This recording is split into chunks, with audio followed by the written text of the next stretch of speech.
It's a cold brew kind of day.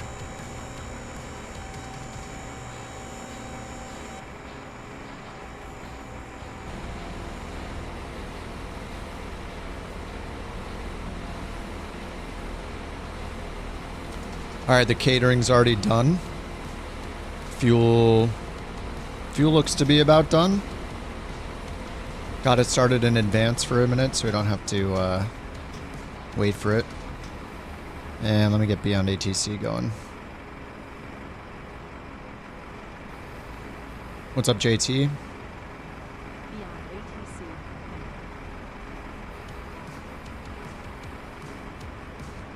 What's up, Underdog? Slevin, how's it going?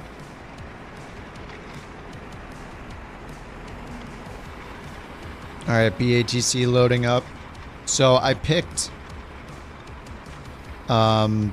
these three airports. What is it? Where are we again? Frankfurt to London first, and then London to Zurich second, because these are three of like the 6 or so airports that BeyondATC says are the new enhanced airport ops with like multiple runways active at a time. So we'll see if we see anything different. We will see.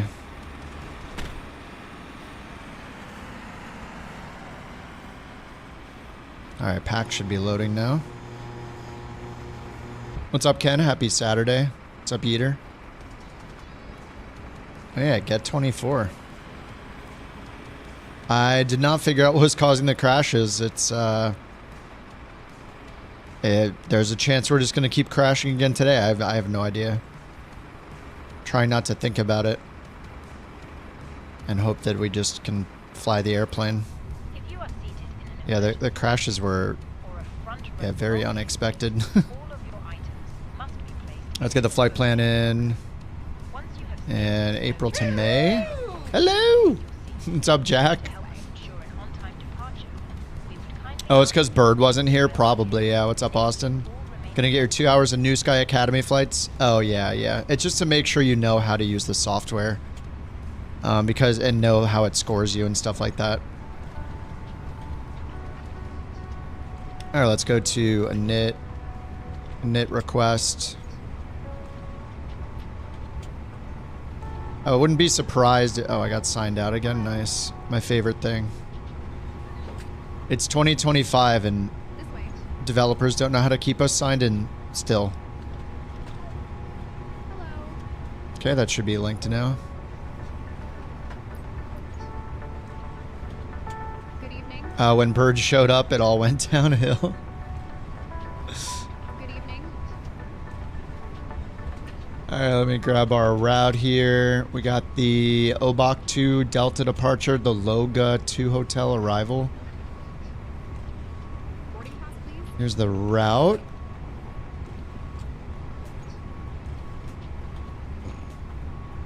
Good evening.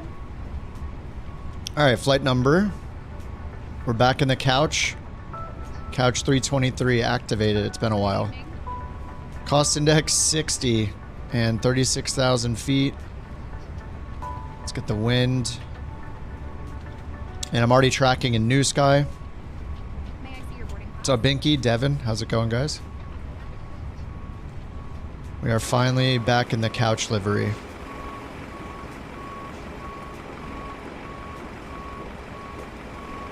Getting weird flashes again of lights, like taking over the whole screen.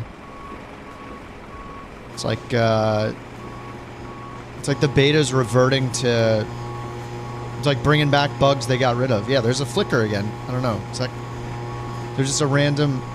There's like random flickering happening because of lights. What's going on? I thought they fixed this like several builds ago, and now it's happening again.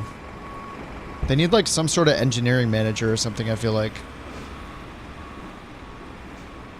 Yeah, there it is again. Yeah, they fixed this a while back and now it's happening again. It's crazy. It's like full screen, nav lights everywhere. What? You see them too? Do you see them on in your sim as well? It's not just my sim, right? Is it going to show up here in the cockpit? I hope not.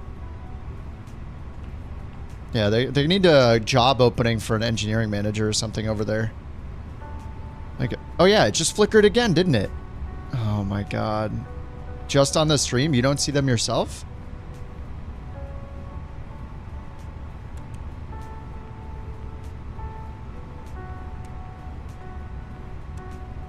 Yeah, there it goes again. It's flickering. It's not livery related, is it? How is it not? It's so weird because it's not every time, right? Like, why is it only sometimes?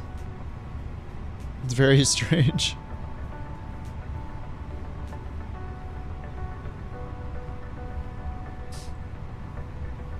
All right, already got the overhead panel set up.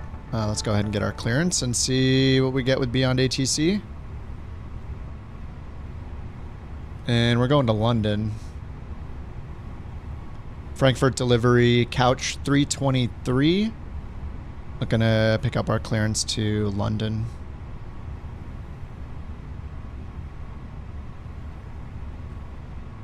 Couch 323, Frankfurt delivery. Expect runway 07 center, Oboka 2 Delta departure, Oboka transition, squawk 2724.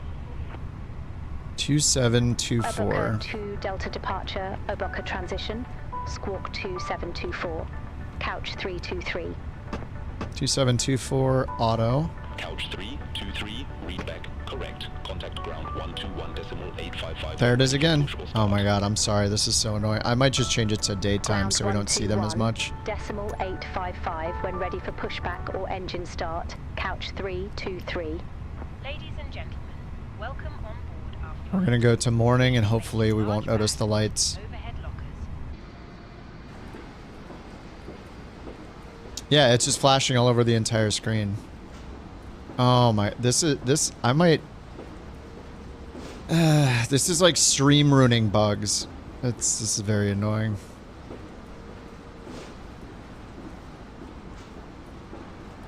Just gonna just turn the nav lights off, I guess? I don't know. I am not sure what to do. The aisle clear, enabling all remaining customers to board. Alright, Seatbelt can now be fastened. see how bad it is in a little bit, I guess. 7 center for departure. Observing this policy. Oboka 2 Delta. Oboka 2 Delta. Okay, and then at the destination 9 left. ILS 9 left. Loga 2H. Loga 2 Hotel. Via Obned, maybe? No, no via. Okay, insert.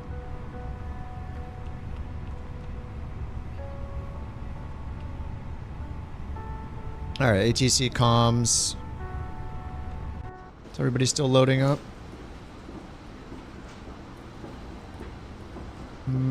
Can't really see in there anymore. Yeah, it's when I go outside, all the lights are just going crazy. Position related? Yeah, we'll see how it goes. After I did X-Plane, this started. Yeah, cursed by X-Plane.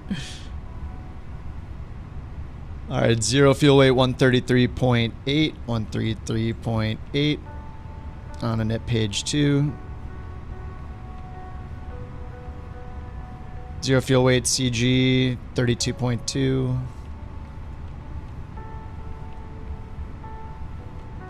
Block fuel 14.3. I'm gonna do 14.2. Round down. Lufthansa 1 Mike Foxtrot, contact Frankfurt Tower 118.78, bye-bye. Okay, there we go. Now to Contact Tower 118.78, Lufthansa 1 departure Mike Foxtrot. performance 7 center, dry runways, prelim load sheet. We're way too low. Oh my god, the ILS 152 3. What's up, Lith? How you doing, man? What's up, Vesp? What's up, William? Yeah, we're the airport codes are in the top right, William. We're on USA West. Yeah, let's get some of these lights off. Cabin crew, boarding is now complete. Any remaining ground crew, please leave the aircraft. Remaining ground crew, get the heck out of here. Yeah, look at all the flickering.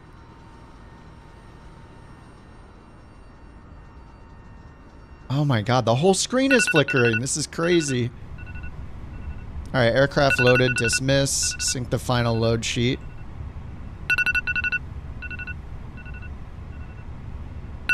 Hold on, that was my alarm to make sure I remember to drink my coffee. Hold on one sec.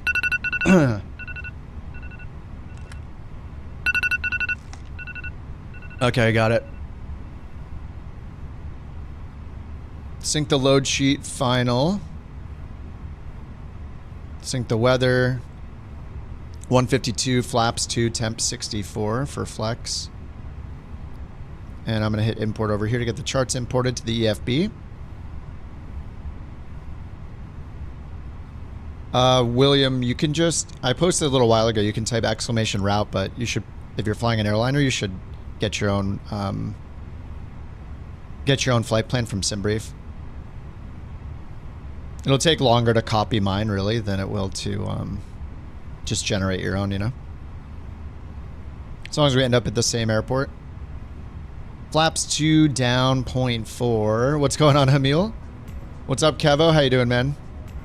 What was the flickering? I have no idea. Ask Microsoft. I don't know. This build is the... this is giving me... It's making me think that we're back on Sim Update 2 Build 1 with all the crashes I got yesterday. And... all the problems we had with the first build, and now they're reintroducing crashes. They're reintroducing... I don't know. This flickering I haven't seen since, like, the original release. I have no idea what they're doing. It's very strange. So, yeah, they... It's like they're regressing and breaking more now instead of fixing stuff. I don't know what's going on. we'll see how it goes. I have no clue. You don't need my username. We're at the... You just load into the same airport as us. You should see everybody.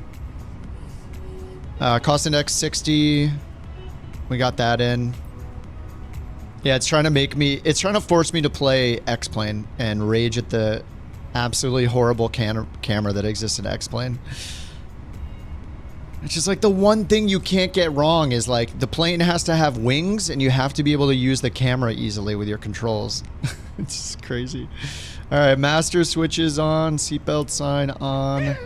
I'll get the APU started before we hit beacon because we don't want it to remove the GPU yet until we get the APU going. All right, let's go down here. What's up, Kerbear? How's it going, dude? Iberia 31, Victor Whiskey, contact Frankfurt. All right, flaps open. 118.78. There's the flap. Tower 118.78, Iberia 31 Victor. So we'll see if we hear or see anything different with the enhanced airport ops here. So like BeyondATC on the experimental branch, they made an update including the 3 airports we're flying to and from today. So we're just going to check out, see if we notice anything new. There's supposed to be like dual airport or dual runway ops, simultaneous runways in use, and things like that. The release notes said, let me take a look actually at those release notes again. Yeah, it said enhanced airport ops. It says for the more complex multi-runway airports, add a new operations format to better handle runway allocations and time-based operations.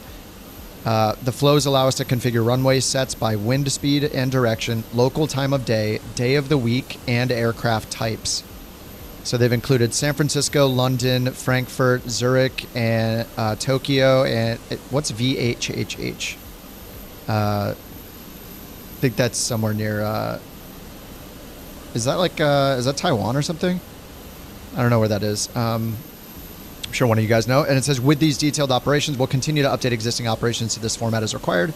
We may also plan to add further runway refinement. So it's supposed to be better, just better operations at the airport for the AI traffic and us. So it's, yeah, it's interesting. Oh, Hong Kong. Hong Kong, that's it, thanks.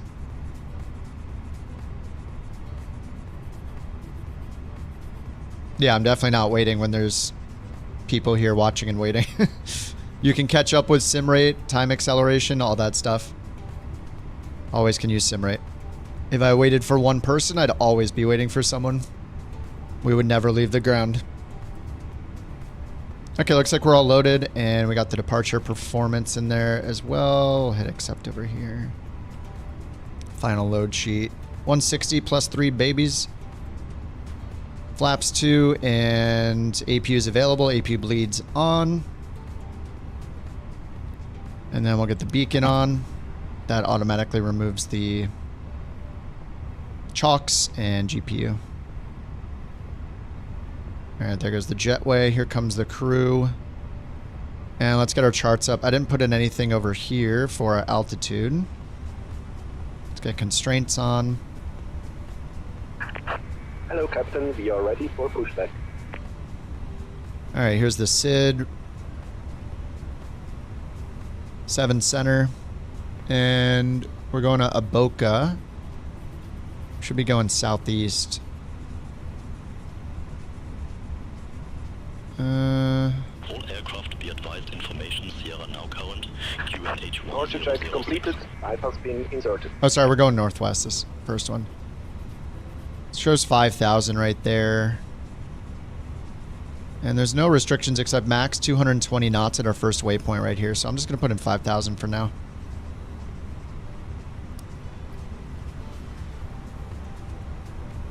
Alright, hopefully this flickering stops. I don't know if it's livery related or what exactly. So, sorry for all the flickering. I don't know what's going on. Lufthansa 07 Kilo. At gate Alpha 54. Request pushback. Lufthansa 07 Kilo, Frankfurt apron, pushback and engine start approved. Face west. Pushback and engine start approved. Face west. Lufthansa 07 Kilo. It's something with the lights. Maybe it's this, yeah, we're going 7 center. They said to push. Oh, I didn't ask them for push and start. Couch 323, gate Delta 4. Request pushback. We're going to runway 7 center, so we're probably going to go left. Apron, So face west. Face southwest. Southwest, so nose left. Pushback approved, face Release southwest. parking brake. Couch 323. Alright, release parking brakes. Commencing push. All engines clear. Start at will. Alright, start at will. Ignition to start. Engine 1 starting. There's that hilarious GSX bug. See, there's nothing here, and then there's something under the left engine, but there's actually nothing under the left engine. It's like floating in the ground. It's so weird looking. We'll just do this camera. No flickering. Maybe it's the livery causing it. I don't know. It's kind of weird. This is one of the only Couch Captain's liveries that will render not pink anymore. I don't know. Maybe I need to see if the guys will update these liveries. Need to give them an incentive. Planes or something. I don't know. Alright, engine 1 starting. Engine 1 available. And the brace position. Engine 2. Must adopt if you Offer them BorkCoin, yeah.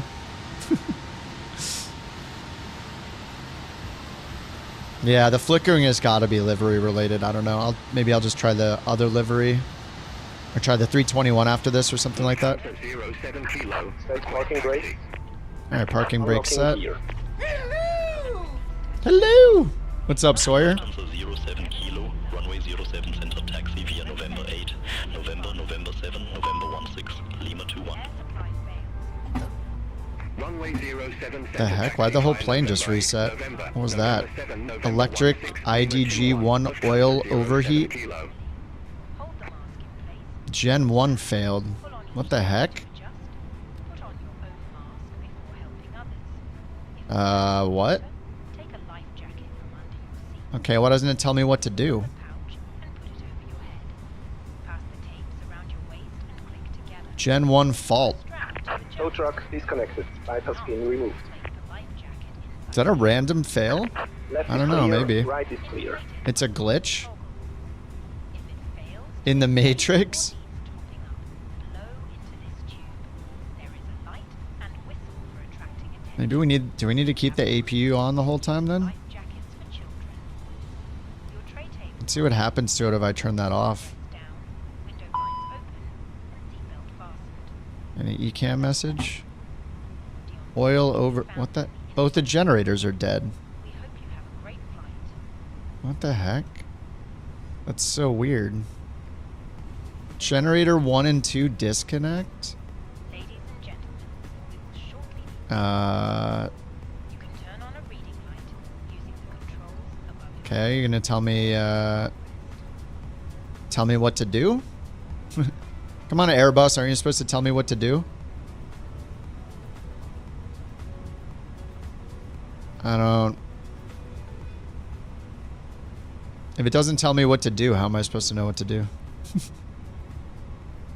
I thought this was the benefit of Airbus, is it tells you how to handle error, like malfunctions like this, but it's not telling me anything. I mean, could we run with the APU gen the entire time?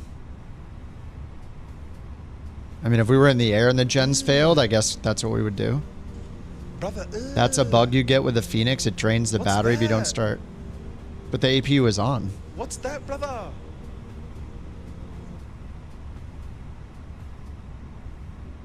Phoenix bug you haven't seen in a long time. Just clear the error. But the gens aren't on.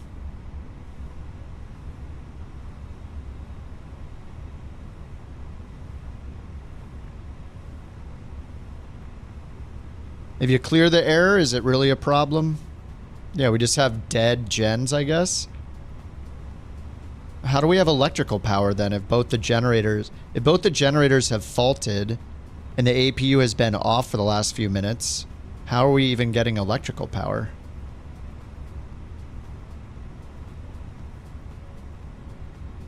It doesn't make sense that we even have any electrical power. I guess the battery's draining. The generators are what make the electrical power from the engines. I just turned the APU back on. It wasn't running. It's just cooling down or whatever, because I had turned it off a second ago.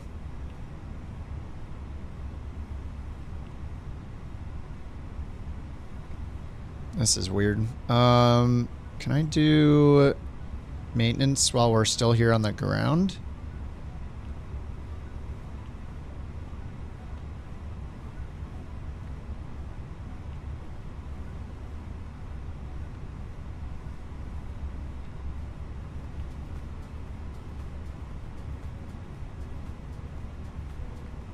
Let me see if I can do this. Diagnosing.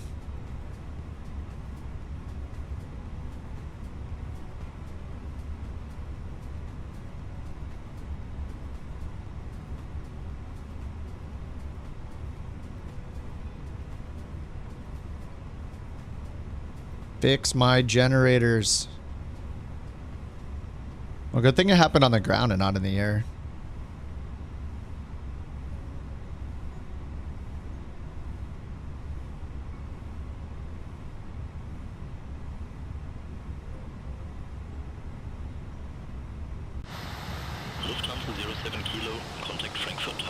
Oh my god, the flickering. It's gotta be the livery. I can't use the couch captain liveries anymore. Feels bad, man.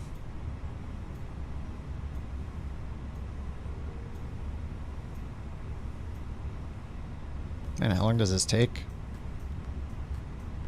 Okay. I guess that didn't do anything. Flight controls, fuel. Ice and rain.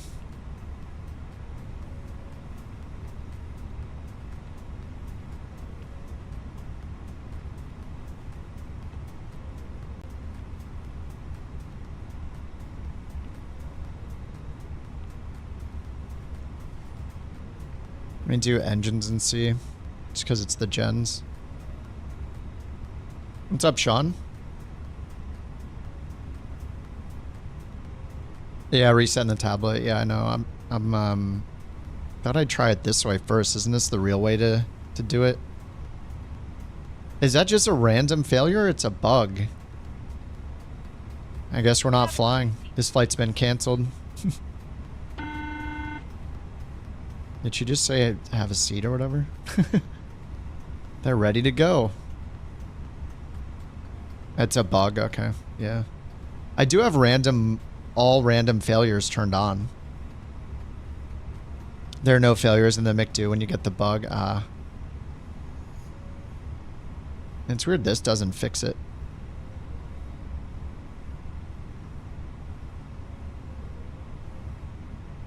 Should probably wait for this to be done before I use the EFB. Oh, there we go. Maybe. Engine 1 fan ice.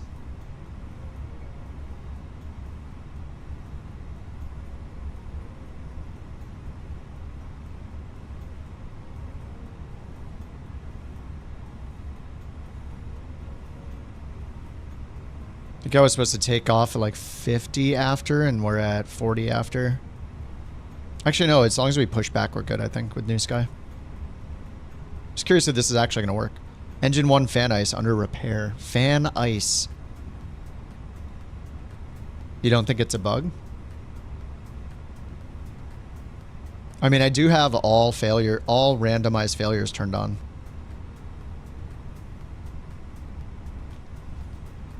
So maybe just got unlucky. What's up, Slippin'? How you doing?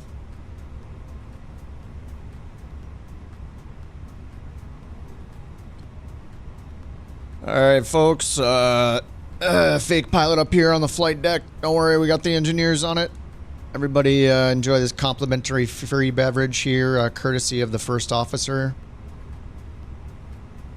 The FO is going to pay for it out of their own pocket. Yeah, I could leave the APU on. I mean, I would like it to be fixed. Yeah, it wants me to change the livery, I know.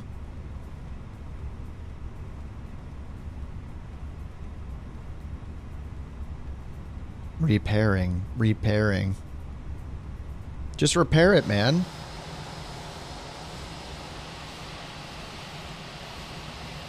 Isn't it insane though that a livery can cause the screen to flash colors like this? Like, what is even happening? It's kind of wild that that is even possible, that someone can make this happen by making a livery. Like, what? It's kind of scary that that's possible. All right, yeah, I don't think that's actually... Now it's back to saying diagnosing, so it's probably going to go to engine 2, but the Gen 1 is still dead. All right. No, nothing failed.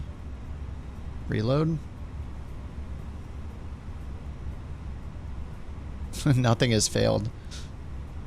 Okay.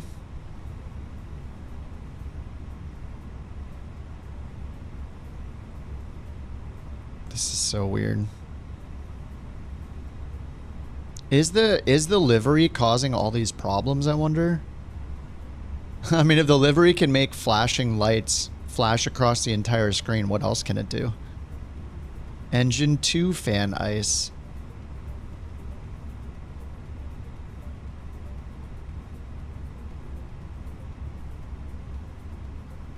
So we're getting bleed. Oh wait, the gens, we have bleed air from the engine, so we don't need the APU bleed. We just need APU for electric power. So, and we're getting power from the APU to the buses. The gens are not hooked up, so it's showing that we're getting power from the APU. So I guess as soon as that's done, we'll just continue anyway. Oh my god, Microsoft with the camera bugs too. It's just both sims are so annoying right now. Like, I can't believe they broke the camera. It's like, can somebody just not break things? Need a QA team, QA manager, engineering manager. Get those roles filled. The camera. If you have a button that resets your cockpit view, so I have reset pilot position or whatever the default is. So if I move my camera out, I hit a button to go back here, right, to the default position. if you use a shortcut for an instrument camera view that looks down at the instruments like this, and then you hit that button, this is what it does. This is me hitting the reset button. It just doesn't work.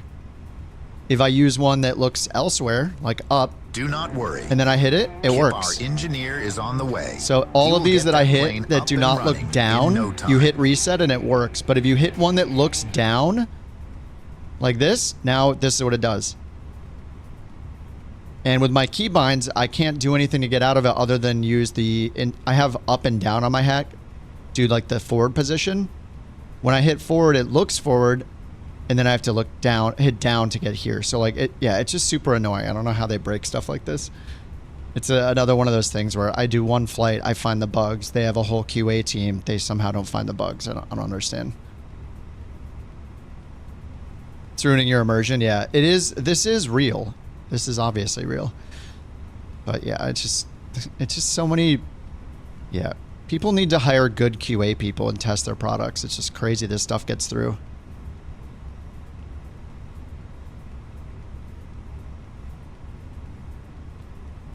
So did it delete my whole flight plan now or what? No, it didn't. Okay. It looks like we're still good. All right, I guess we're just going with the with no engine gens. Just APU all the way. All right, let's get taxi. 323, request taxi to the active. Strobe auto, taxi light on. Couch 323, runway 07 center taxi via November 16, Lima 21. Lima 21. Runway 07 center taxi via November 16. All right, let's get Lima flaps 21, 2 set. Couch 323. Spoilers armed, max auto braking. Signs are set, takeoff config. Jeez, calm down. What was that? Okay, now it's normal. All right. Taxi lights on.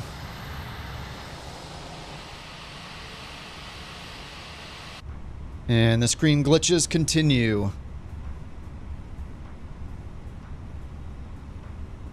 The bug is on 2020. It's a Fenix bug. Sweet. Lovely.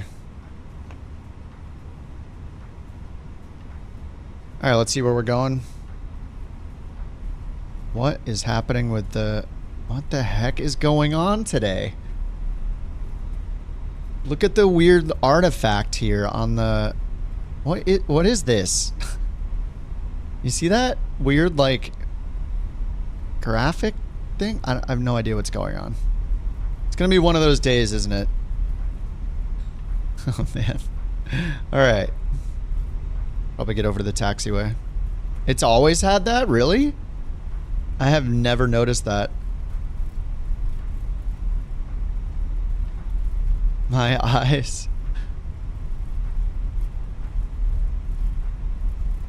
The flickering's not going to stop, is it?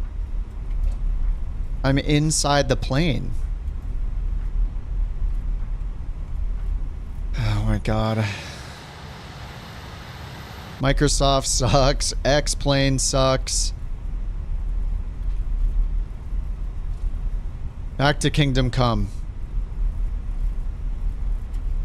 I mean, the last time I played, I crashed 3 times because of the new sim update. So, a new flight with a different livery. It would be really fun to redo the last 40 minutes.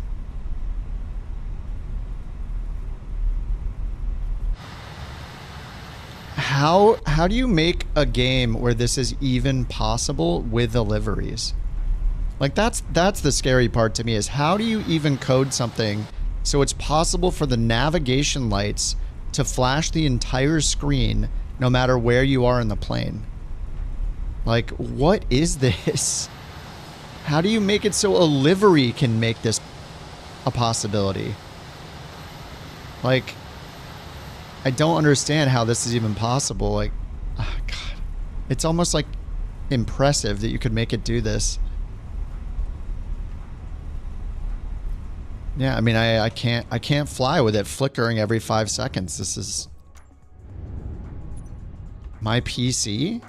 I mean, it's not my PC. I have basically the best hardware money could buy almost. It's not my PC, it's the game. I don't play another game and have flashing lights everywhere randomly, you know? Like, this isn't a problem in any other game. It's just Microsoft Flight Simulator. I mean, I can almost not get better hardware.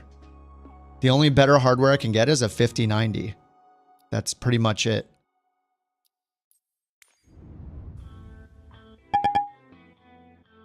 Yeah, of course it's the game. I don't get flashing lights in every other game I play. It's not the computer.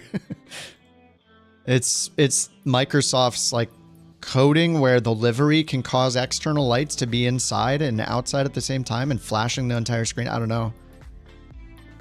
Oh man, I don't even know how that's possible. It's really frustrating. A beta version? Yeah, but the problem is that this hasn't been a problem for the last month or whatever. They update it, what, 2 days ago? Yeah, was it yesterday or 2 days ago? Yesterday, right? And now it crashed 3 times. So they're regressing, like that's their fault. It's a beta, but over time the beta should be better. If the beta is not getting better, they're not doing their jobs. Yes, you know, all these other liveries are just broken.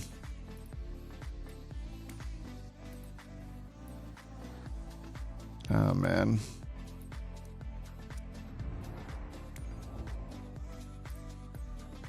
If this was the first version of the beta, I could understand it, but we're like over a month into the beta with like 7 updates. And now there's bugs that were in the first version? Like, who's managing this project? It's crazy. When there are regressions, that's a management failure. Whoever's managing the project and the releases. Yeah, it's not great. And then I don't want to play X-Plane because they can't even get a camera working properly in that sim. So it's really frustrating.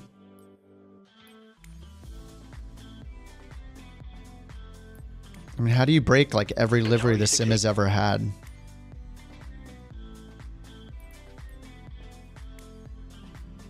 So 2 of our 4 liveries work. I guess I could do the 321. I mean, I'm just going to load it and see if it's doing the flickering thing again. If it is, then I guess all the liveries are broken. Oh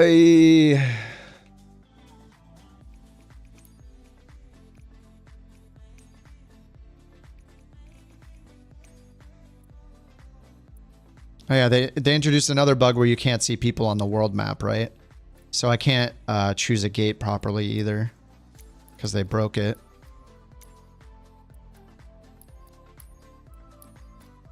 So hopefully I don't spawn in on somebody. If I do, I'll slew it or something.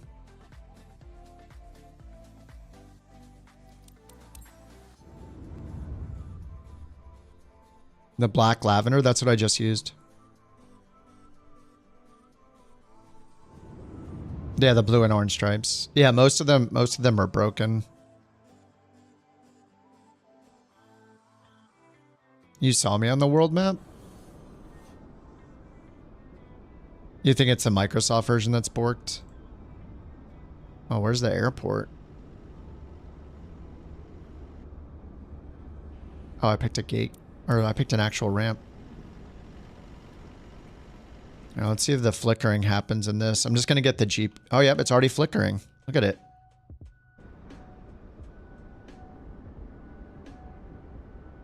Yeah, the whole screen is just flickering. Dude, what is going on? Yeah, I have the enhanced air. I have all the enhanced mods. Is it the mods that are doing it? Let's look. How do they approve these mods then? Like, oh my god. No, I have FSR on. I've been using FSR for a couple weeks with no issues. You saw a few flickers before I even loaded in. Oh, like on the menus, you think? Before I loaded in? The mods might not be compatible in the beta.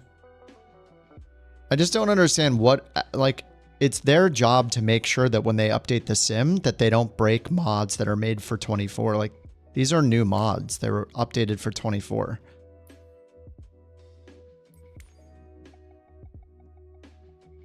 Kingdom Come? It was like $60, I think, when I bought it.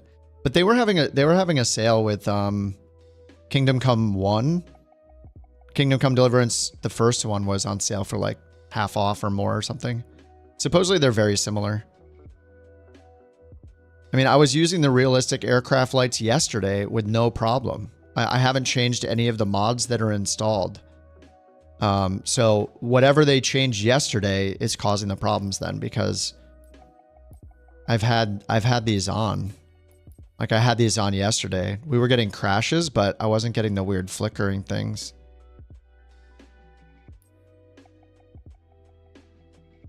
So something changed in the last 48 hours that's causing this. So I don't think it's the mod. Wait, let me just go in another livery real quick. Let's see. Let me just do the default livery.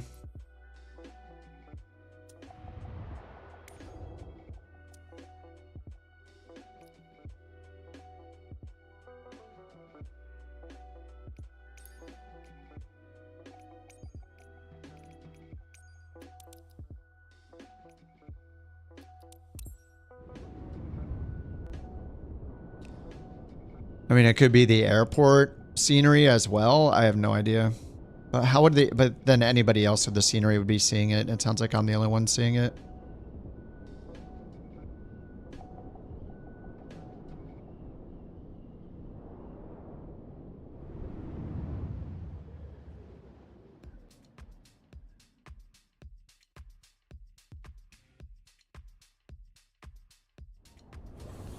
It's just glitching. Look, it's glitching every plane.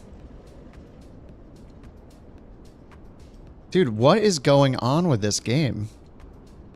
Let me hit Alt-Enter, go to windowed mode for a second.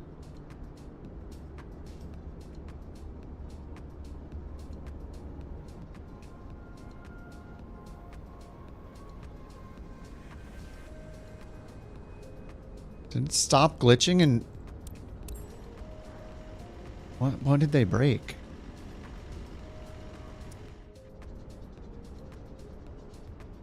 Is it only happening in full screen mode?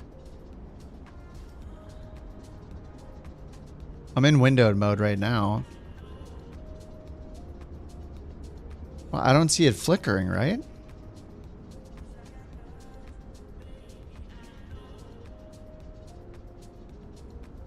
Now I'm going back to full screen mode.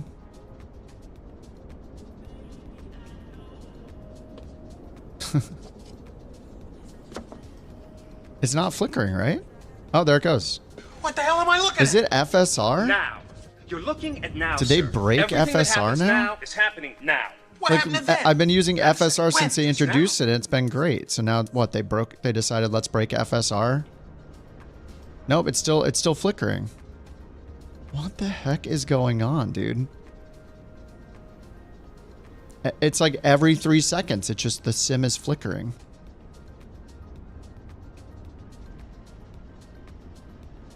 Let me check my VRAM is at 90%. It's using 21 gigs of VRAM already. GPU is only running at 78%, CPU at 30%, half of my RAM, 41 FPS.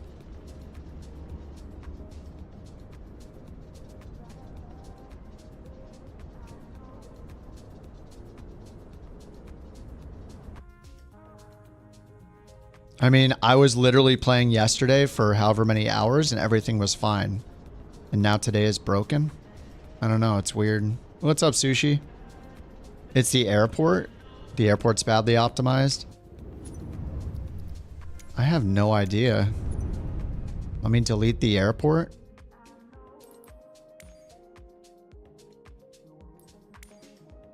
What is this, EDDF? Who made this airport? Gaia Simulations.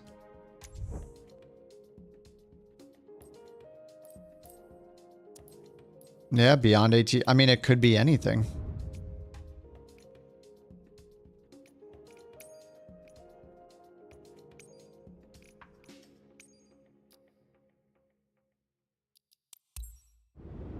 Why is it only happening in full screen mode though? It doesn't make any sense. Full screen mode is glitching, but windowed mode isn't? And this didn't happen yesterday.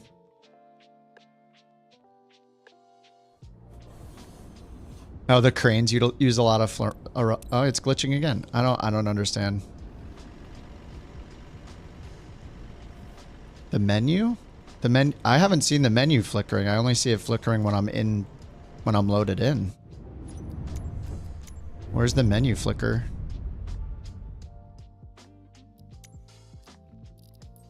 I mean, the world is loaded in the background.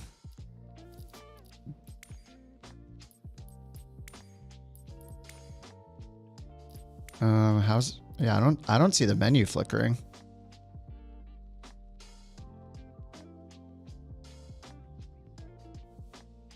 Yeah, no, there's no menu flickers. I mean, is it render scaling? Maybe it's render scaling that's doing it. I have no idea. Let's get in a smaller plane. I'm just going to jump in the 152 real quick. Just something simpler and just go to a random airport in the middle of nowhere. Quinton Lodge. Is this water? I guess we'll find out.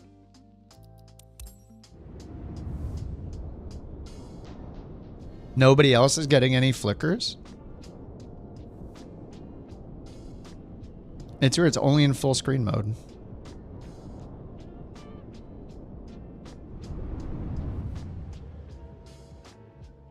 Whoa. Good God.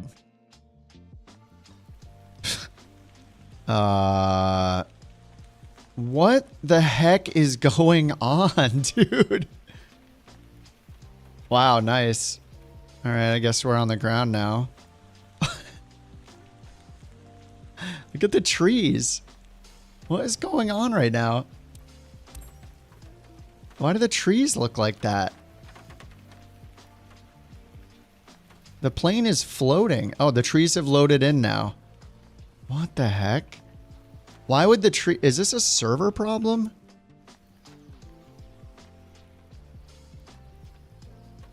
It's not glitching, right? Yeah, it's not flickering. It's just in the Fenix.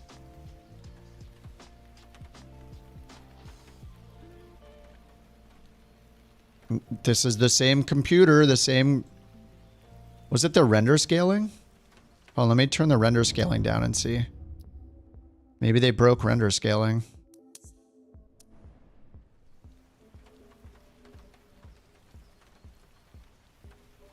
No.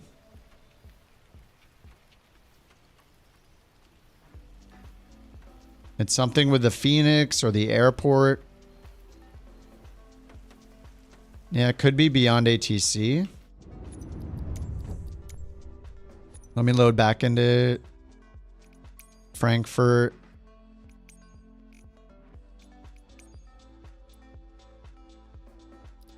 Maybe it's BeyondATC. Did I use BeyondATC yesterday? I forget. I think I did.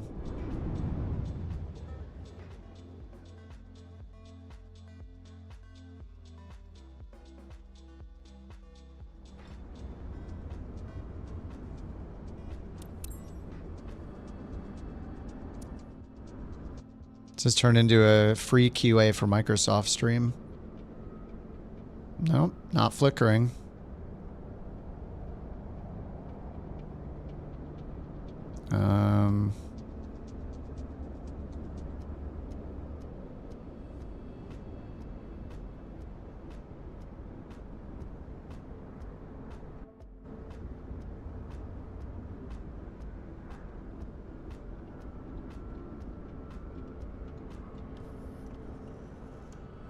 This is not the... This is the default airport. Holding... Oh, you guys should just take off.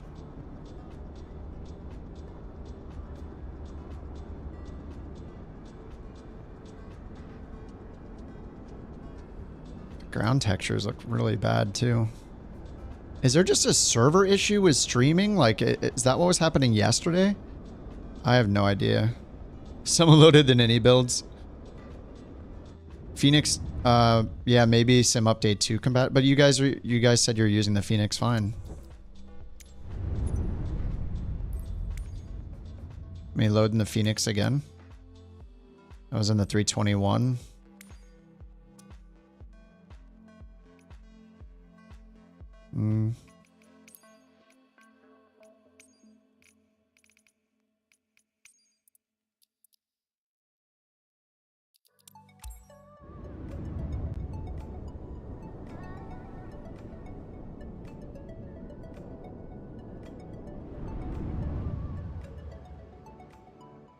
Okay, Phoenix app's loading. There have been updates, like in the last couple weeks, Underdog.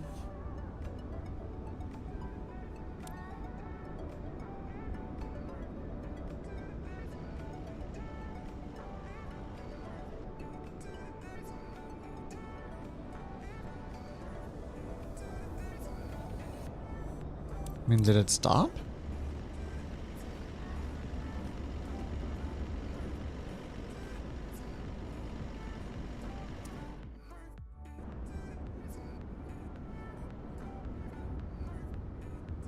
Let me turn BeyondATC back on. Wait, where is... Oh, there's BeyondATC. I'm gonna reload BeyondATC and see if the flickering starts. BeyondATC connected.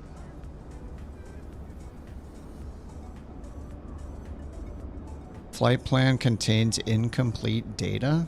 What? How did it import it last time? It's the same flight plan.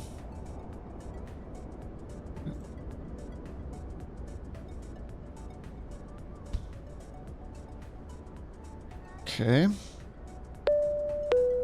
Just restarting it.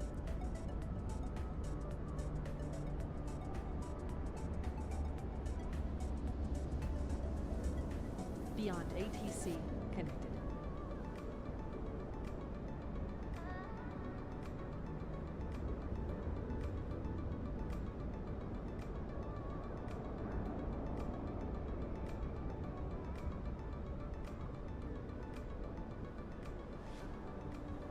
How is this possible? I did not change anything with the flight plan.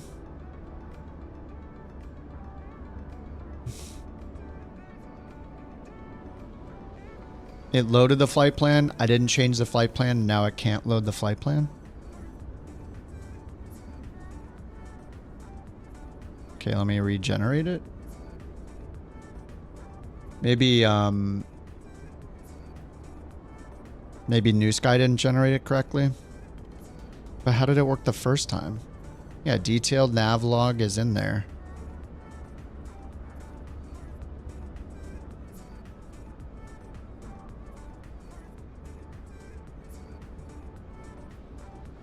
Okay. Well, let's try again. BeyondATC connected.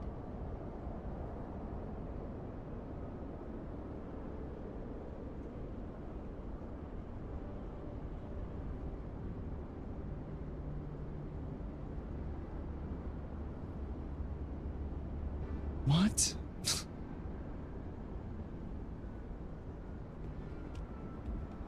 I don't know. I don't know what's happening anymore. Everything is broken.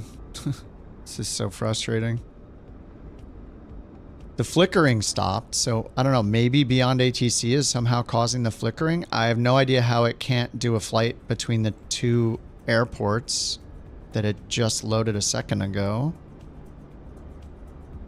EDDF EGLL. Yep. It's totally fine. It's the same exact flight plan I had before. With 7 center.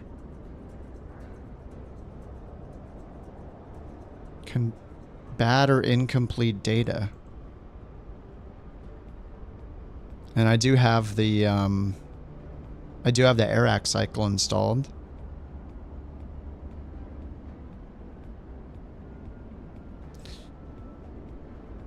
Oh man. It's one of those days.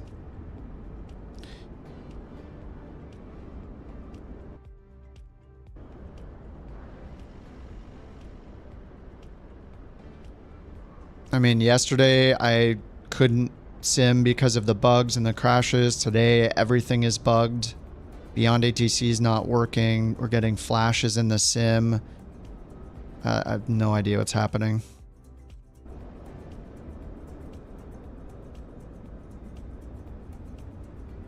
I'd like to load BeyondATC so I can see if that's what's causing the problem, so then I can like tell them. At least I'll know what the issue is. I'm just generating the flight for the third time.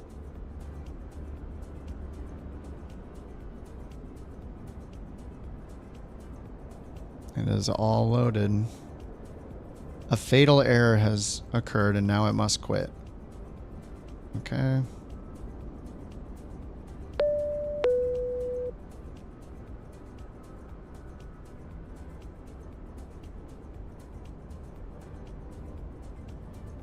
BeyondATC connected. I mean, we were listening to traffic when I was on the ground.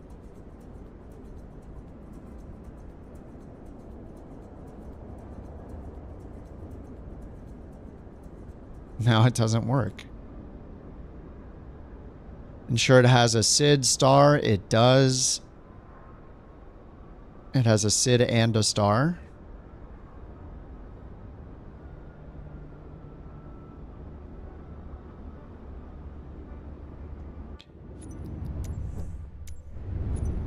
I have no idea.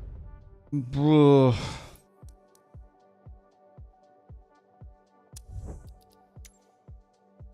Let me restart the sim one more try, restarting it and see if it works. If it doesn't, I might just be done. I don't want to deal with this today.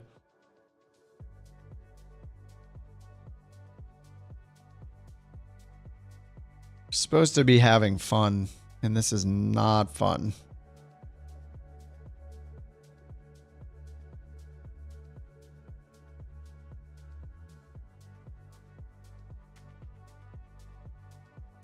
So it doesn't seem like it's it's like a combination of everything.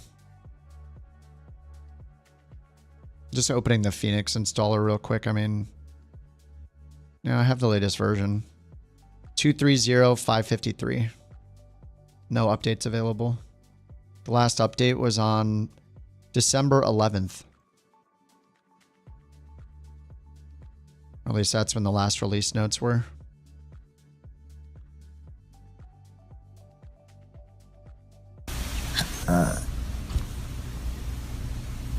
Yeah, get that BorkCoin before I rage quit for the day. Thank you for the Bork jewel.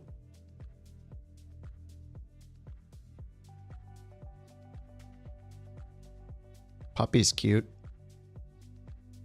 The sim is not feeling very cute today. The puppy still cute.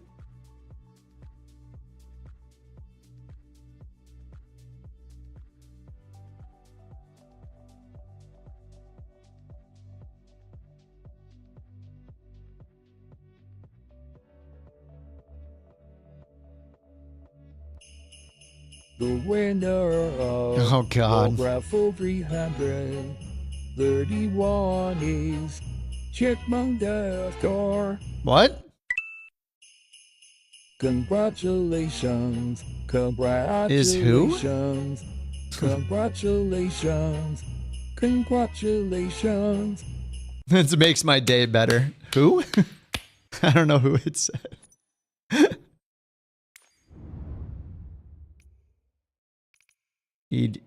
Oh my God, dude. Jesus. I actually thought my PC was having a problem. Oh my God.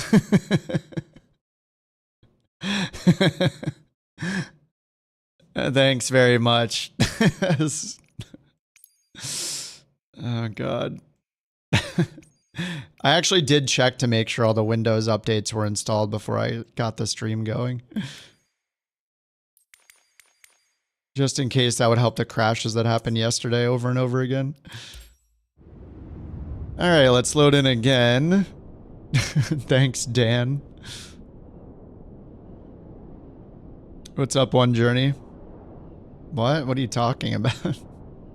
Is that a bot? What is happening? It looks like a bot. Looks like a bot message. Look at us. Look at us. Huh? Who would have thought? Not me. Look at us. All right, let me get BeyondATC going. Okay. Let's try again. Same flight plan. BeyondATC connected.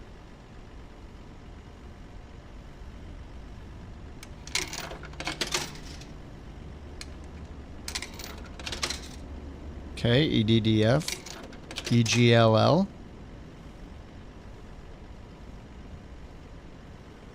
Reticulating splines. Initializing traffic.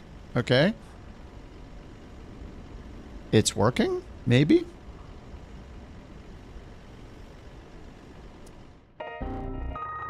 Oh my god.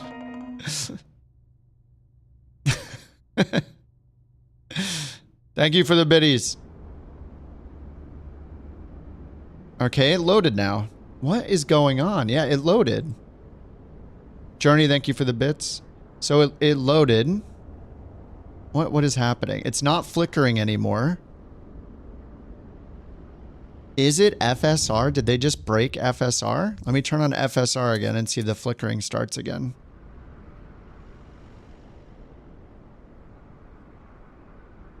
Okay, FSR is running. I just want to tell you both good luck. We're all counting on you. Is that just this? Okay, that's just me going over there. It's not a flicker. Okay. Are we good?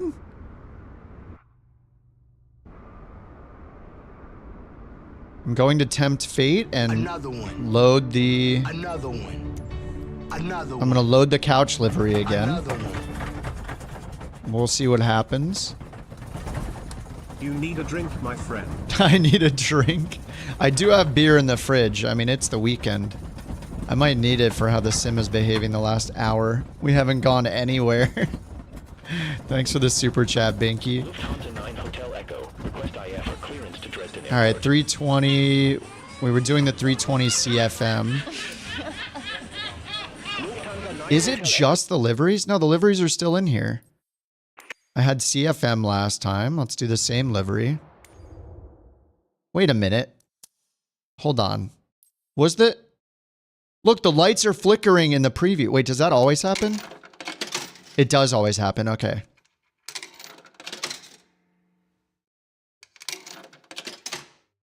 Okay, so I guess that always happens. That the lights are flickering in the preview. So let's get back in the CFM. The lavender. You see, I threatened to shut off the stream. Oaks, I am officially declaring war on Microsoft. They are terrorizing our streamers. What? While I appreciate they're not happening what am I at doing? airports of the greatest of great KDDF. countries, America, I still think they are as evil as Rocket Man. Tariffs incoming on. Lufthansa 1 Victor Juliet Frankfurt delivery expect. Okay, let's try again.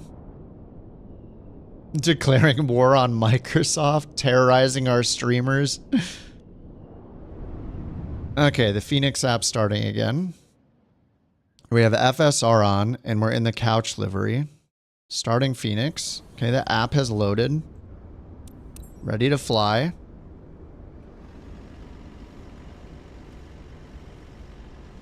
Some stutters while it's loading. The lights are off.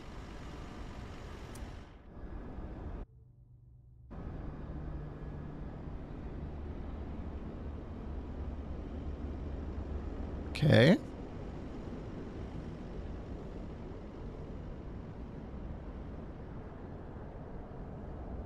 I guess it's okay. What happens when we turn the lights on, though?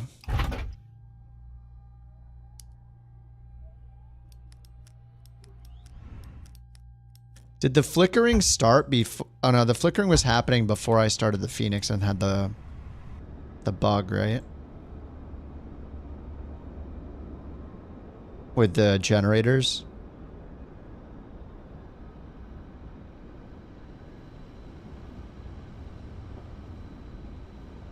What is that weird red line?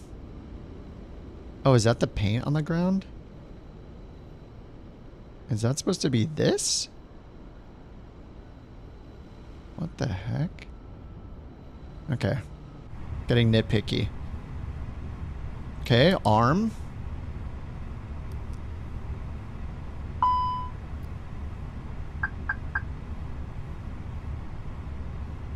Are we good?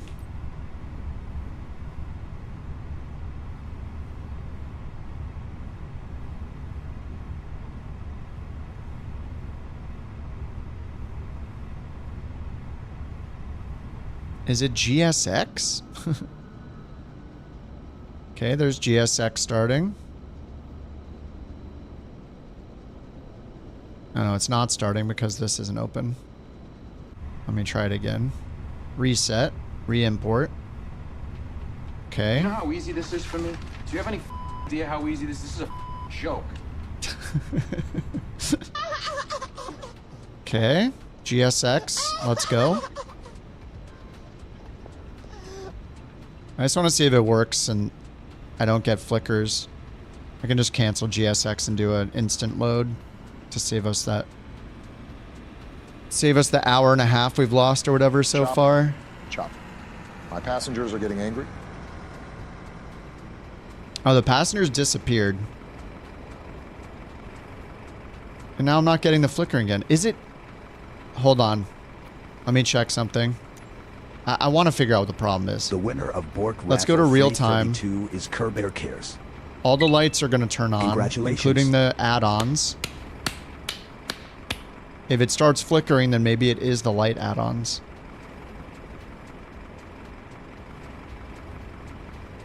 Because I did start at nighttime last time.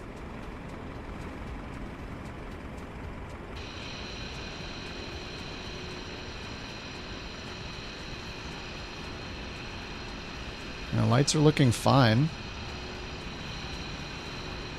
Maybe it was the airport plus the light add-on, because we just have the default airport now.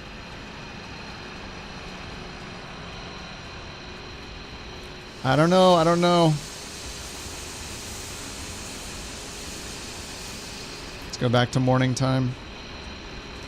Okay. Let me do reset all. Does that get rid of GSX?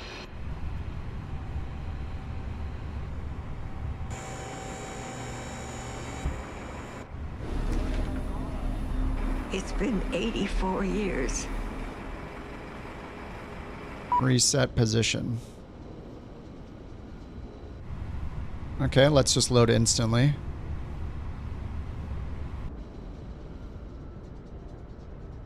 I mean, it's not flickering, so that's good. All I had to do was rant about QA, and now it's working. I just need to do that every time. Couch 323, ready to pick up IFR. I guess it's I don't know. I'm worried it's just going to stop working. Couch 323, Frankfurt delivery, expect runway 07 center, Oboka 2 Delta departure with the Oboka transition, squawk 4243. 4243. Oboka 2 Delta departure with the Oboka transition, squawk 4243, couch 323. Couch 323, read back correct. Contact ground 121.855 when ready for push or start. Alright. Let's try this again. Ground Couch 323. 855 when ready for 60 pushback engine start. 360. Couch 323, bye-bye. Win request.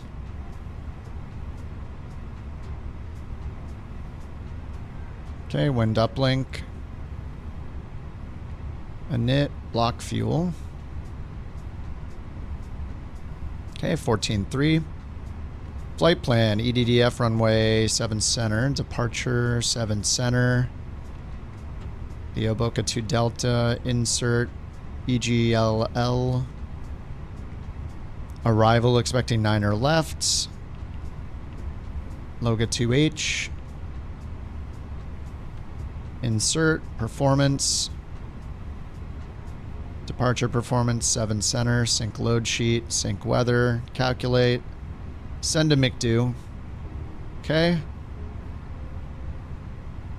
Flight plan over here, APU's ready, bleed is on.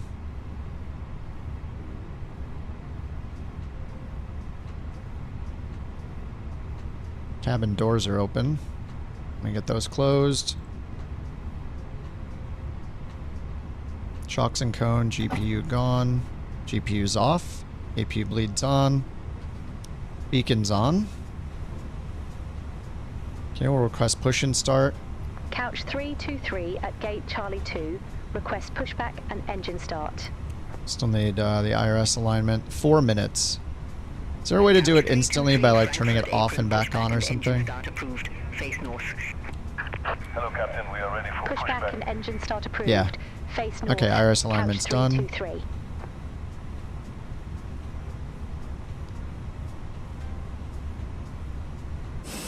Alright, ready for pushback with GSX.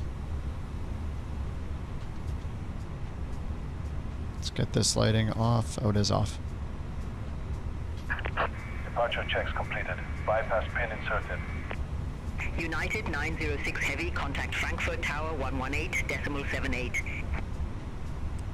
Contact Tower Okay, let's go here, import route. United 906 Heavy. Flight planner. Departure. Locking gear. Okay, we got 220 at DF 149. Lufthansa 1 Victor Juliet, contact Frankfurt Tower 118.78. Have a good morning. Alright, we'll be doing flaps 2 down 0.3. Lufthansa 1 Victor Juliet.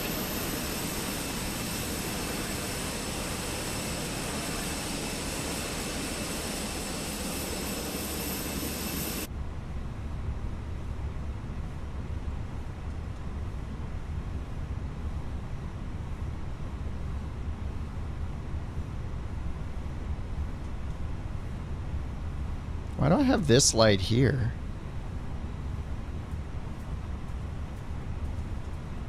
They attaching it still?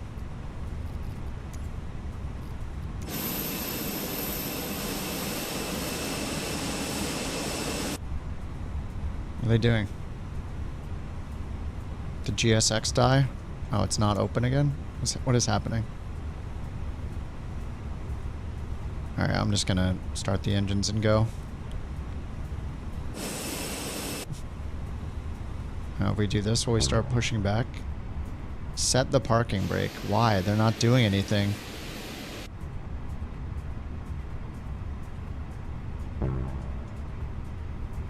Alright, we'll just do reset again. Cancel. Turn it off. GSX isn't opening now. I don't know where these floodlights are right here. This is off, these are off. Ish. Ecam lights. Floodlights down here are off. Integral lights are off. This light's off. This doesn't control the flood.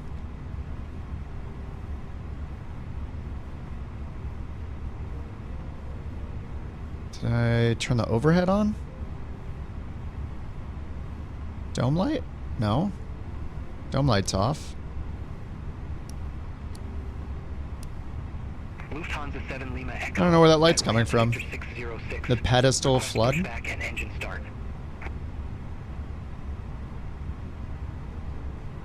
Lufthansa 7 Lima Echo Frankfurt. Yeah, wow, was that it? Face west. Yeah, I think that was it. Weird. Pushback and engine start approved. Thanks, Jewel. Face west. Lufthansa 7 Lima Echo.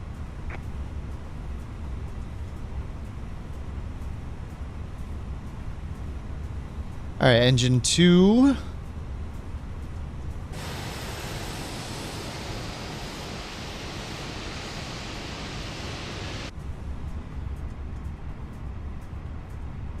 And I need to bring New Sky back up again.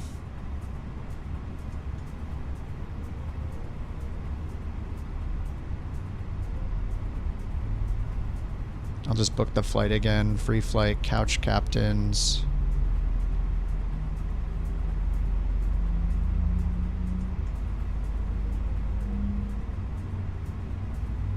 I think I did the 180 packs and it gave me 160 packs. Yeah, there we go.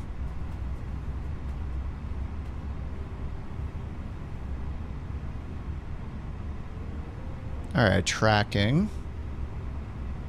Alright, engines are all started. Starters off. Flaps 2. Down 0.3. Auto brake max. Signs are on. Seatbelt signs on. APU's off. Taxi lights on. And Couch 323, request taxi for departure. Oh my god, are we gonna get a flight in? Couch Oh god, the 323, camera. runway Microsoft. 07 center taxi via Sierra 9er, Sierra Sierra 8, Romeo Romeo 5. Hold short runway 07 right. Alright, parking brakes Runway off, 07 takeoff center taxi config. via Sierra 9er, Normal. Sierra Sierra 8, Romeo Romeo 5. Hold short runway 07 right. Couch 323. Okay. All aircraft be advised, information Delta now current, QNH 1006. You're joking, GSX. Lufthansa 7 Lima Echo. Taxi for departure. Lufthansa 7 Lima Echo, runway 07 center taxi via November 15, Lima 21. Runway 07 center taxi via November 15, Lima 21, Lufthansa 7 Lima Echo.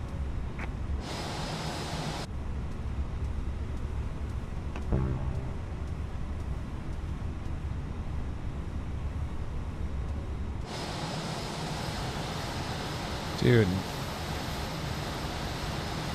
Just push me back. Stop the engines. Oh my god. It messes up and now it's my problem. There, get out of here. It just, GSX is like more trouble than it's worth, like 80% of the time.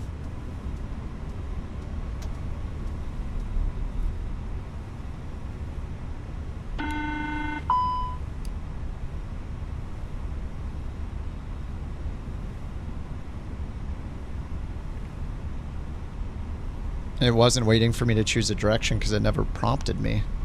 I reopened it 3 times. I hit continue pushback. It never asked me for the direction. Lufthansa 7 Lima Echo, contact Frankfurt Tower 118.78. Bye-bye. Over to Tower 118.78.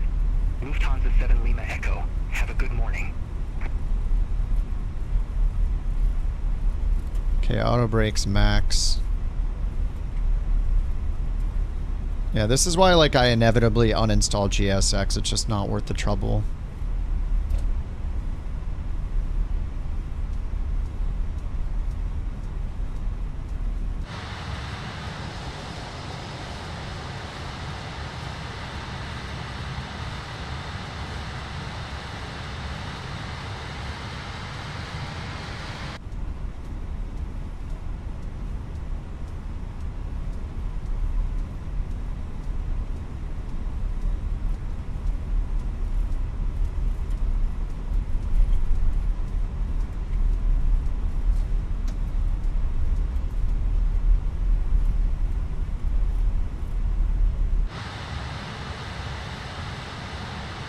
You were changing a setting and now you're stuck? Your plane is stuck?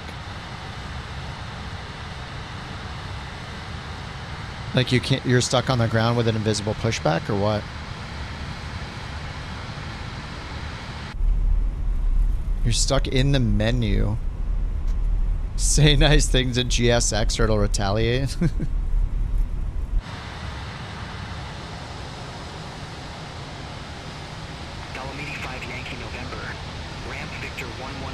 Yeah, this airport default looks really bad. I mean, they provided this airport for free. I just uninstalled it. So, I mean, everybody has the same scenery. I just don't have it installed. Pushback and engine start approved. Face west.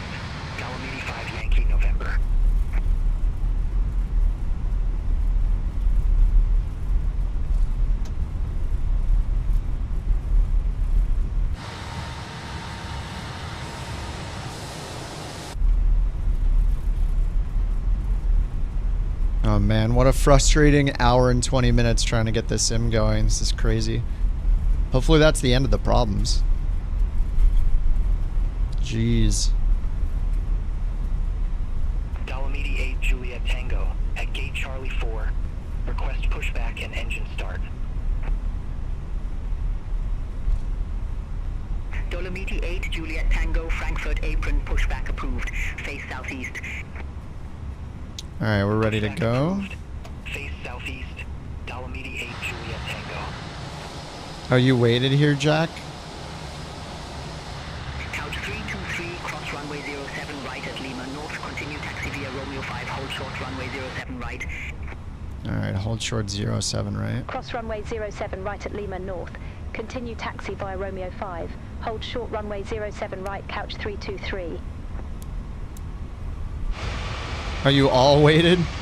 Don't wait for me.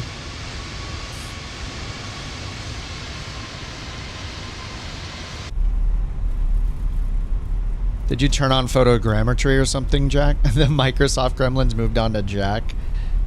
Whew, at least it's not me. Oh, God. You're gonna have to restart? Oh my God.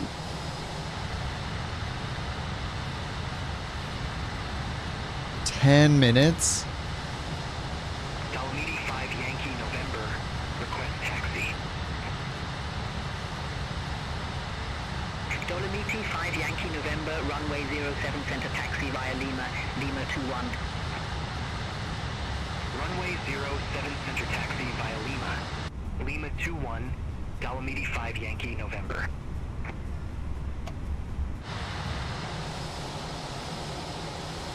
Couch 323, cross runway 07 center at Mike 10. Continue taxi via Lima 6 Lima, Lima 21. It's the longest taxi. I picked this random ramp over here. Taxi via Lima 6, Lima, Lima 21, couch 323. Dolomiti 8 Juliet Tango. Ready to taxi to the active. Alright, Lima 6 is where we're at, and then Lima. Dolomiti 8 Juliet Tango, runway 07 center taxi via November 3, Lima North, Lima, Lima 21. Runway 07 center taxi via November 3, Lima North, Lima, Lima 21. Yeah, it'll give Jack time, yeah. He could speed run it, I think. Instant load. You know, just do BeyondATC once you get in the air. That kind of stuff. I got a ways to go here. Okay, so the problem, I don't know what the flickering problem is then. Maybe it was FSR. Just restarting the sim seemed to fix it. I guess it's not the livery or the plugins, or I have no idea. It's just a glitch. Very strange. It's always the most frustrating because I want to know what's causing the problem rather than just restart and hope that it doesn't work or hope that it works again. Because if I can figure out what it is, then I know to avoid that thing and then not deal with that anymore. But I didn't find anything that was the culprit, so I don't know. Very strange.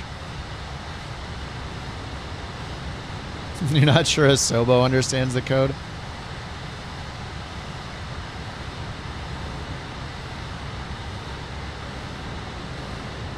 Slevin's on the takeoff roll.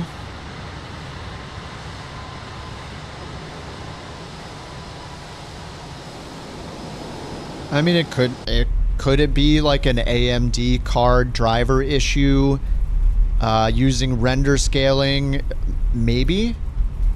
I just haven't seen that happen before, so it's really weird when it happens like one time, you restart and then it doesn't happen again. Always the most unnerving thing is like when you can't reproduce something that went wrong. It's like, okay, well, it's a mystery. Let's just continue on as if everything's good. It's like, all right, well.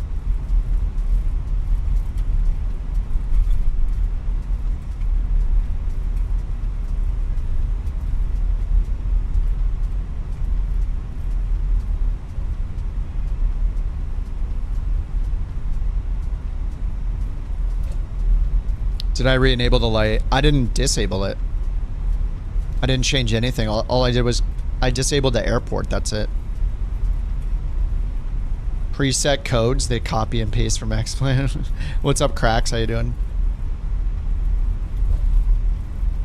Man, what a colossal waste of like an hour and a half.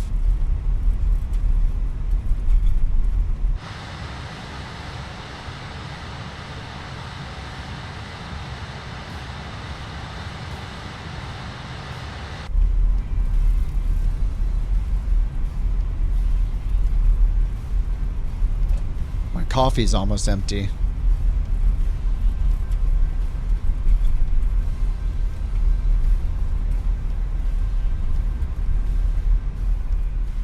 And this coffee is supposed to be my first flight cruise coffee, and now it's almost empty because of this. That's the real problem. It's a tragedy.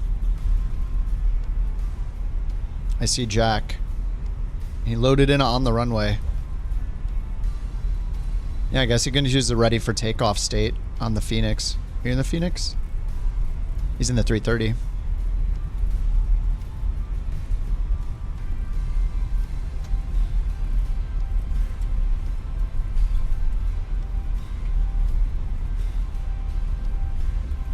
Showing everybody is a 330. Oh, it's got Jewel in a 787 and Bob in a 787. Bob's in the 350 though. Always picks Air Europa. Couch 323, contact Frankfurt Tower 118. Yeah, 787 for 777's fine. Contact Tower 118.78. They don't have a 350 model for FSLTL though? That's surprising. I bet Microsoft has a 350 default model.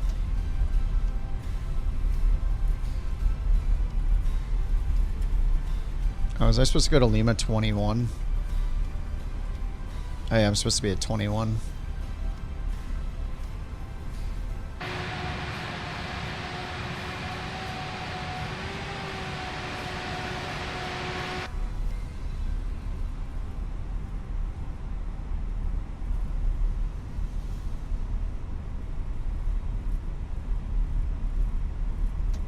Alright, I didn't reset my altitude to 5. There we go. Alright, we're ready for departure. Couch Lima 21, runway 7. Runway 07 center.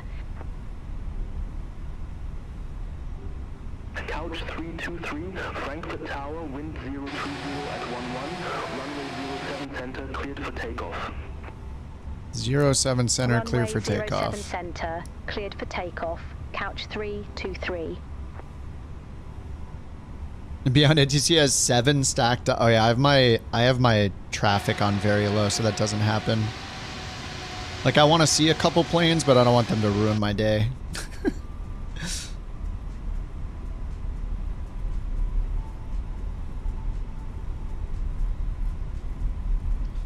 Oh my god, we're actually departing. I shouldn't speak so soon, though. I just want to tell you both good luck. We're all counting on you.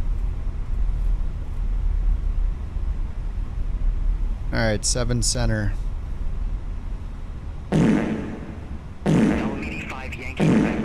Oh yeah. Beautiful. Beautiful. That's a WTTS. Amazing.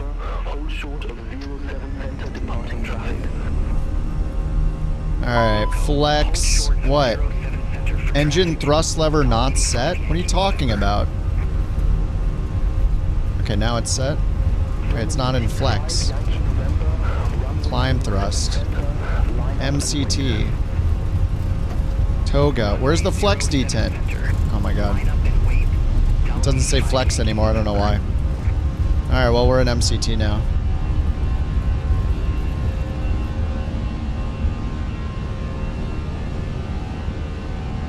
Alright, gear up. Landing gear not down? What are you talking about? What? Of course it's not down. I'm taking off. What the...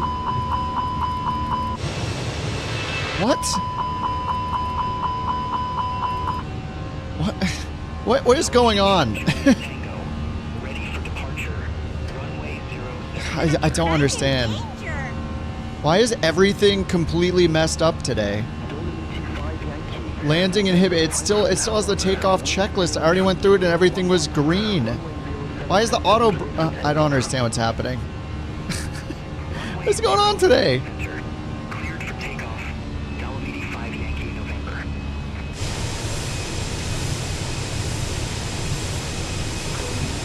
At least it looks good, I guess. What the f-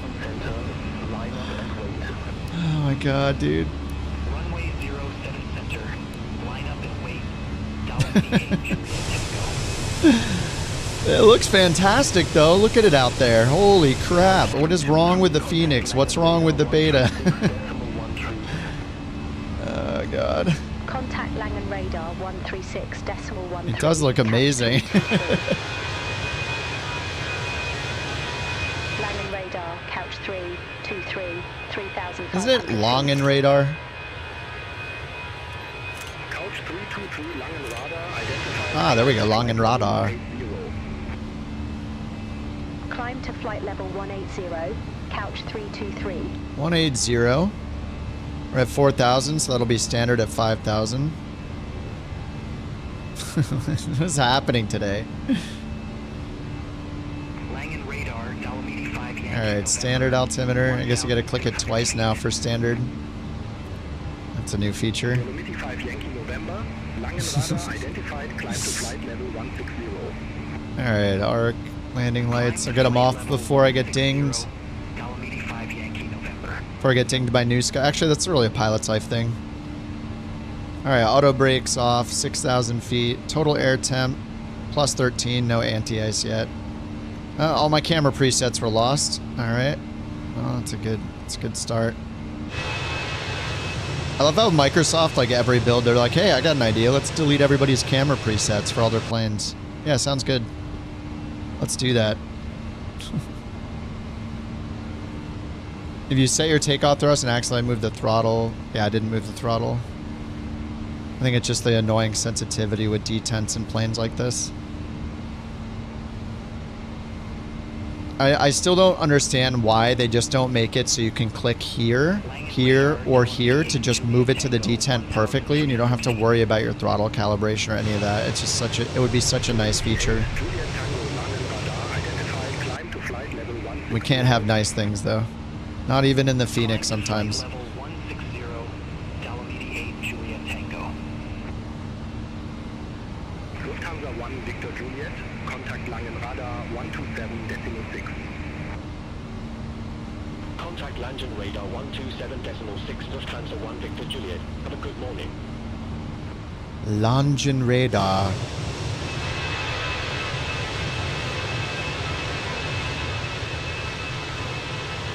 Oh man, well we took off, the screen isn't flickering.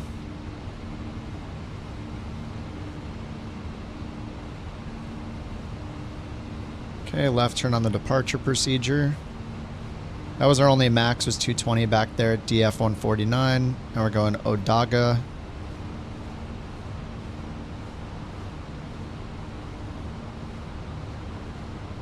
Odaga.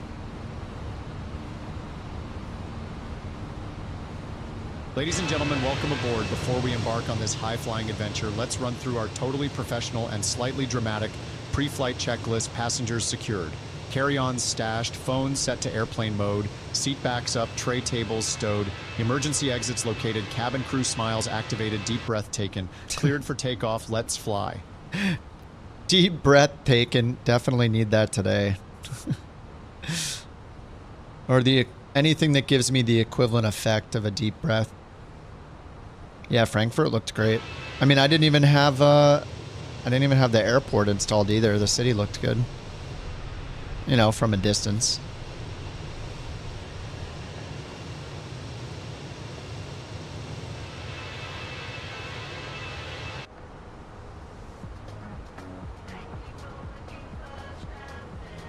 Alright, I gotta reset my camera views because Microsoft loves deleting camera presets.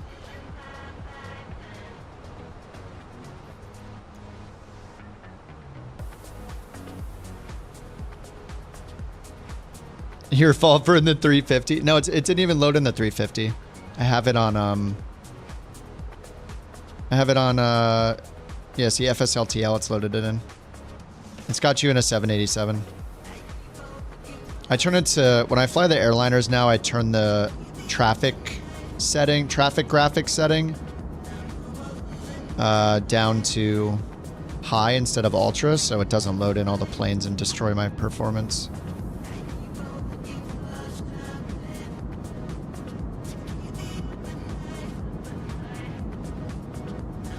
Okay, those are set.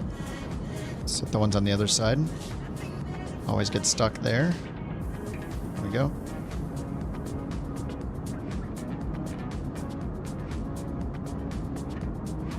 Okay, that'll be camera 2. Couch 323, contact Langenradar 127.6, bye-bye. Bye-bye. Center on 127.6, couch 323. Camera 1. If Phoenix just made Langen radar, good fixed cameras, wouldn't need to ever do this Good again. morning, passing flight level 155 for flight level 180. Some of them are cinematic, but not providing wing views is a crime. Climb to flight level 360. 360. Climb to flight level 360, couch 323. All right, 360. 360, open climb. Let's double check that that's our cruise altitude down here. Perf, 360, 108 miles, so top of climb.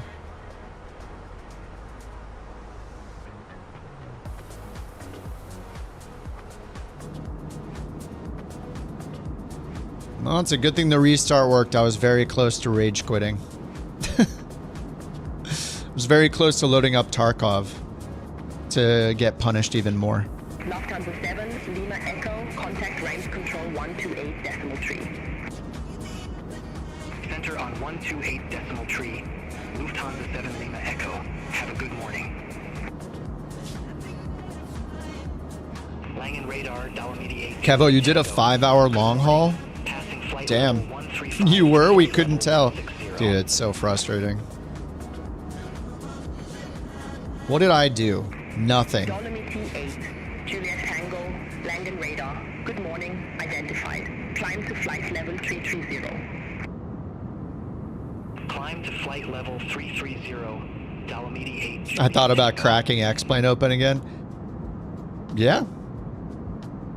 I mean, I consistently think about trying X-Plane. The problem is the basics are so bad in it that it's just frustrating every time I use X-Plane. My current theory about why people think the X-Plane flight model is so much better than Microsoft's is that it's easy to land everything. Like I haven't used X-Plane that much, but every landing I've done with any crosswind even is so easy that my working theory is that people think it's more realistic because it's easier. That's my current theory about X-Plane and the flight models and why everybody's always saying the flight model's better. It just seems easier.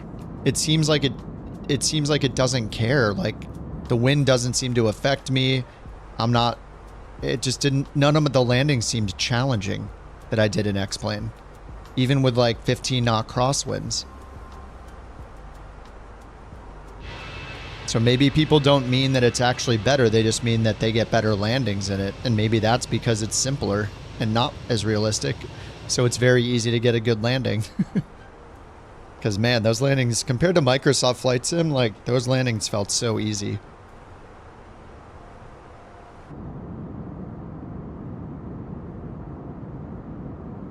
But, you know, we need a real pilot to comment on that who have played both of them extensively, you know.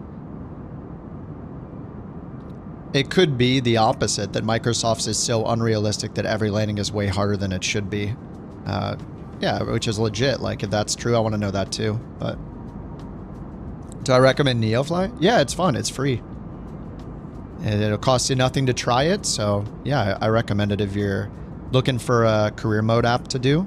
They added a bunch, their latest update added a bunch of real world routes, I think. I haven't tried them myself yet, but yeah, NeoFly is great.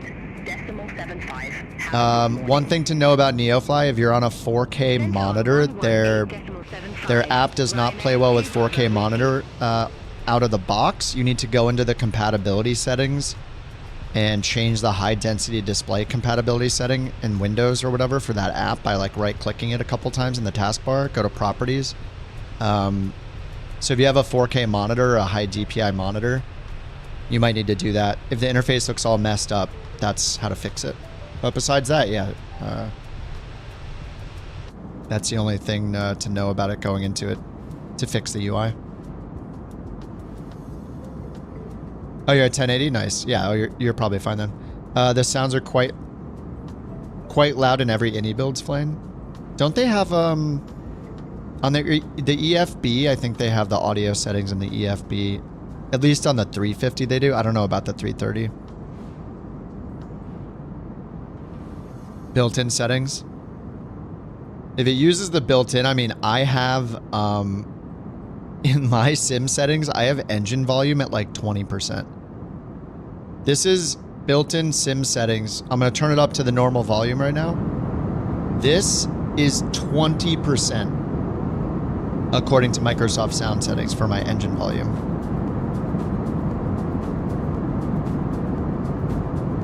So yeah, I have to pull it down, and that's on my meters on my audio interface. It's at like 85-90% on the meters. They just don't know what I don't think they know what a percentage is. And other people's planes, I have to have other aircraft engines set to about 10%, and it's still too loud sometimes. It's wild.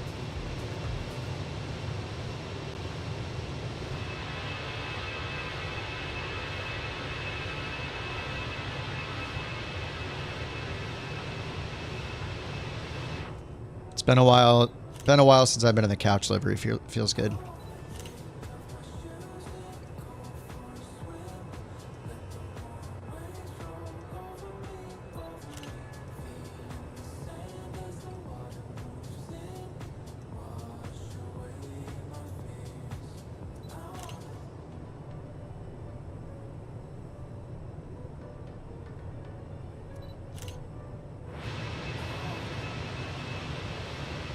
XTX, yep. I have the 7900 XTX because it's got the most VRAM. Microsoft Flight Sim just eats VRAM. Alright, how is the weather?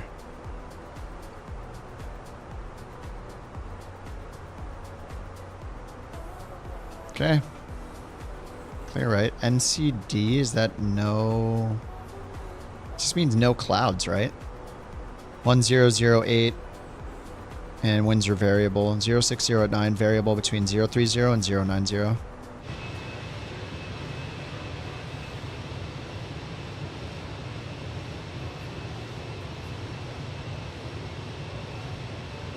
Yeah, the plane audio is loud. Yeah, I assumed you meant the plane. In general, like Microsoft Flight Sim sound volume levels are all over the place.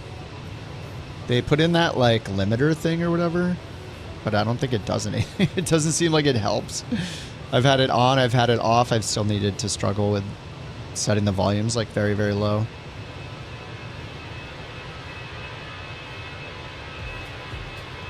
Couch 323. Contact Langen radar 118.75. 118.75. Contact Langen radar 118.75. Alright, still on the climb, 57 miles. Langen radar, couch 323. Good morning. Crossing flight level 282 for flight level 360 direct Oboka. We are direct Oboka. Couch 323 Langen radar identified.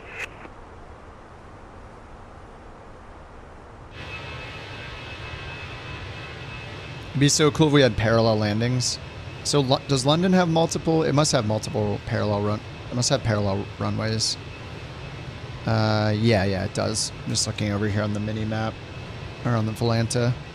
So yeah, it's got parallel runways. So we'll see if they do a parallel approaches with some AI traffic. Would be so cool. Ryanair 2 Bravo Whiskey, contact Brussels Control 125.0, bye-bye. Yeah, the 7900 XTX has been great. The 9070 XT is supposed to be really good too, but for flight sim eats tons of VRAM. Maybe they'll improve it a bit. But so it doesn't use as much, but I have a 4080 that I was using forever, and it ruined so many streams, glitching out and everything, that I just had to replace it. So I've been really happy with the AMD, actually. In every game I played with it so far, it's been fantastic. I think I'm a converted AMD fan. I mean, I've used their GPUs for years, or their APU, their CPU. There's some sort of PU in there. The CPU, GPU, or APU, one of those. But yeah, I've had 3 AMD CPUs now, in a row. I forget what I had first, like the 5900X or something, then the 7800X3D, and now the 9950X3D, and they've all been incredible. And the APU isn't oh my god, the GPU is not disappointing.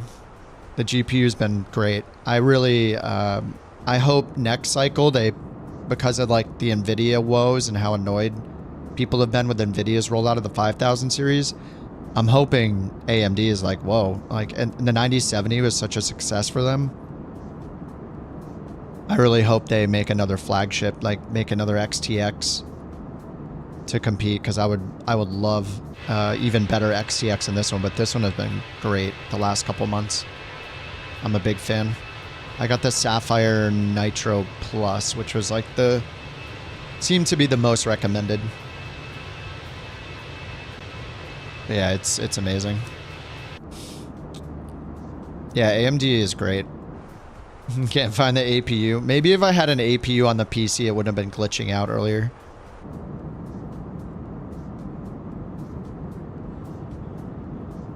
Jeez.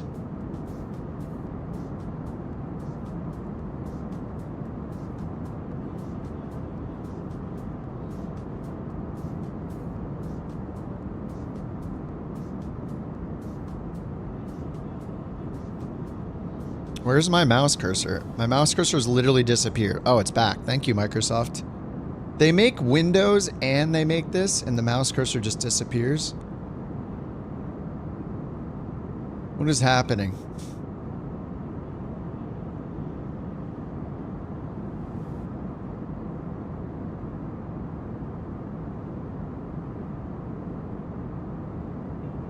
Wait, what the heck? Underdog, I'm just seeing the screenshot you posted. It literally looks like the Matrix. You weren't joking. It literally looks like the Matrix. This is the screenshot of the YouTube. You found the exact frame. Look at the vertical, like, lights. And the whole screen turned like blue. What the hell? That is so random. Yeah, that is so random. Yeah, your GIF. Yeah, that's exactly... Yeah, the GIF sums it up. And it's not letting me open that in the browser for some reason. It's just forcing a download of it. So I can't show it. But yeah, it's the Matrix with Tom DeLonge saying WTF.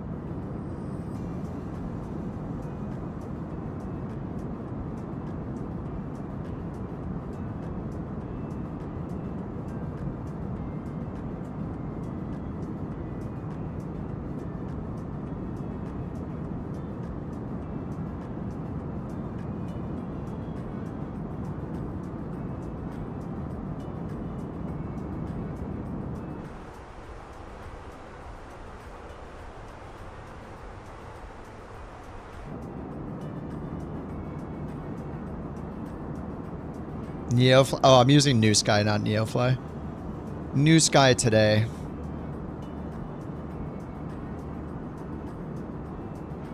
Have any of you guys seen the new Neofly real world routes? They said in their... Let me look at their release notes. Neofly.net.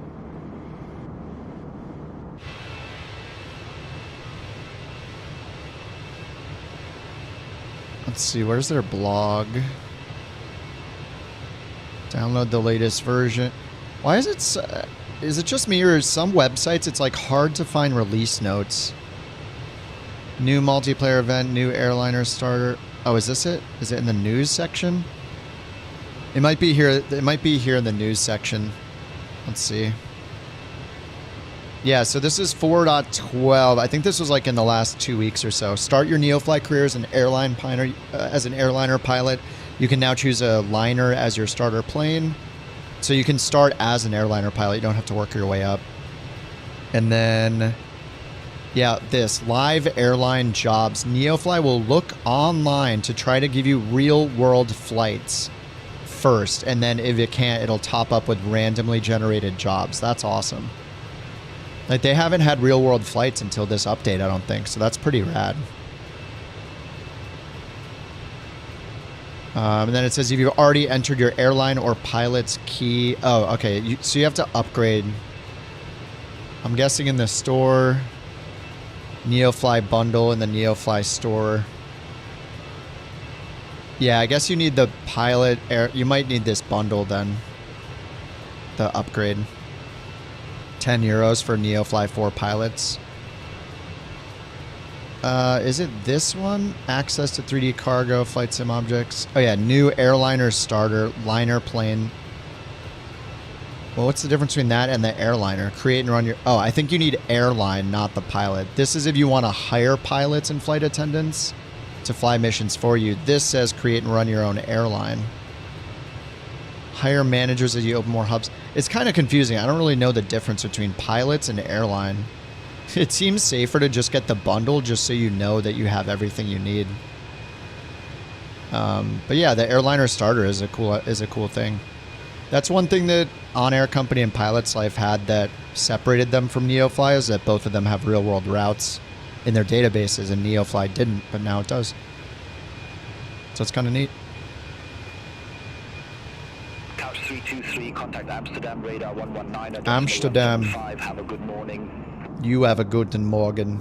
Contact Amsterdam, radar 119.175. Oh man, I played Escape from Tarkov last night with a couple of friends, like late at night.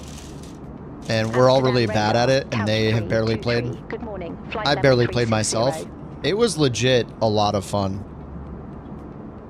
A buddy of mine is like ex-military with well, he's ex-Air Force, knows about guns.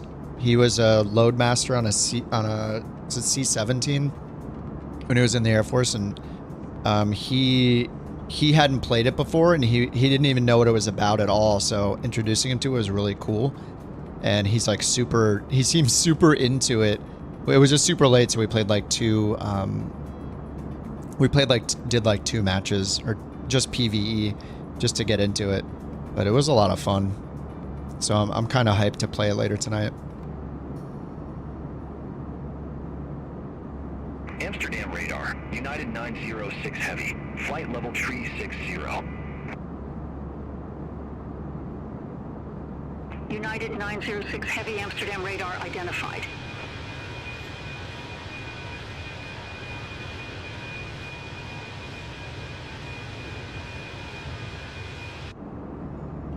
Identified. Alright, we can't see a waypoint. So our TOD, 139 minutes. Check the METAR again. 1008. And let's just grab the ATIS frequency. So we got the Logan 2 hotel arrival. That's the Barmy. Here's the Logan 2 hotel starting at Logan, flight level 250 to Sabre at 160, Brasso, Weasel, and then flight level 070 at Lambourne VOR. So we'll want Lambourne in here probably, 1156.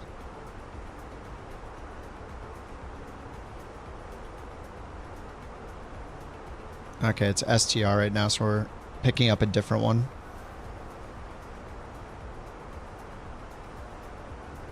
Couch 323, You're not clear for now. Brussels control 125.0. Now let's grab the ATIS frequency in the corner. 2808. 323, have a good morning. 2808.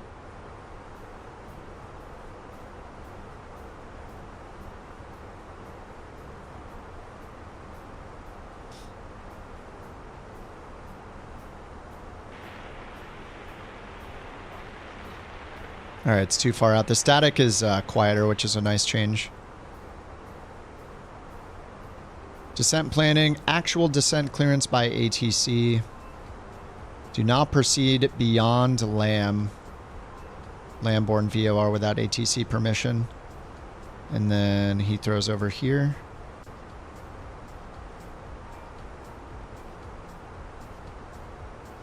All right, so we'll wait until we get the ATC in to put our landing performance stuff, our approach. FPS are dope if you have the desktop space for some muscle memory to take place. Like swinging your arm around like Counter-Strike. I do use pretty low sensitivity in an FPS for the accuracy.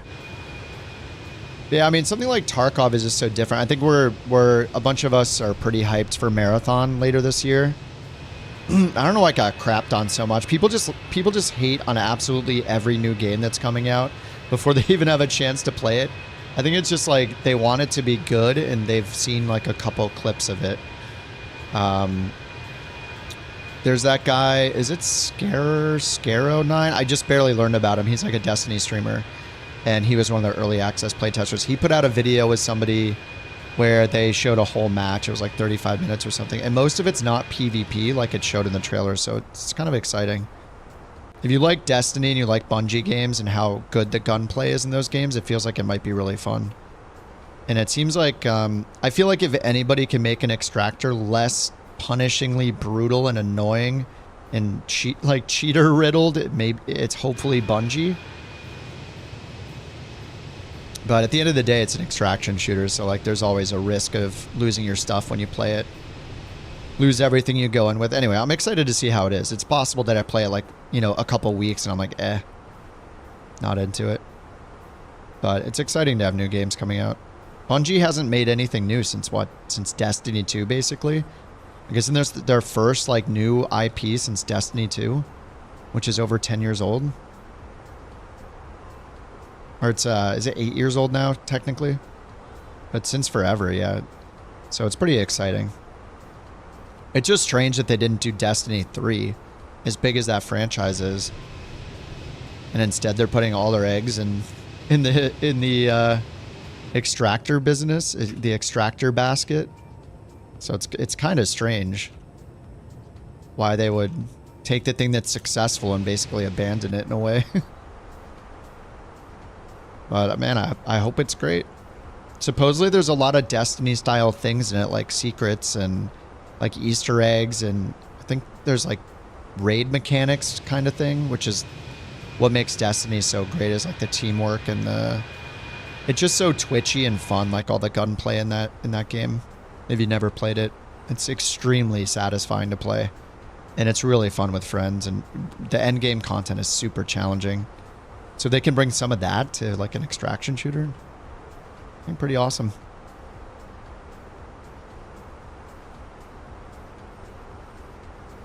All right, 100 miles till top of descent. See if we can hear anything on comm 2.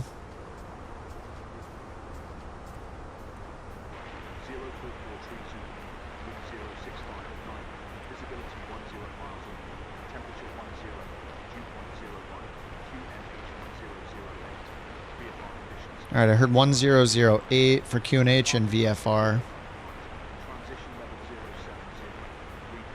Transition 070. Information Bravo is what I heard.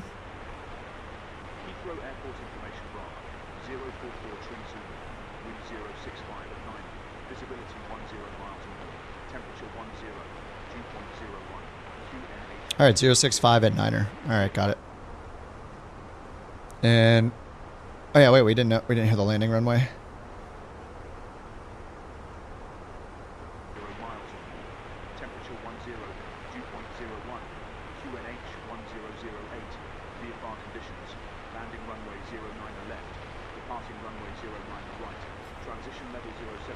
All right, yeah, 09er left.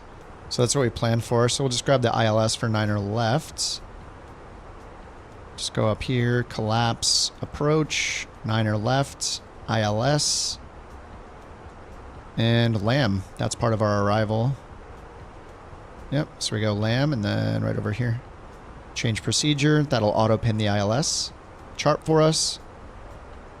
Here it is. And it said VFR conditions, so we'll set up for the Cat 1, 280 Barrow, 280 Barrow. And yeah, we are good.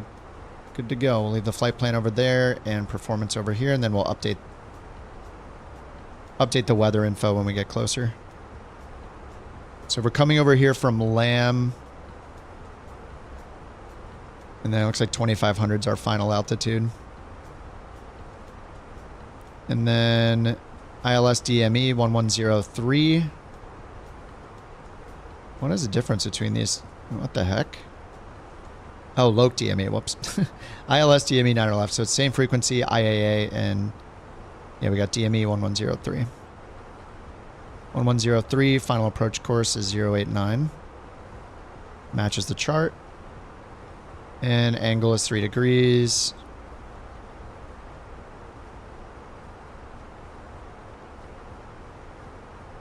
And the VASIs are also 3 degrees, or the PAPIs are 3 degrees as well, so it matches the glide slope of the approach.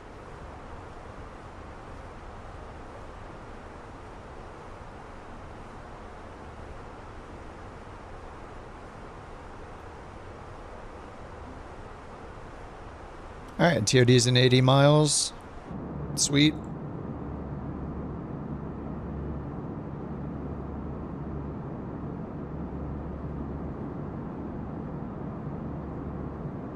And I tried to get the RJ loaded the other day off stream, and I got it installed, loaded in, was prepping a whole flight, and then I couldn't move the plane.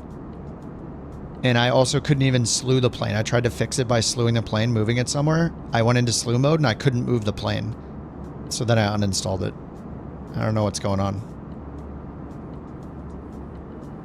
Like, I'd like to get into the RJ and maybe do some VOR nav or something. But it was super messed up. Yeah, it was in drive. Parking brake was off. WASM issue. I did delete the WASM folder completely the other day.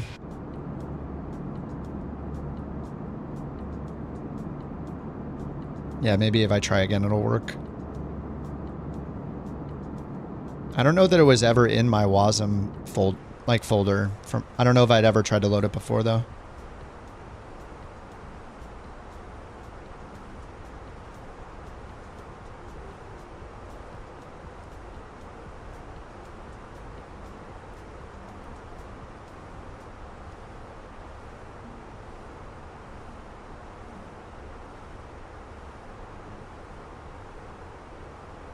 Alrighty.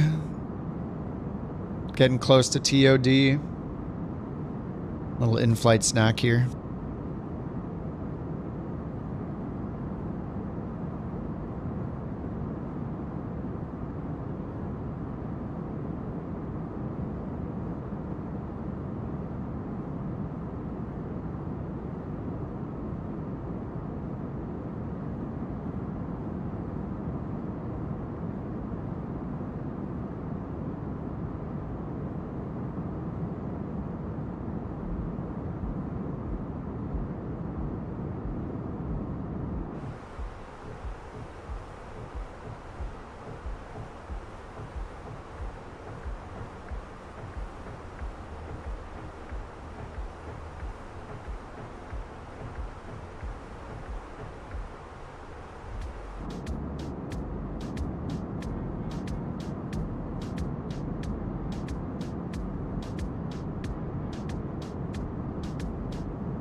It was the RJ, Jack. I have the bundle.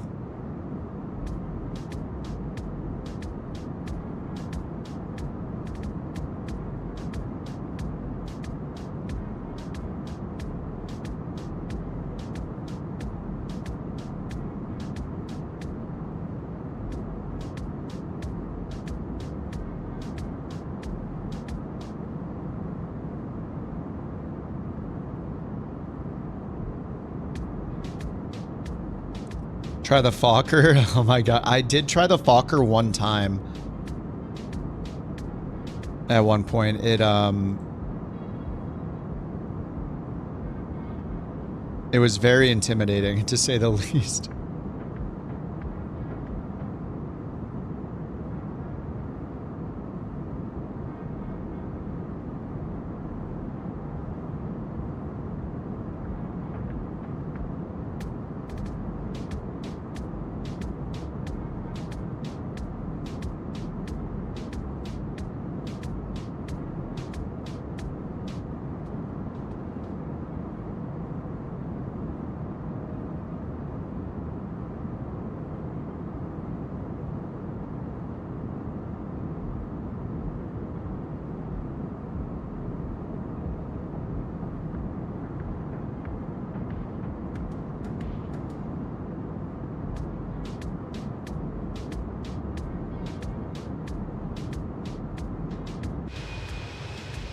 Don't open the cockpit window 45,000 feet in the Concorde?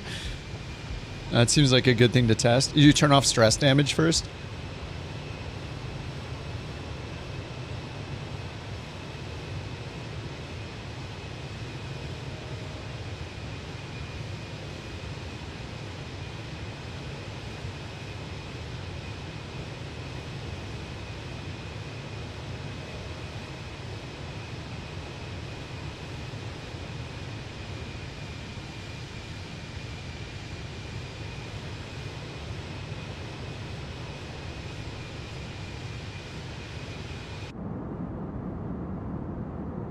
Yeah, it's a little wobbly right now.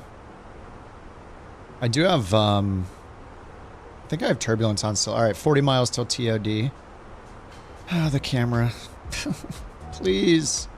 Please, Microsoft, fix it so your camera is not as bad as the X-Plane camera. It's really the only bug. It's so weird because it only happens if your camera looks down at an instrument camera preset. So if the camera preset looks down, I think that's the thing. If I look down at this one, yeah, look, this one doesn't reset. This one does. This one does. Oh, wait. Oh, it has to snap into place. Yep, now it can't reset. The overhead? The overhead works. What? Oh, that's for the other. Yeah, and then these, neither one of these work. Can't reset. A bug where Flight Sim will not save settings? I haven't seen that. I don't know if anybody else has or not. Alright, let me go set the approach here. So arrival, we need the via LGN, LAM, there we go. Insert. Too steep path ahead. Nah. We'll be fine. Alright, now that's all attached. Which settings? Jack says if it's graphics, make sure you don't have optimized setting turned on in the NVIDIA app.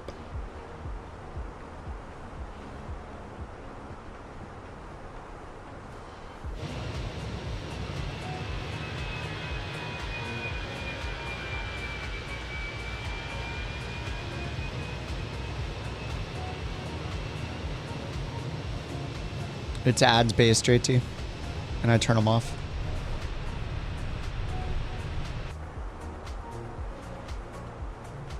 The plane controls sounds and interface settings? Huh.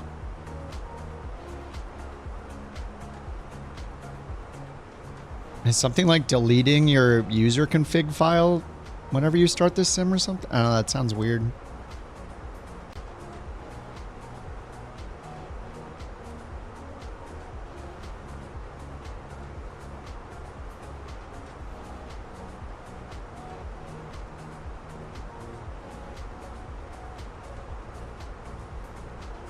All right, TOD should be any second now. 20 miles. I haven't heard of anybody on, oh, that's why. Oh, another bug, I guess. Ugh. It's like, it's been quiet. Frequency does not exist. 1250. It's, picked a wrong frequency or something. 11. Okay, let's do this one. Amsterdam radar, couch 323, flight level 360. They did change a bunch of the frequency stuff recently, so it looks like we're running into bugs. Couch 323, Amsterdam radar, radar contact. Yeah, the area is really bumpy right now. Couch 323, Amsterdam radar, expect Logan 2 Hotel, runway 09er left. All right, we'll expect Logan 2 Hotel, runway 09er left, couch 323. All right, we're already set up for that. Let's see if we get any... Couch 323, Logan 2 Hotel, runway 09er left, report ready for descent. All right, we'll let you know when we're ready. Logan 2 Hotel, runway 09er left, call when ready, couch 323. All right, let's go over here to perf. Listen to the ATIS again. Couch 323, descent to flight level 250. What? No, this bug has existed for months. Couch 323. I tell her we will call when we're ready, and then they tell us to descend. Contact Heathrow Director 119er, decimal 73. It's getting to the point where, like, I wonder how long it's going to take for these bugs to be fixed that have been in for, like, literally months. It's really frustrating. Heathrow Director, Couch 323, flight level 359er with the numbers. Couch 323, Heathrow Director, QNH 1008, expect the ILS runway 09er left with the Lambourne transition. Alright, that's what we're set up for. 1008. QNH 1008, expect the ILS runway 09er left with the Lambourne transition. Yeah, it's really bumpy out here. It's only showing 12 knot winds. That's interesting. Alright, let's see if we can listen to the ATIS and see if anything's updated here for our arrival. We had information Bravo, I think. Heathrow Airport information Bravo 045 044 at 9. Wind 065 at 9er. Alright, hasn't been updated.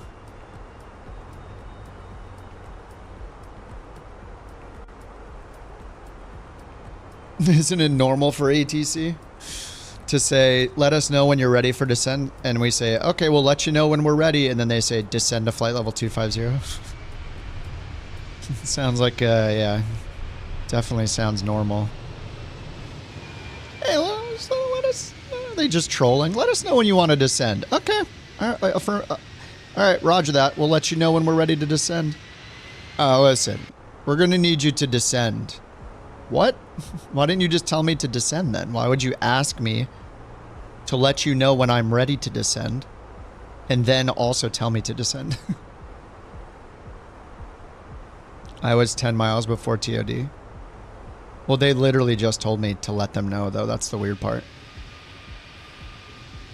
That'd be like the mountain going, hey, let me know, hey, I'm stopping by In-N-Out. Let me know what you want from In-N-Out. And then I say, okay, I'll let you know. And then she calls me and she goes, I got you 7 double doubles and a milkshake. And I was like, wait, didn't you just tell me to let you know what I wanted? What? Are you gaslighting me? Are you trolling me?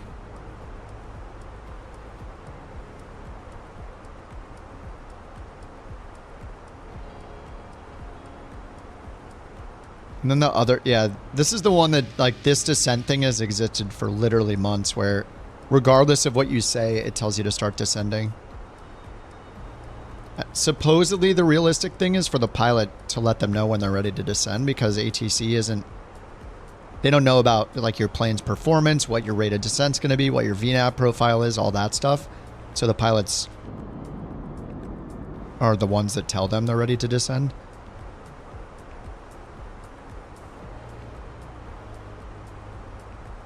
Anyway, that bug's just been in there so long. Alright, let's do our landing performance calc.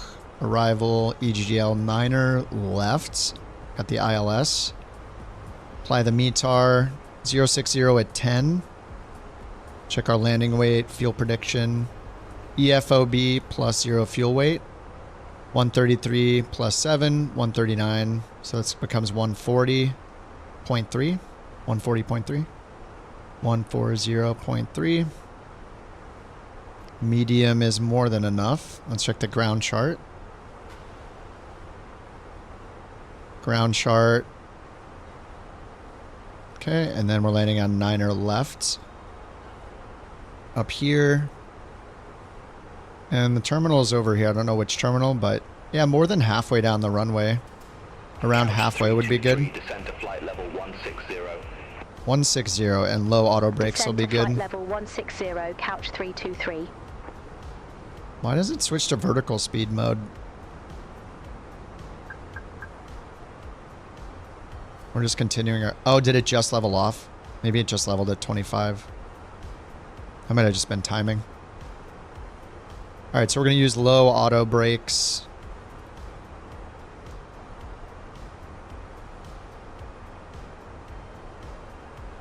Okay, and total air temp -5. It's under +10, so we'll need anti-ice through the clouds.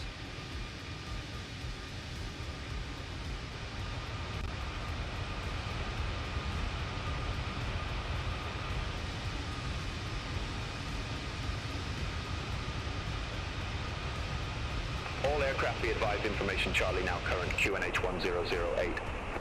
Charlie is current 1008, so that's so nice that they announce it. So let's get the new wins. Performance approach. All right, Charlie time. Heathrow Airport information Charlie, 0513 Zulu, wind 065 at 10, visibility 10 miles or more, temperature 10, dew point 01, QNH 1008, VFAR conditions, landing runway 09 left.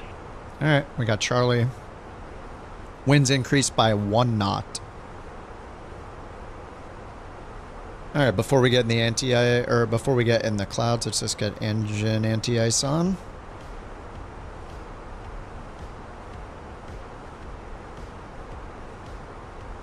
We got Jewel right in front of us. I see someone right in front of him too. We got a train.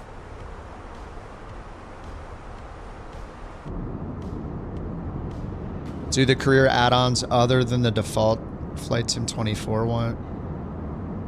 What is there? What do you mean besides the default 24, Barton?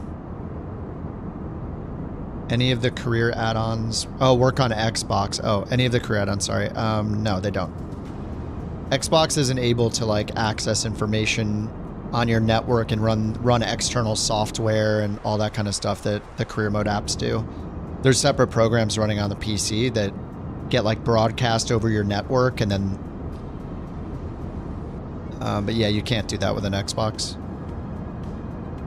So yeah, you only have the default career mode on Xbox. Yeah, unfortunately. Because the Xbox is a very like closed ecosystem, you know, only certain programs like software can run on it. So if it's not in the App Store, on the Microsoft Store, it can't run on the Xbox unless you like hack your Xbox or something. But yeah. Unfortunately not.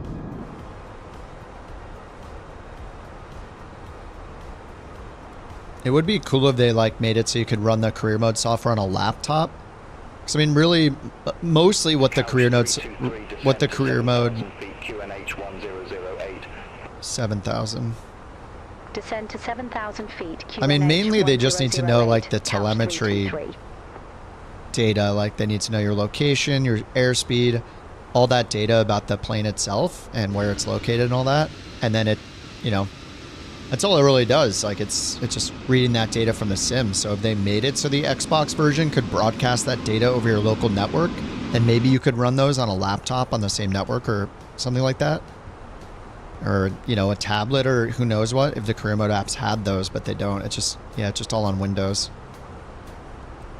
It would be great though, like, but either way, it's still kind of crazy that Xbox and Flight Sim 24 even has a career mode now. I mean, even that the sim runs on an Xbox is insane.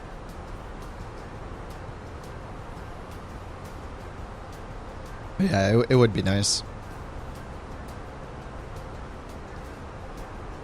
Yeah, 320 knots in the descent. Airbus is doing the Airbus things. We're at 13,000 feet. All right, total air temp, +8.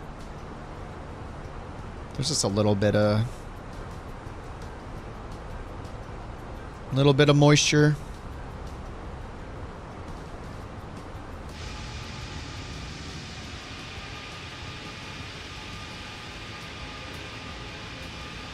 Jewel, you're in the 777? Oh yeah, in the PMDG.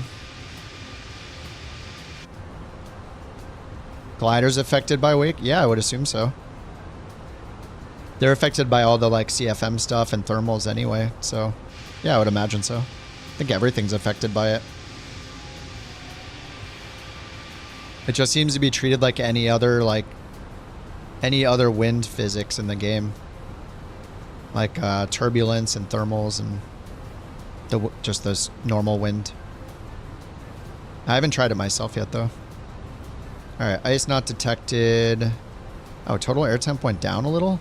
+4 now.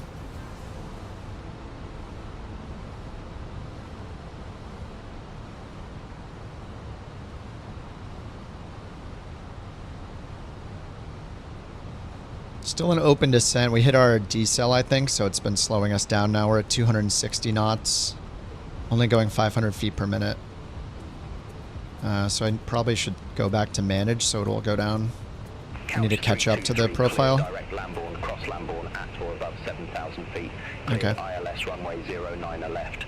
All right, we're cleared for the ILS, so let's put in the Cleared direct Lambourne, cross Lambourne at minimum or above altitude, which I 7,000 think feet. was 3,000. Cleared ILS runway 09 ILS DME 9er left. 323.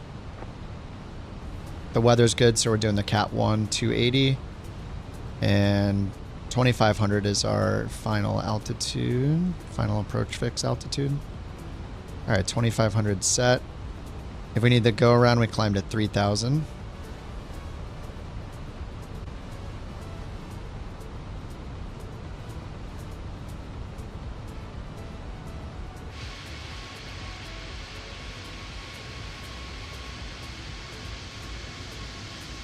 I know, Dan, me too. Yeah, BeyondATC got some kind of multiplayer feature, just like the chatter. It would be so awesome.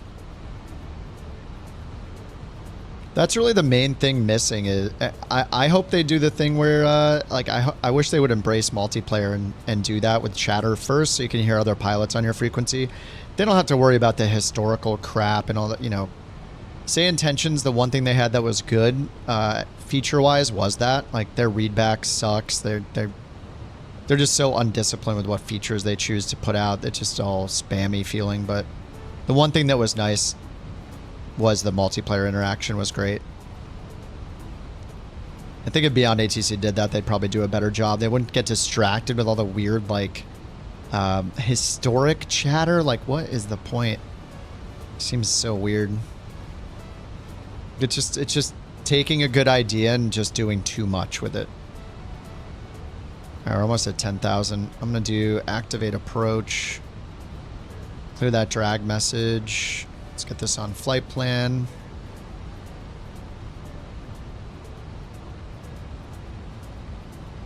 All right, 260 knots. Why isn't it slowing me down? Let's get half. It's speeding me up, actually. It's chasing the vertical profile. We're gonna get dinged for a speed problem. I don't know why it has a problem following the 10,000 limit. It's like prioritizing getting the VNAV profile, I guess.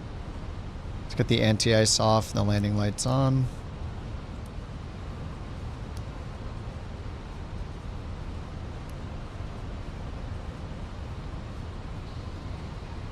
All right, now it's catching up to the profile. Oh, approach mode is what does it?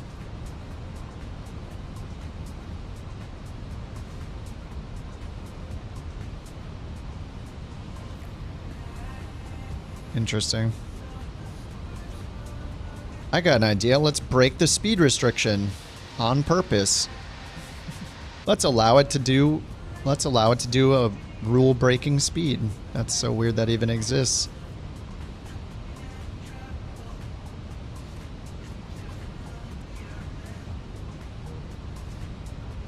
Are you waiting until 15 or 20 miles out? I usually like to put it on earlier so I thought it would start our decel earlier, but because it wasn't on path, it didn't. All right, let's get the spoilers armed. Auto brakes low. Well, at least we're on profile now.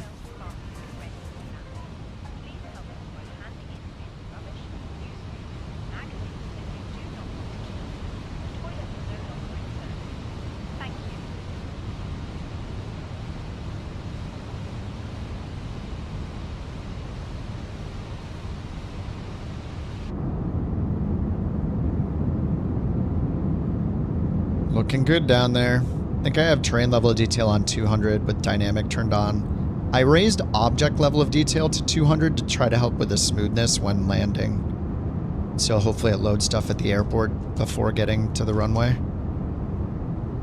It's been decent for me even at 100, but just trying it out.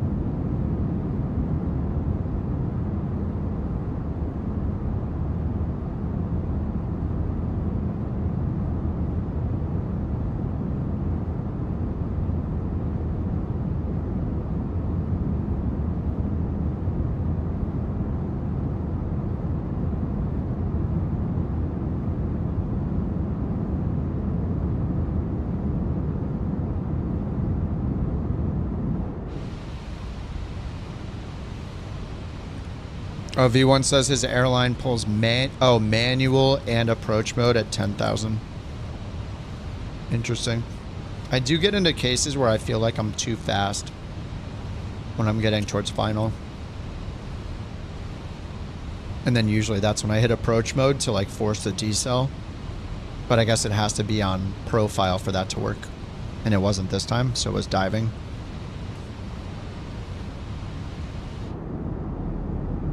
Damn, the ground looks so good right now.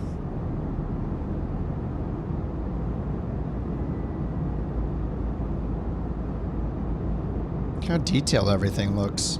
Is that because of object level of detail being at 200?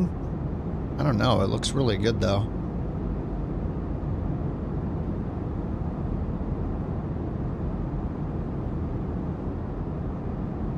Welcome to London.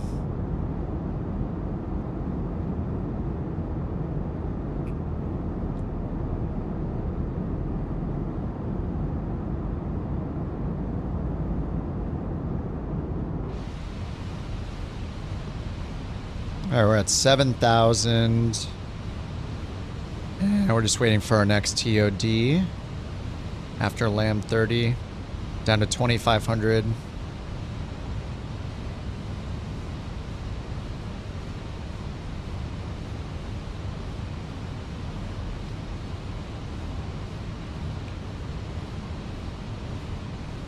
And they cleared us for the ILS already, so we'll report when we're established.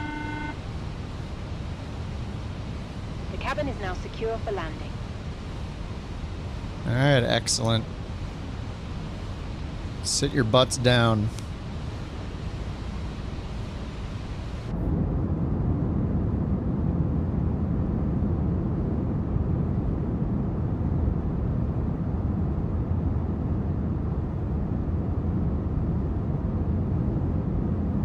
God, the sounds are so good.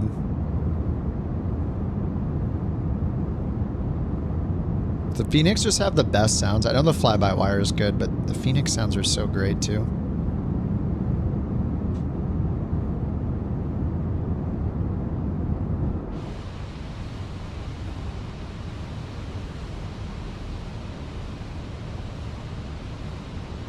Too steep path.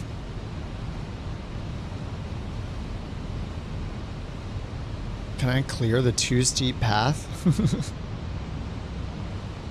Let's use some speed brakes, I guess. Speed brakes after the decel point before 39 Bravo. Which is this one before the final turn. So when we're on base.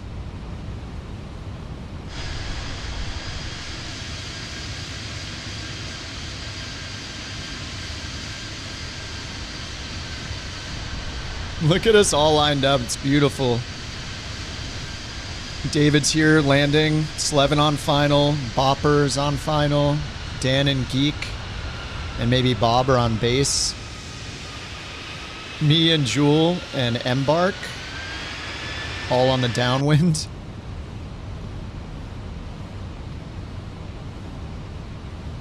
Alright, I'm at 7,000.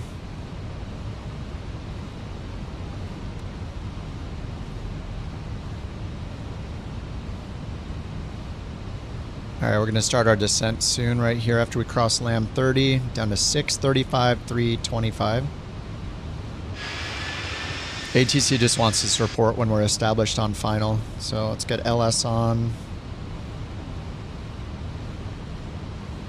1103, IAA is the identifier, which we saw up here. Whoops, get the approach again. I love how just clicking and dragging an image is also too complicated. It's like nothing. Why? Come on. 1103, 10.5 miles, and yeah, IAA.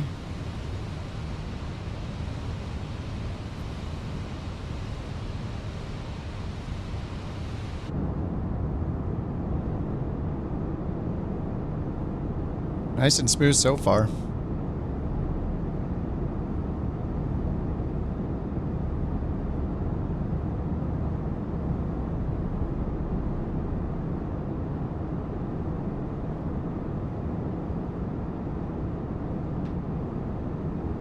The P190, yeah. The Piaggio, it's really cool.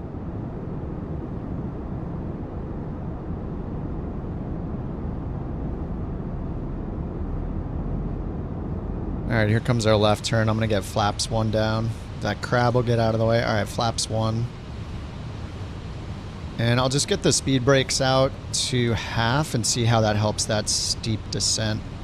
Just make sure we stay on profile. Bob's right in front of us in the 350.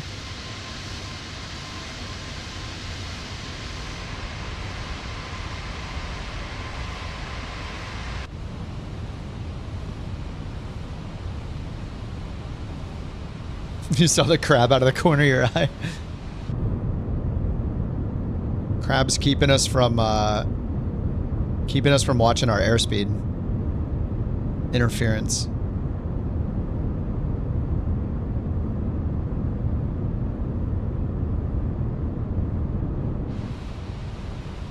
Oh yeah, there's the barrow. Thank you. 1008.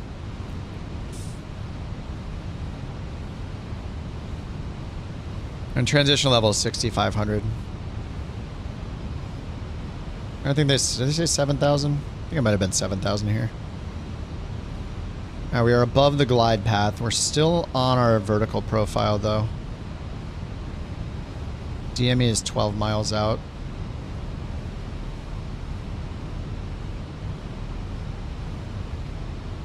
Yep, speed brake is still out. It's warning us of a steep path after this, right after this we're about to hit right here. We're about to hit this waypoint and start a steep descent, so I want to make sure we can make it with the speed brake.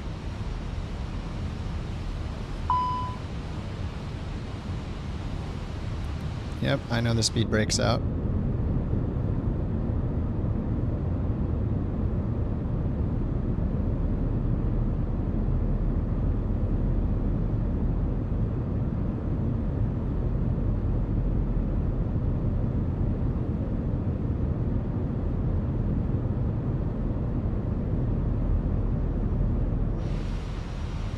Alright, we're still on profile. And we're 12 DME. Glide slope's above us. Alright, spoilers are armed rather. Now let's go ahead and hit Loke.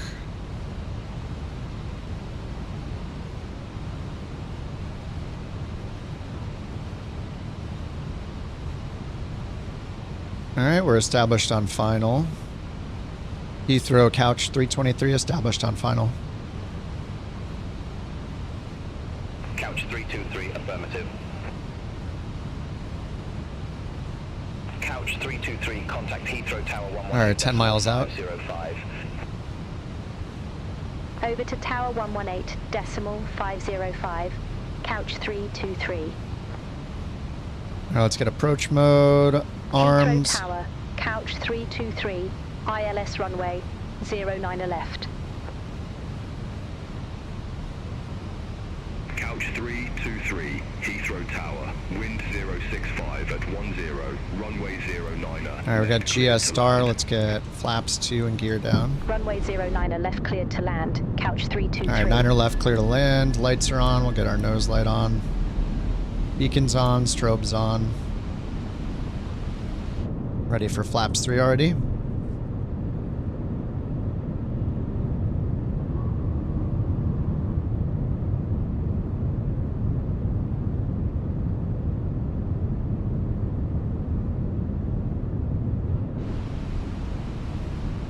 Alright, 2000 AGL. More than 5 miles out.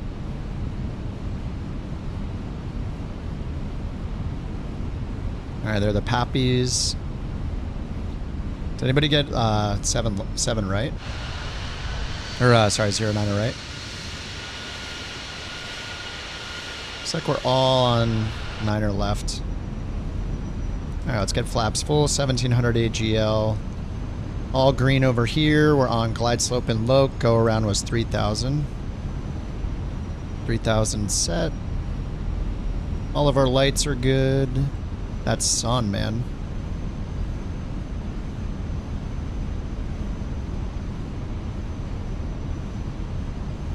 It's not very helpful.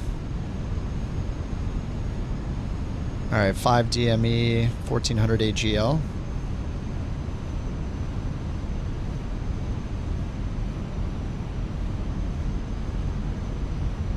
Barely see the runway lights right there, or the pappies. And 22 knot wind from the front left.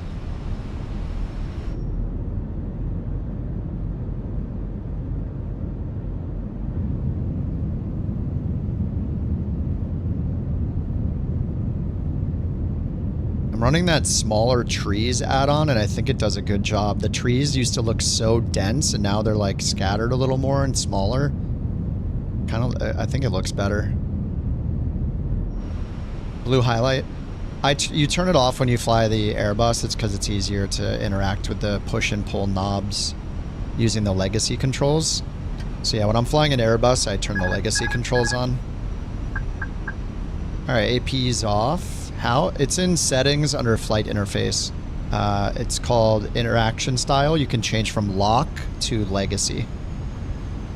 But I like to use lock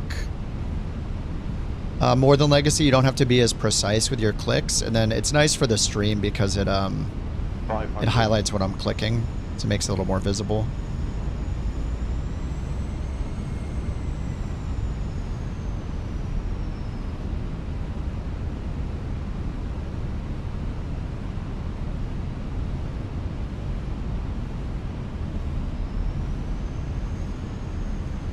Above.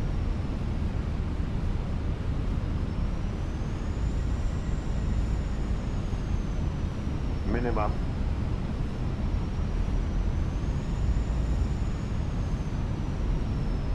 $15 knot headwind. 100. 50. 40. 30. Floating. 20. Retard. 5. Ooh, 453. I feel like I need to pull the throttle out. It's weird. As soon as you pull it out, I get so much. I just drop like a rock as soon as I pull it out. So when I flare, like my ass just hits the ground hard every time. Like the G's are okay, but the vertical speed's always crappy. Exit right at Alpha 4, couch 323.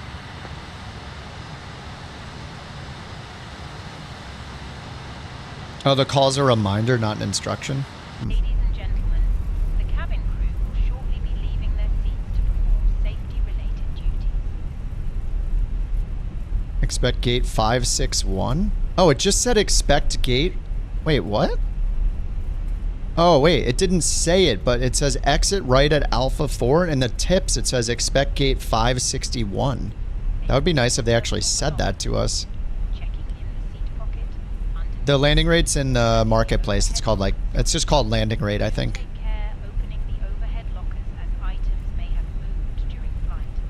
Why does GSX never work when I land? I'm hitting the shortcut and it just doesn't open. GSX is such a mess. I don't know which way I'm going to end up going. I'm just going to guess left, I guess. Or right, I guess. 121.905, couch 323.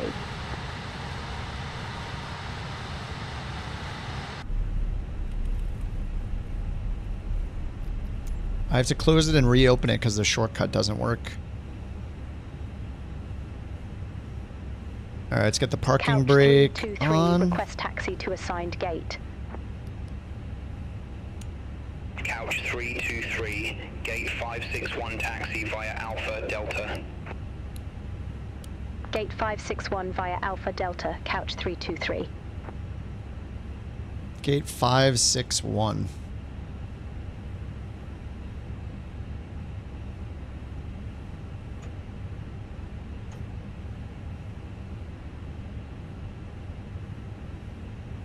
Right turn, good. Oh, a load of people floated IRL today in the wind. Oh, nice. That's cool.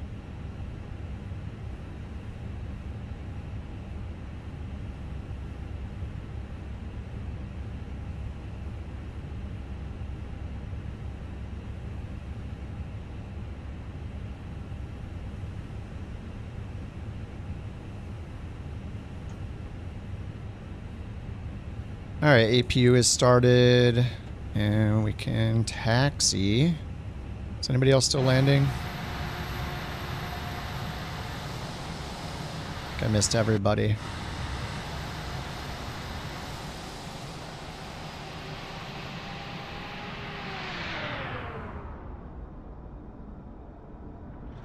Just JT. JT is left. What the heck?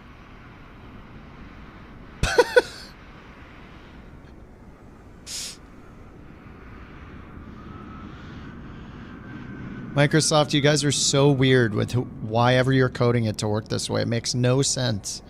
It's just so stupid looking. Why? Minecraft plane. Oh man. All 5 polygons. It was beautiful. We love to see it.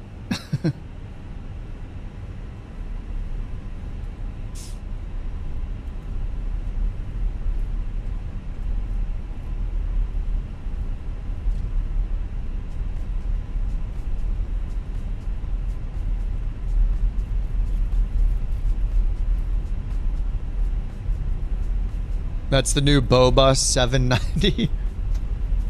Oh man, that thing looked ridiculous.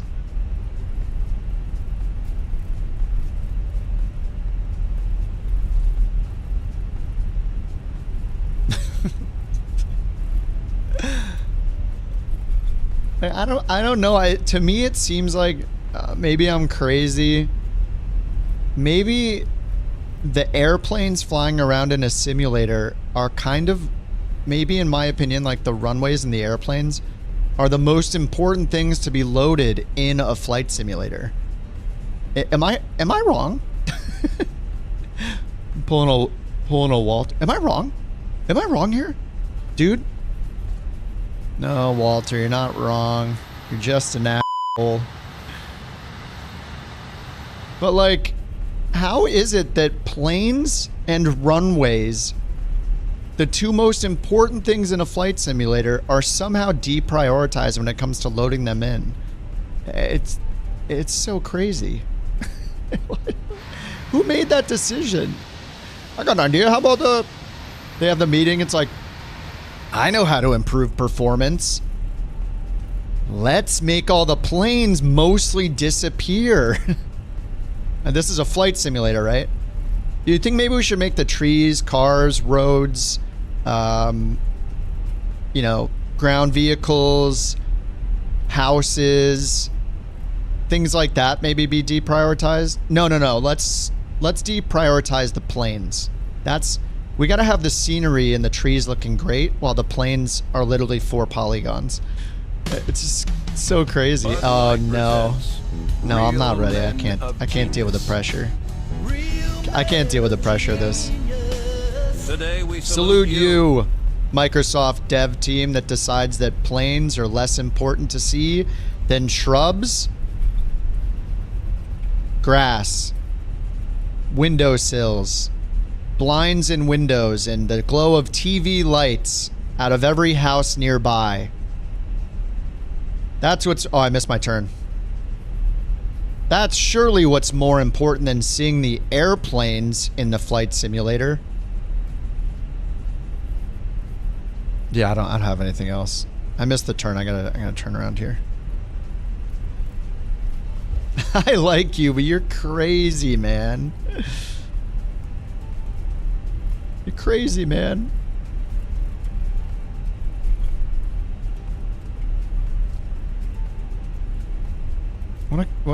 What a weird decision to make.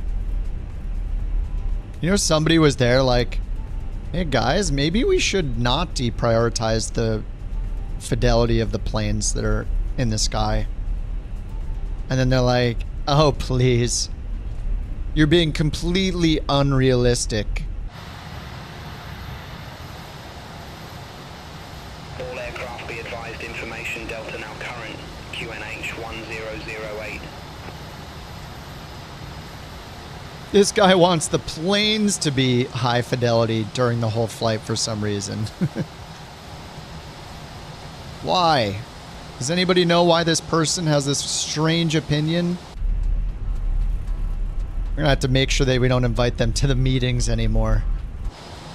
These wild ideas.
Close enough. Alright, APU bleed is on.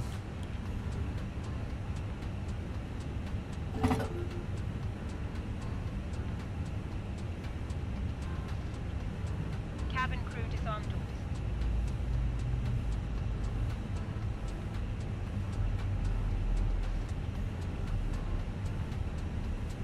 Okay, when's GSX gonna do its thing?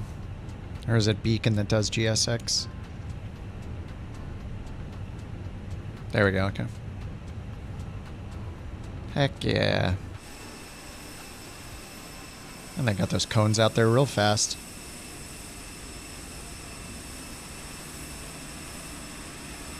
It's a leather-bound jetway. Look at this. Dude, don't they attach the jetway and then open the door?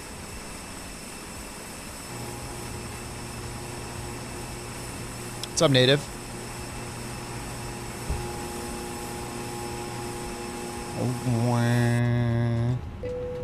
Alright, we got the GPU available. We do. Let's get that on. Get the APU off.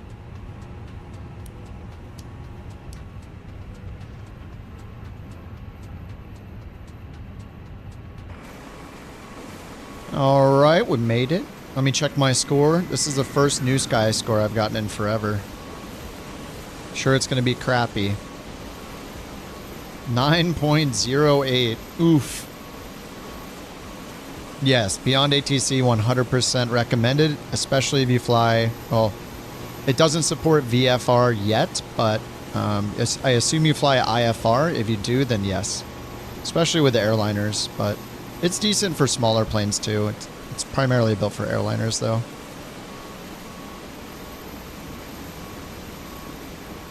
Off centerline, takeoff and landing. Heavy touchdown. That was a long touchdown. 1.6 Gs? It said I was 1.1 Gs. Why can nobody agree on how to calculate the Gs? 465. 9.08. Lower than the Couch Captain's average. 9.20. I messed it up. Alright, let's book the flight to Zurich then. Free flight passengers, Couch Captains, 323. EGLL. Is it LZSH? LSZH? LSZH. And we're in the 320. Let's do the big one, the 180 packs properly this time. It's going to give us 160. Departure time at 22:20. That's only in 15 minutes, so I'm going to put that at 22:55 just so I'm not late. Book flight, generate sim brief. What's up, William? How's the sim holding? It was a rough start. I was having a weird graphics glitching thing happening. I have no idea why. I restarted the sim and it finally worked, but it wasted like an hour of all of our time, unfortunately, but it seems to be going okay now.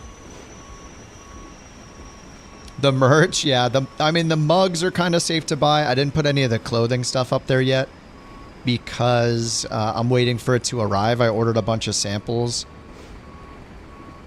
It was pretty expensive to order, but yeah, I have like 4 t-shirts, the mug, the socks coming to me just so I can verify it looks okay before I put those for sale. Yeah, free camera. Free X camera. Well, it's free unless you want it to have decent features or whatever, then you have to pay, I guess. I don't know. What was it? There were like certain features you couldn't use. I forget. You went surfing for the first time. You saw 2 F-18s buzz the coast. Oh, that's awesome, man. Yeah, I think most of the products can deliver to Europe. I forget which ones are US only. I think a lot of the clothing is made in Mexico. But yeah, I haven't received any yet. I'm not like pushing it or anything yet because I don't know how good the quality is. So, you know, you could wait to see until I get mine and take some pictures of them and share them on Discord. And I want to try, I'm going to try on all the 4 t-shirts and just pick the cut that I like the best. The ones that have the best quality. I don't really want any crappy, boxy, like uncomfortable t-shirts on there. So I ordered all 4 of those to try them to see what's the best.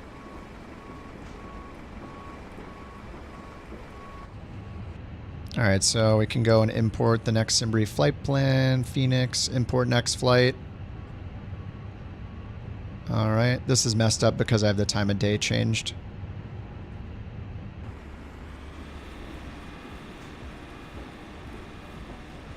All right, let me grab the flight plan over here. Cost index 60 again. And we're gonna have 160 packs, it said. Okay, and let's grab the route.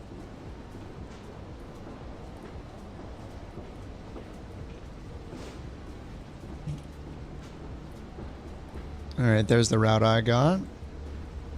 Couch 323, ready to go again.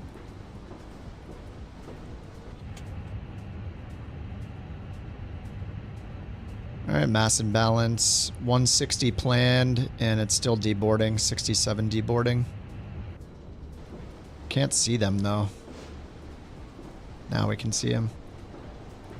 Oh, she looks very happy. Nice shirt.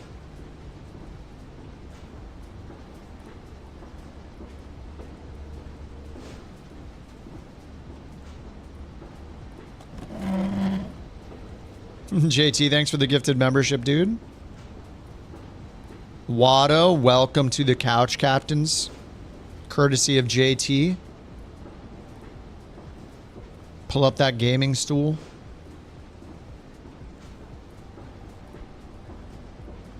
Watch for splinters. It's so weird there's like jetways that aren't glass. I kind of wish they were just all glass so we could see the passengers loading.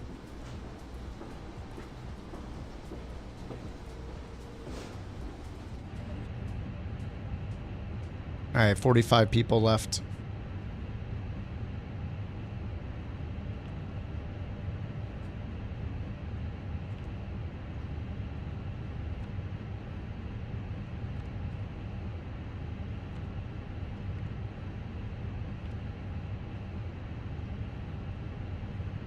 Phoenix gives little information. Oh, an update for Phoenix. Yeah, I mean, they made that blog post, right? Saying that they were making the Neo. And what else did they say?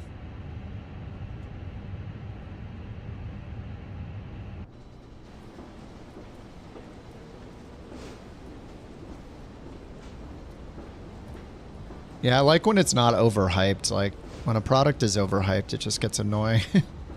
Yeah, one day they'll just say surprise Neo. Yeah, I prefer it that way. To have people sitting there speculating over and over, when's it coming out? When's it coming out? Every day. Oh, they announced blah blah. Is it going to be this week? Is it going to be next week? It's like, just chill. And when it's out, it's out. You know, they were like dropping all these like posts and videos and trying to hype it up. It just seems so. It's just cringy marketing crap. Does anybody like that stuff? It's just like, I don't know. When things get overhyped, like the 350, and then they launch and they're like really bad, it's just like, ugh. Like, just stop.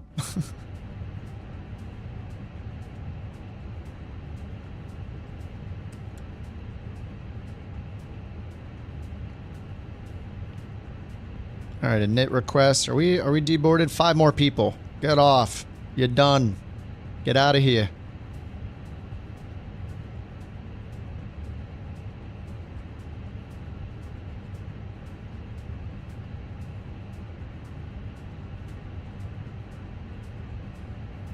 All right, deboarding complete.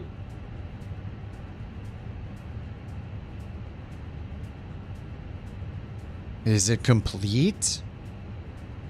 Does it not tell you when it's complete?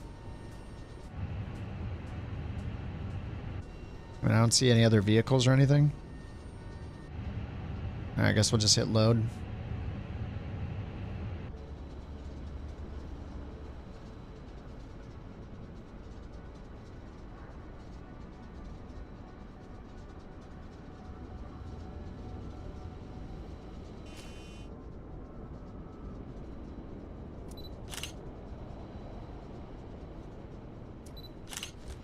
All right, let me get BeyondATC going.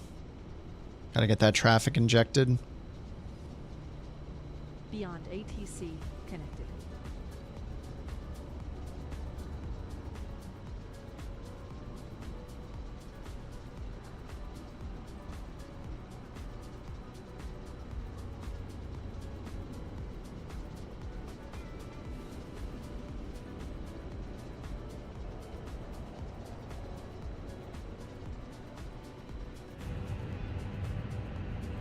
The traffic's from BeyondATC. It's based on real world routes. All right, loading it up. Let's just go ahead and get our clearance, I guess. Get it early.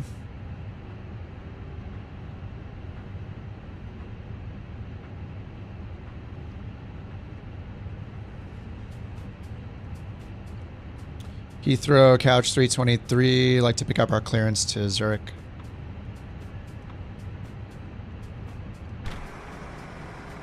Couch 323, Heathrow delivery. Expect runway 09 right, Dittling 1 Juliet departure with the Dittling transition. Squawk tree 446. 3446. Detling 1, Juliet departure with the Detling transition. Squawk 3446. Couch 323.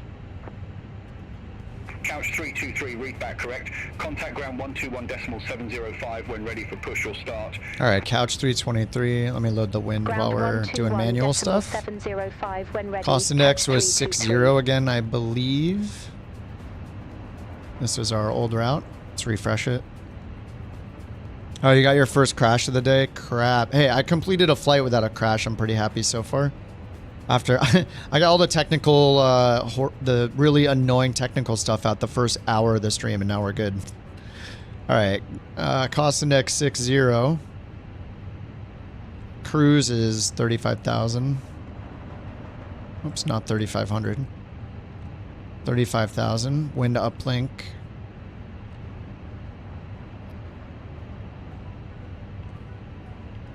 All right, comms, AOC, messages.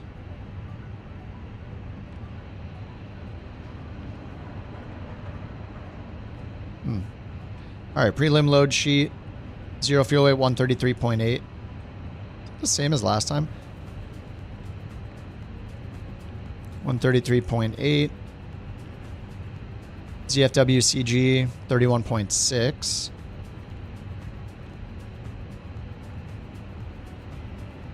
All right, and block fuel, 14.3.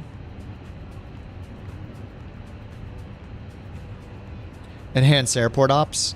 For these airports, they redid a bunch of the runway operations, and I guess it'll support like simultaneous departures and landings, like parallel departures and landings if both runways are active. So today we're just flying between 3 of the I think 6 airports that they announced or covered, and it's on the experimental version.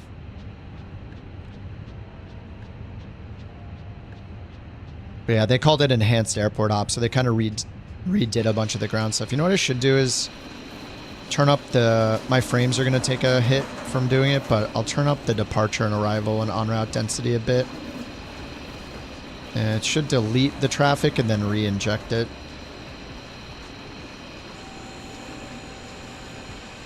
Just so we can see and hear more of the traffic coming in. Just see if we see anything different. Looks like it just is spawning some vehicles over here. Yeah, okay, I hear some planes spawning in.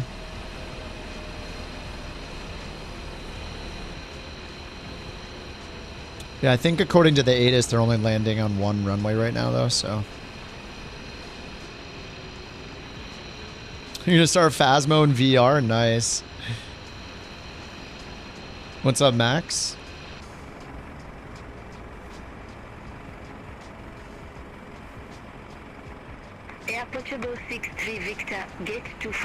Why can't it model match you? Yeah, that's a question for Microsoft. It just loads the generic for so many people. Air Portugal 63 Victor, Heathrow ground pushback approved. Face south. Pushback approved, face south, Air Portugal 63. It's a great question, though, why they can't figure out model matching for a plane that's so common. Yeah, it's ridiculous that we still don't have decent model matching in almost 5 years of Microsoft Flight Sim.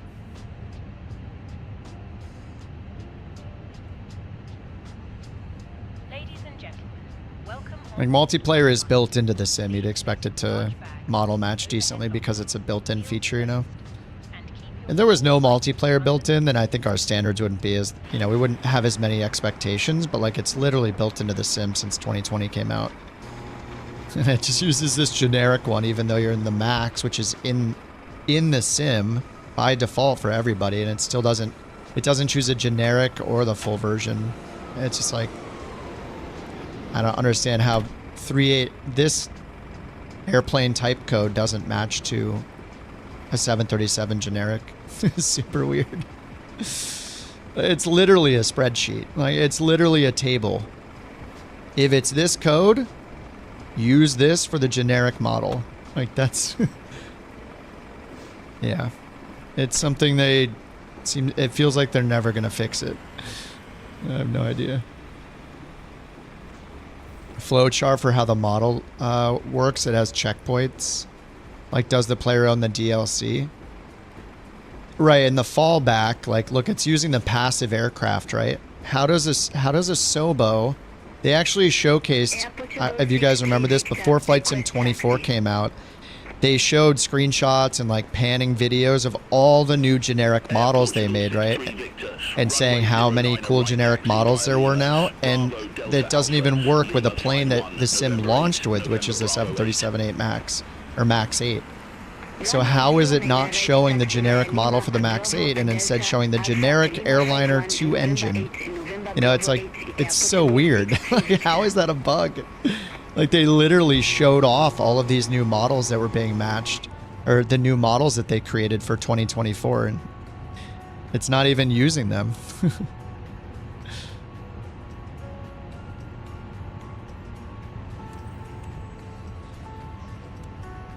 I mean, amongst all the problems, like, yeah, model matching isn't like number one. It's just kind of funny, you know, when multiplayer and all the images they showed us of like, look at this vast amount, this vast collection of brand new generic models we have. It's like, okay, well, we see this one like every time. Pretty much see generic Airliner 2 engine or like the GA version of that. Like, that's about it. Yeah, exactly, Native. Yeah, if it was a car racing game, you drove past in your Ferrari and it looked like a Fiat, you would laugh. Yeah, you'd be like, why is he driving that? Or it didn't even look like a plane, like it was like some mashup of multiple planes, you know? Like a generic car, 4 wheels. It's pretty funny. Did it get stuck with the loading? What's going on? I don't only have 38 people on this. Speedbird 41 Yankee Alpha. Did it crash? Oh, there it goes. Okay. Face northwest. Surprised we only have 38 people on board. I have it on like high density. Speedbird for 1 Yankee Alpha. Yeah, I mean, Microsoft like missed the note of how to do cosmetics, essentially.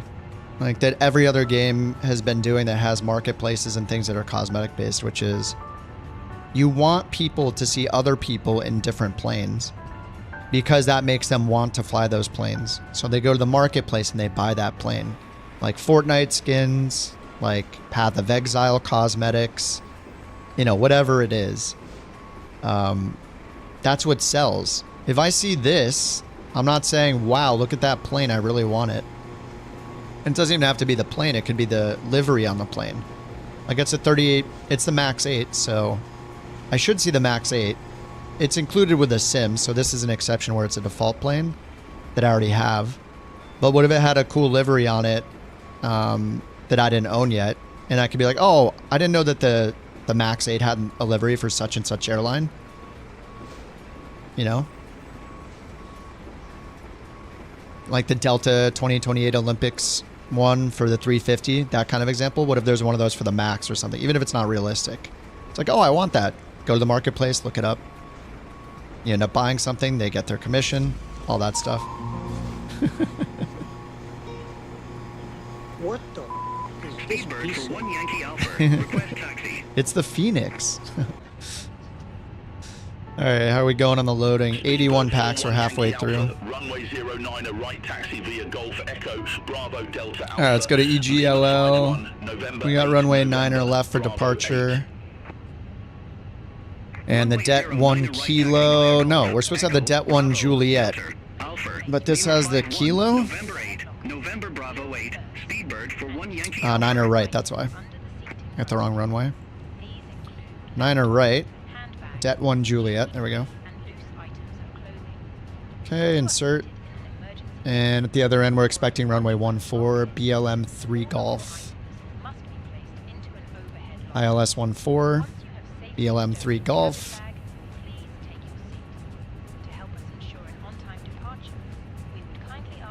And I don't think any of these apply. No via.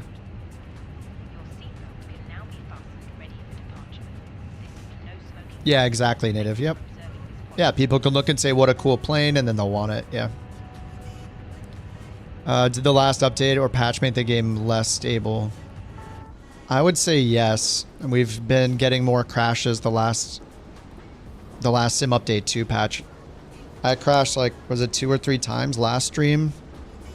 I feel like we've been getting more crashes. I had that weird graphics glitch. Maybe it was an anomaly this morning, or like when I started the stream, but it's been okay since then. But, you know, I'm not going to hold my breath. There's plenty of, there's a whole nother flight to potentially crash, so we'll see. I never know. Yeah, I feel like it got slightly less stable with the latest patch. Contact Heathrow Tower 118.705.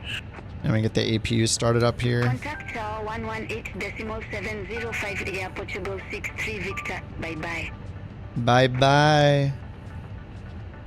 It'll be GIP 14. I guess I could look through the charts.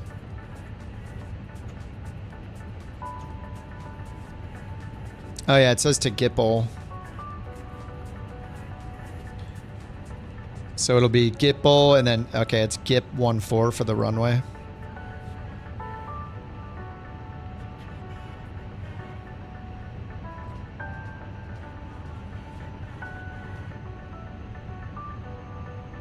ILS 16 or ILS 14. Oh, there's just GIPL. How do I know whether it's GIPL or GIP 14?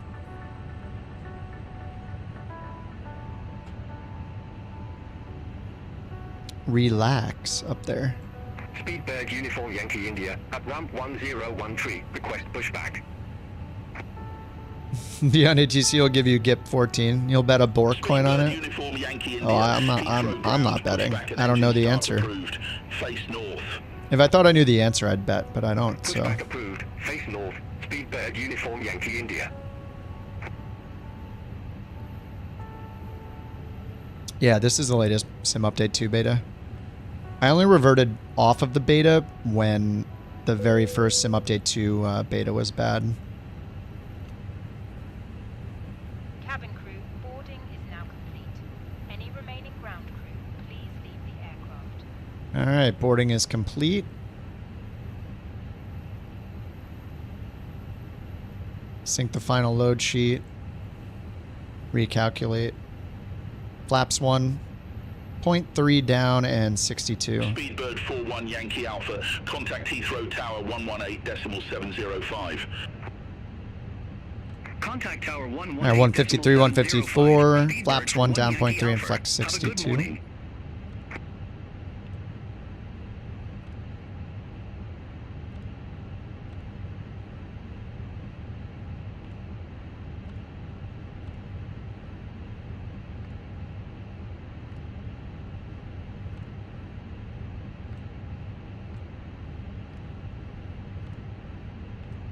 There, is that all the messages? Company message.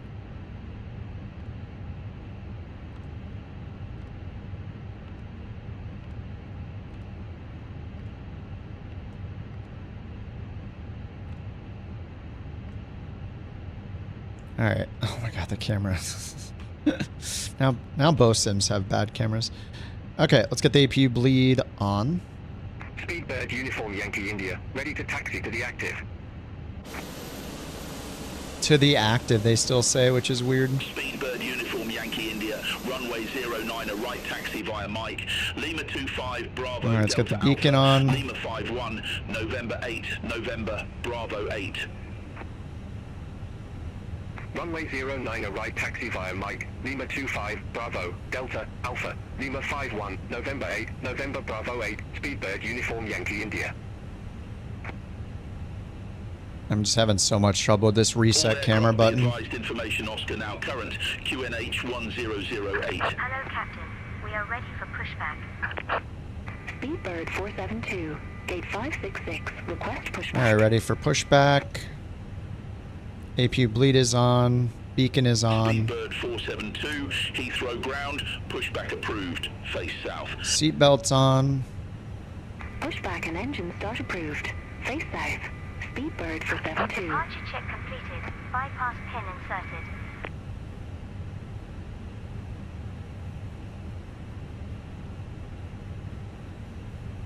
Is this right with the departure? Okay, yep.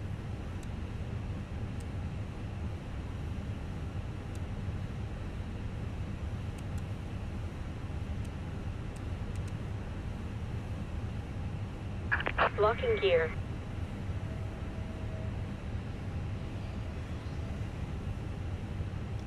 All right, predictive wind shear's on. Let's reset this.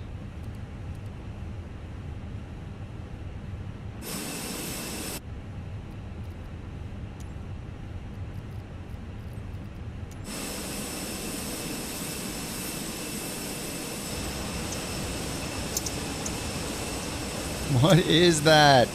Why is it coming out from under the ground?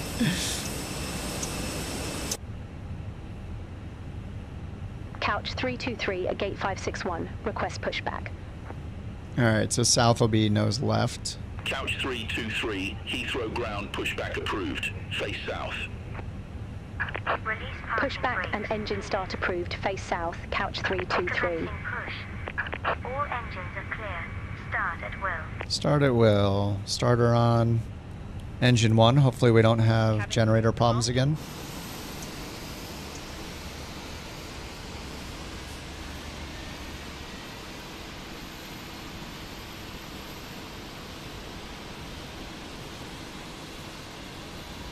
Terminal 5 decided to just not load for you. 472, taxi for departure.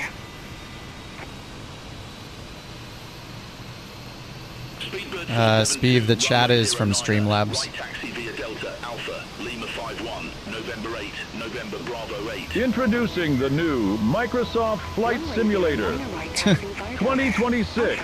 All new model matching feature, new generic plane models, and reduced crash to desktops and better camera presets. Really? We promise it will work this time, coming out fall 2027. There it is. Yeah, fall 2027. If we're lucky. Can I just look like the plane that I chose, please? Pushback and engine start No. approved. Face south. Speedbird 8608.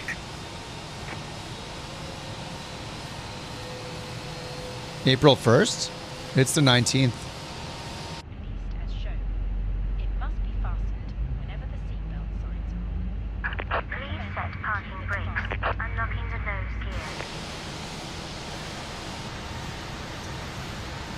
I see it's like a glitch with the plane or the pushback, or I don't know what this is supposed to be.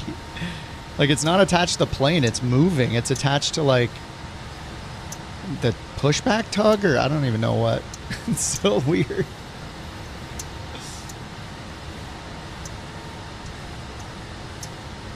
I guess it could be part of the landing gear, but it's like detached. It just always weirds me out. Alright, engine started. Let's get flaps 1. Down 0.3. Over to tower 118.705, Speedbird 472. Left is clear. Right is clear. Your tray table must now be stowed. Armrest down. Alright, let's say we're ready for taxi. Couch Takeoff 323, config ready to taxi is to the green. Couch 323, runway 09er. Right taxi via Delta, Alpha, Lima 51, November 8, November, Bravo 8. Runway 09er, right taxi via Delta, Alpha Lima 51. Why didn't November anyone 8, check that November exact Bravo camera 8. angle before Couch releasing the 323. product for Kip to buy? Agreed. Speedbird 8608. I just don't know what it is. Is it like this part of the gear, like everything else is detached and it's just one little piece of it? But it's appearing under the engine over here.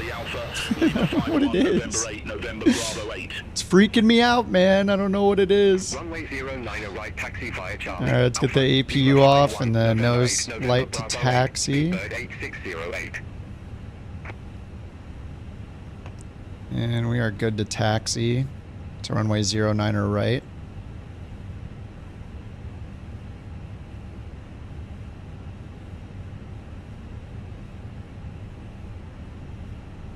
It's a creature. I don't know what it is. It weirds me out, man. Swiss 81 Charlie, Heathrow ground, pushback approved. It's one of those British Airways flights taking off right over there. Pushback approved. Is that British Airways? I think it is. Swiss 81 Charlie. Speedbird 8608, contact Heathrow Tower 118.705. Bye-bye. Contact Tower 118.705. Oh, there it goes. 8608. Speedbird 5 Mike Kilo, gate 545, request pushback. Speedbird 5, Mike Kilo, Heathrow ground, pushback and engine start approved. Face south. Pushback approved, face south. Speedbird 5 Mike Kilo.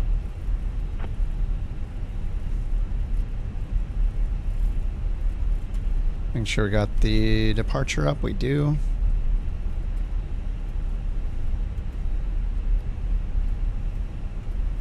And I didn't look at the initial altitude. We see 3, 4. It ends at 6 over there. It ends 6 at everywhere. 6 everywhere. I'll put in 6. Got 3 dashes. Uniform Yankee India. Contact Heathrow Tower 118.705. Contact Tower 118.705. Speedbird Uniform Yankee India.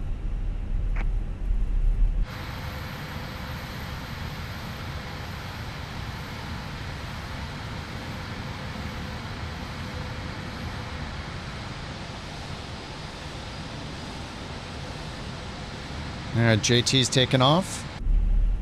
Or the second right here.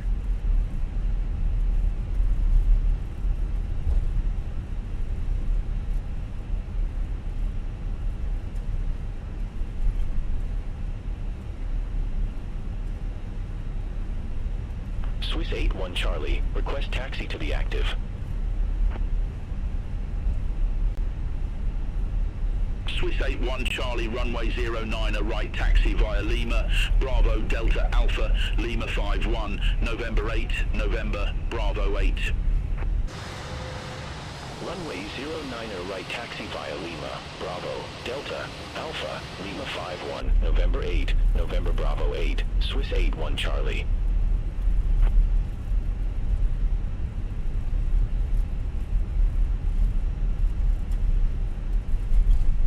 Alright, next left is us. 323, contact Heathrow Tower 118.705. Have a good morning. Contact Tower 118.705, couch 323. Alright, Lima 5-1, does that say? Lima 5-1. Sim update 2 is still in beta, Luis. Couch 323, ready for departure, runway 09 right. Couch 323, runway 09 right, line up and wait. Line up and wait. Line up and wait, runway 09 right, couch 323.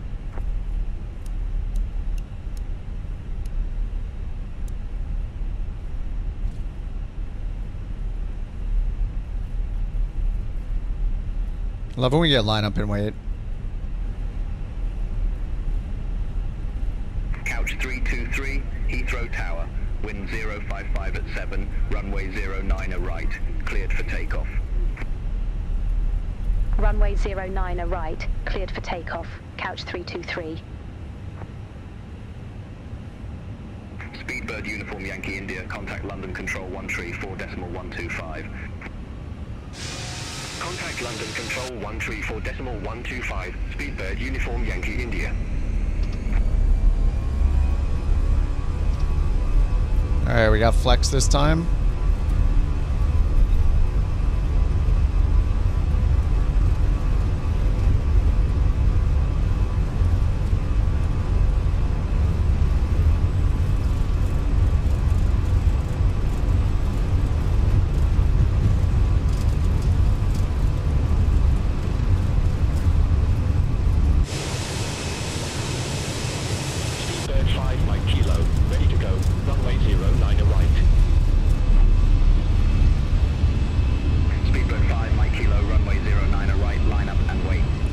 And wait. Runway 09 right, line up and wait.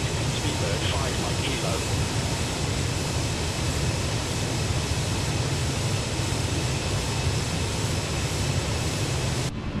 Little glitchy. 5 Mike Kilo, Heathrow Tower, wind 055 at 7, runway 09 right, cleared for takeoff. Runway 09 right, cleared for takeoff. Speedbird 5 Mike Kilo. Couch 323, contact London Control 134.125. Contact London Control 134.125, couch 323. London Control, couch 323, 1,900 Left feet. to starter to ignition. Couch 323, London Control identified, climb to flight level 170. Climb to flight level 170, couch 323. Alright, 170, do open climb. Get the autopilot on to turn us to the left. London!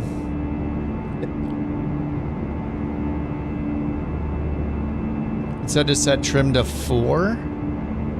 Yeah, I think it almost threw you into the ground. Yeah, I think with the 737 MAX, the Asobo one, the trim seems always wrong. I would make sure it's at least 5. Between 5 and 6, I think is more typical.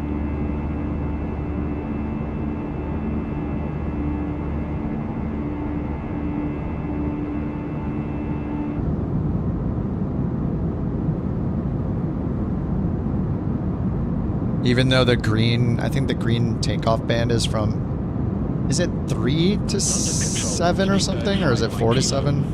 4 to 6? I think 4 is a legit trim setting, but I don't think I've ever had it actually calculated that way, except in the the default MAX 8. Climb to flight level 170, Speedbird 5 Mike Kilo. Alright, standard altimeter already. Forgot the timers.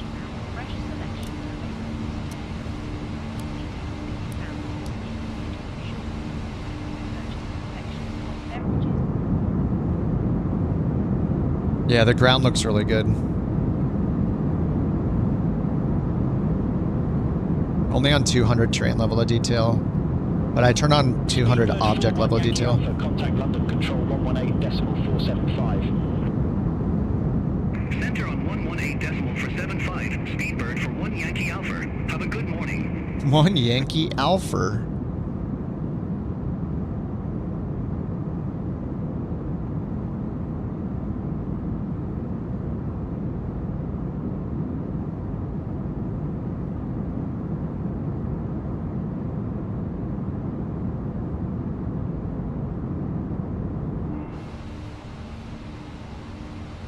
All right, there's 10,000 feet.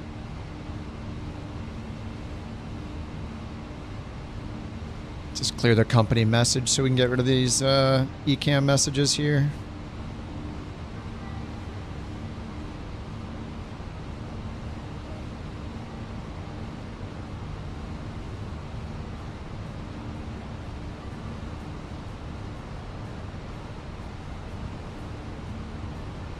There we go.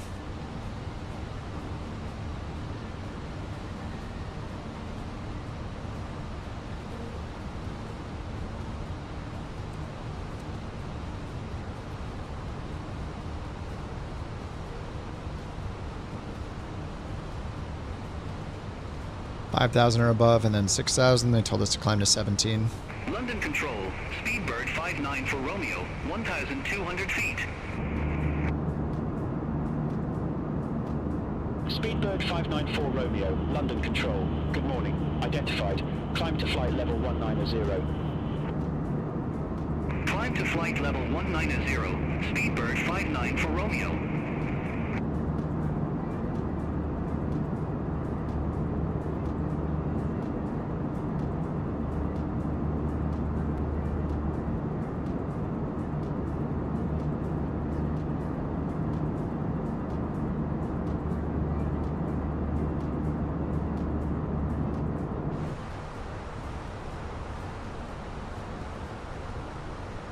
Do we need anti-ice here?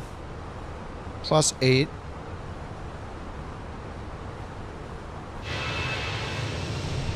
Not really flying through anything. London Control, Swiss 81 Charlie. It's just like the glare from the sun.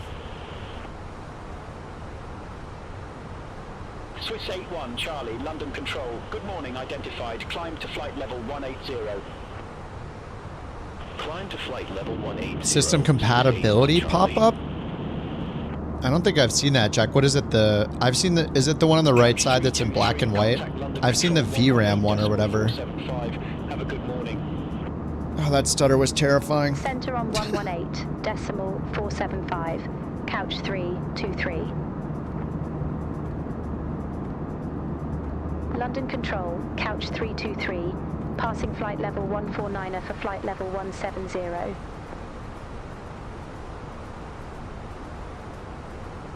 Couch 323, London Control.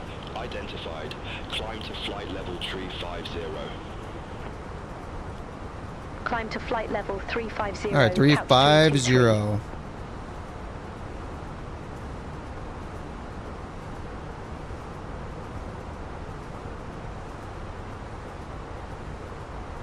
Discontinuity. Det to DVR. Det Lima 6 to DVR. Okay.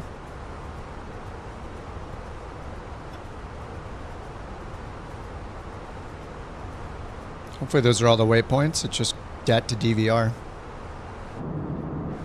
What's up, Flo? The BATC ops, they like redid all the logic at like 5 or 6 airports, so we're flying to 3 of them today.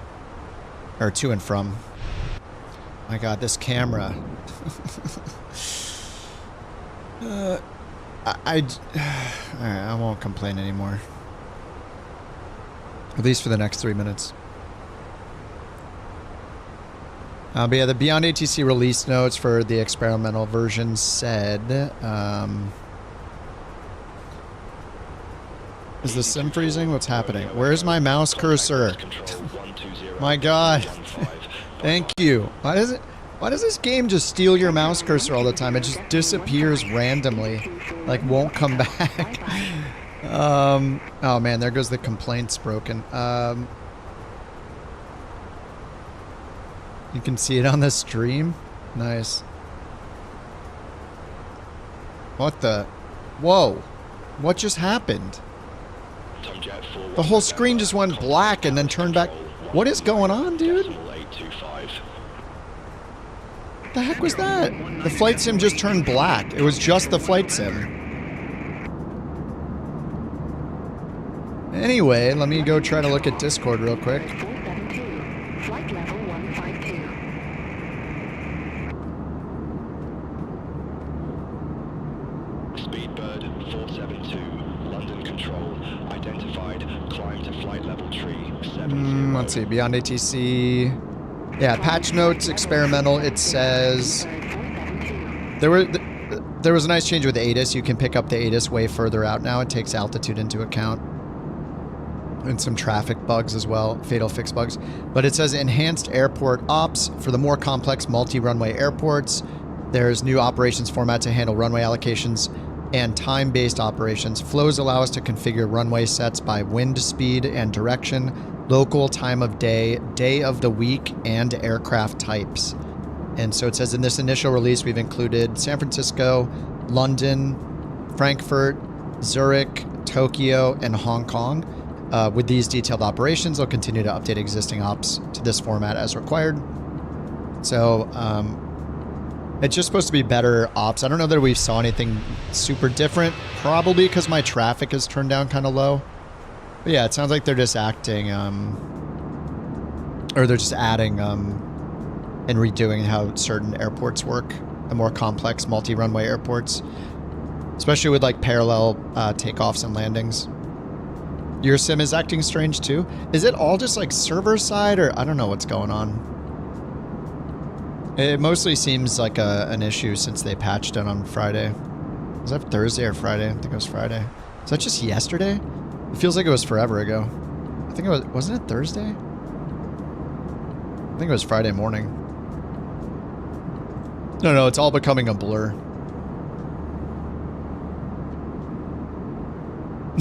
JT, I just saw your Discord post. This is the plane we saw landing earlier. Here it is. Plane.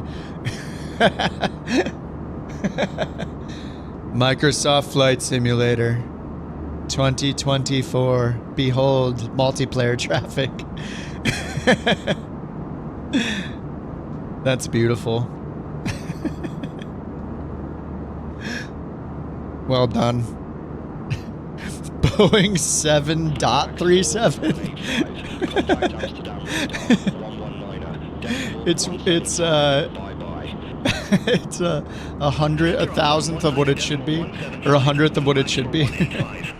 7.37.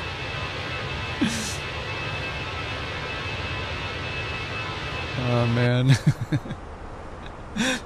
London Control, speedbird. Posted on the Microsoft forums. Leading flight level 110 for flight level 140 direct attacks.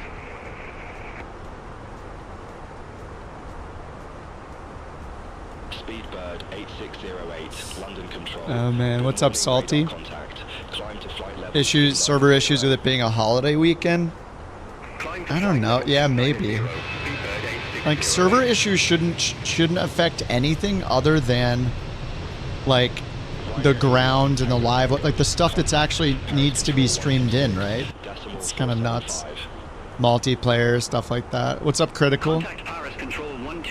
A setting so the plane appears to be moving when there is turbulence. The planes do move in turbulence. I'm getting it right now. See? See us moving around? We happen to be making a left turn right now too, but it's just built into the sim.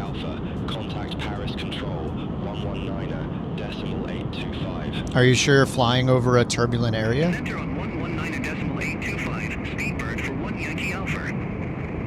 One Yankee Alpha.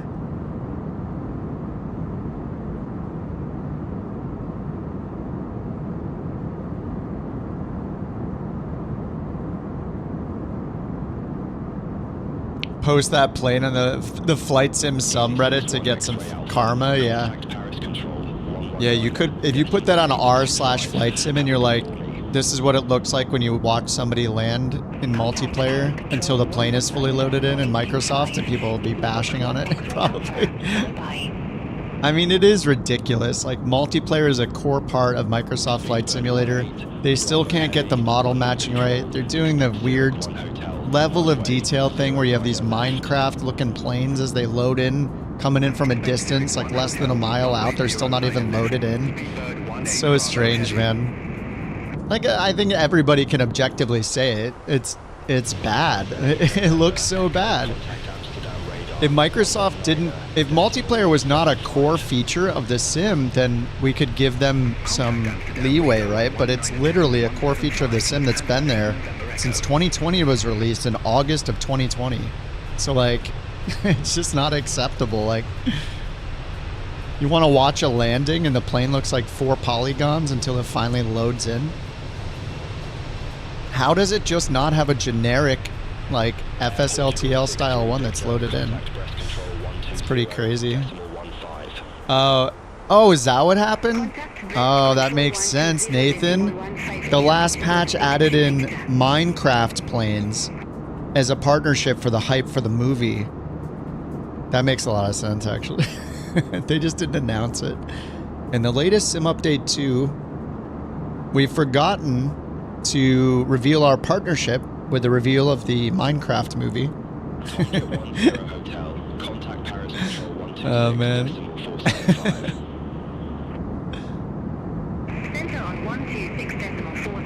It's just, yeah, it's just, we had all the same problems in Flight Sim 2020. I don't know how they didn't fix it or improve it in 24. They made it worse in 24, actually.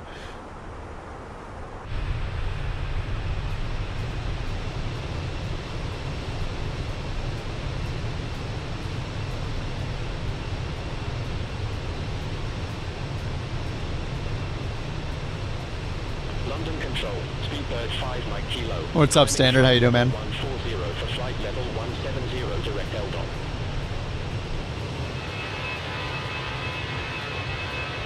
And we are cruising. And we still got 5,000 feet to climb. Identified. Climb to flight level tree 50. Climb to flight level tree 50. Speedbird 5 Mike Kilo.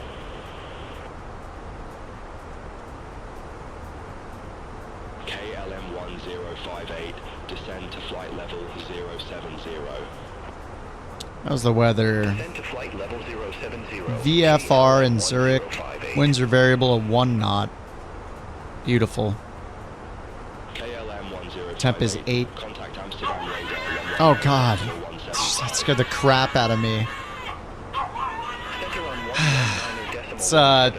It's training for Tarkov. To not be surprised in Tarkov.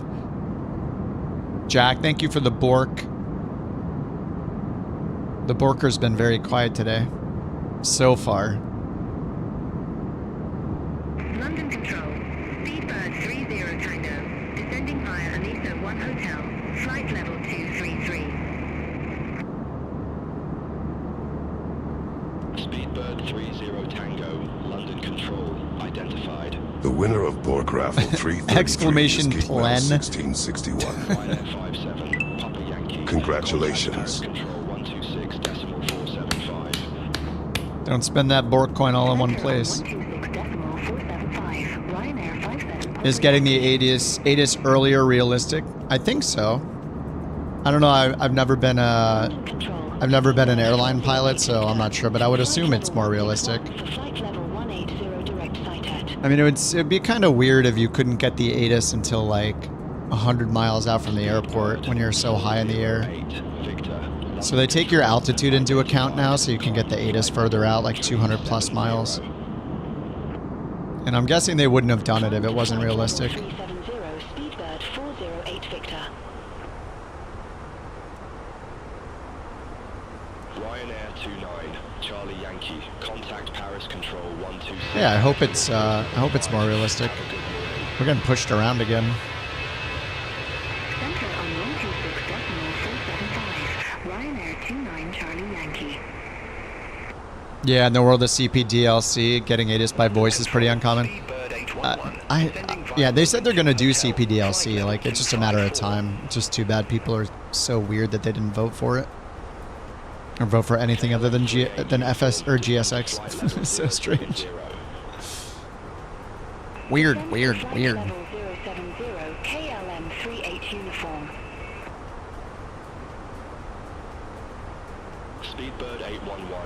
As long as they do it properly. I never used the SI one. I'm sure it was hastily thrown together so they could put out a marketing video. Anything to get an announcement posted. The bare minimum of any feature just so we can say something is new this week. Yeah, the vote was really bad. They just... like BeyondATC just shouldn't have put it in the poll, so... Oh, it's very inaccurate by your understanding? I mean, I trust BeyondATC to do things as well as they can. And have it in a beta period for a long time until they're like announcing it as some feature available to everybody. I don't know, I never used it though. Center on 120.15, easy 75 Charlie Alpha. I just don't pay attention to them anymore. It's not worth the time. Not worth the effort. I asked them to take me off their affiliate program like a month ago. I don't think they've replied to me, so if more money comes in from that, then I'll turn it into BeyondATC codes again. Satisfied with the GPU? Yes. I am very happy with the AMD. Especially in Microsoft, but I've been playing other games too, and it performs really well in all the other games I'm playing as well.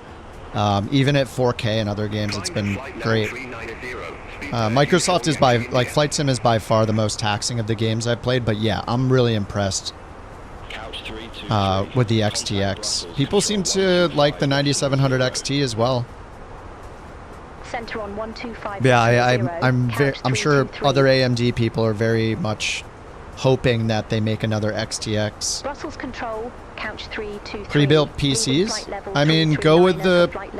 Look up reviews for them and try to find... I don't know what the best pre-built PC maker is, but yeah, there's no problem with buying a pre-built PC.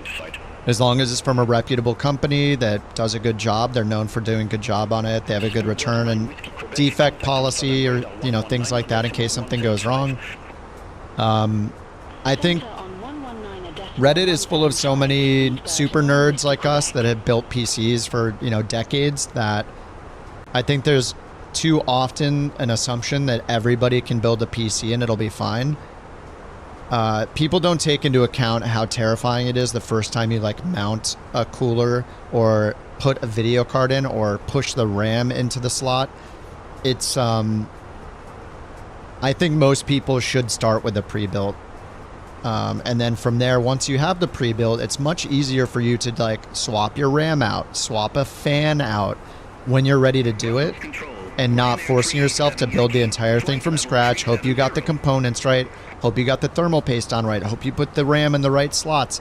There's so many things to get right, and if you're not willing to sit down and read through the manuals and YouTube and Google everything, it's too much pressure.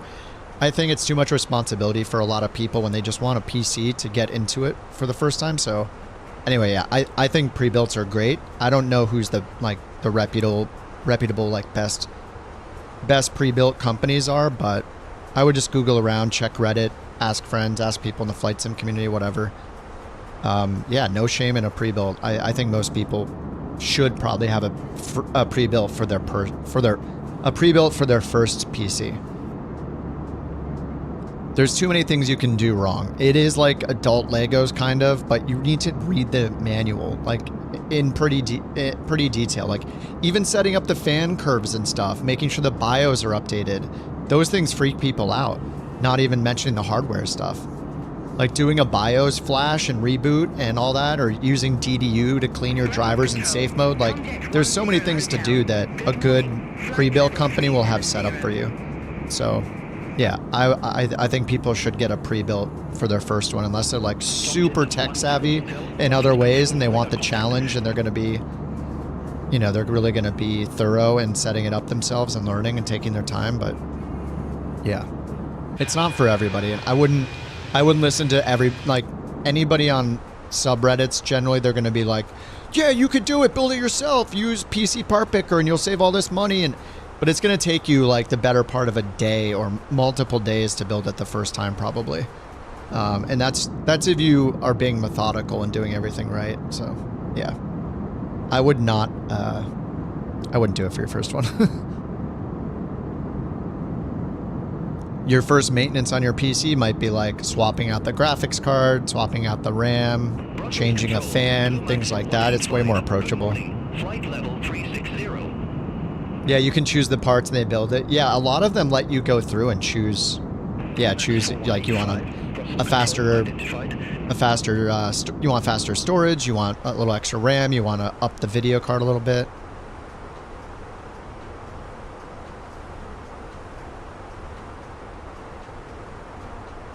$227.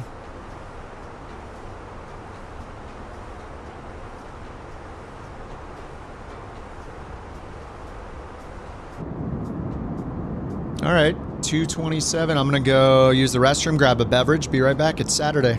Let's get it started. I'll be right back.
All right.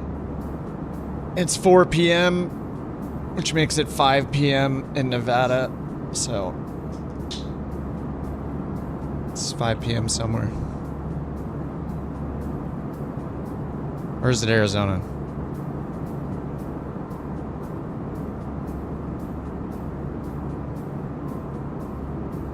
You got a Lenovo Legion pre-built, works great, upgraded the RAM, added a few more fans. Nice.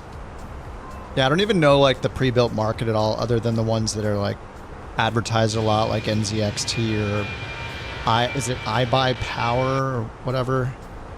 Starforge.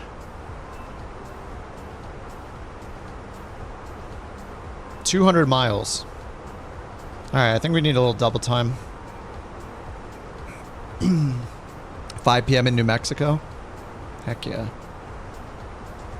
Alright, let's go to McDo.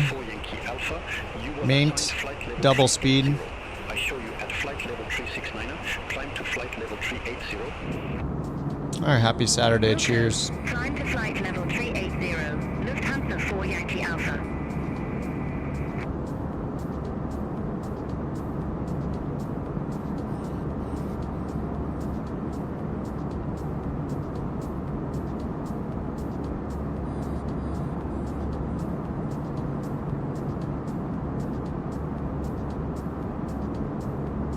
Are you going to start the Superior loop? Oh, on New Sky? Yeah, hopefully. I felt bad looking at the graph today for New Sky. Poor Josh. He's like, ah. He's posting the graphs. I'm just like, oh no. I'm sure it's getting a little better today though. Can I look at the graph here? I have to go to manage, I think. Oh, yeah, there we go. 7 free flights.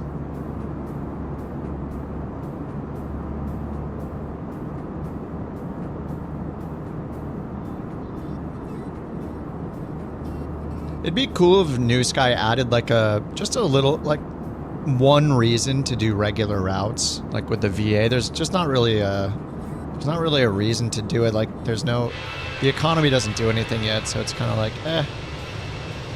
I do like how like simple it is though, and I love the SimBrief generation being built in. Generate your flight plan with a button click, super nice.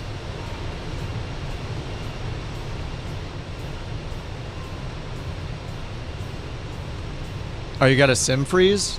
Geek, did it crash? Is the 7700 XT good?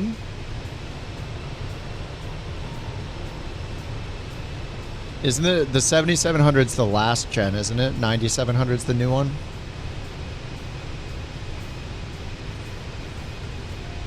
Ryanair 55 Victor uniform, Brussels control. Expect rope of 3 Alpha. I mean, you probably want to look into the newest one if you're gonna get a new video card. It's a 9070 XT? Or a 9970? I forget the, yeah, 9070 XT. Looks like it's in stock on Newegg. It's $879.99 on Newegg though. Sapphire Pulse. I think the Mercury was supposed to be one of the better ones if I remember right from, was it Gamers Nexus testing or something like that? Oh, you did crash, Geek? Yeah, I had a few, last stream I had several crashes. Oh yeah, look at the satellite data. Maybe there are server issues. Descend to flight level 160, Ryanair 55 Victor uniform. It feels bad, man. Yeah, I mean, I'm definitely an AMD fan after the experience of the... Oh, no. Uh-oh. It's happening. Oh, my God. All right. Here we go. Let me go to normal real quick. Oh, my God. All right. In a GA plane, this means I need to cut the engines and land, but in this plane, it means I need to trigger 2 random failures. Oh. All right, maintenance. Failures? No. McDo, config, random failures, trigger random failure. Inserted 1. Inserted 2. Uh-oh, uh-oh. Uh-oh, something not good is happening. We have a message. I can't, the camera. God, I can't move the camera. Microsoft. Electric trim 1 fault?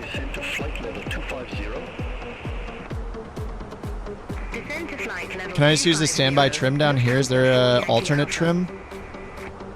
Alright, where is it? I'm thinking of a Boeing, aren't I? There's got to be an alternate trim, a backup trim system, right?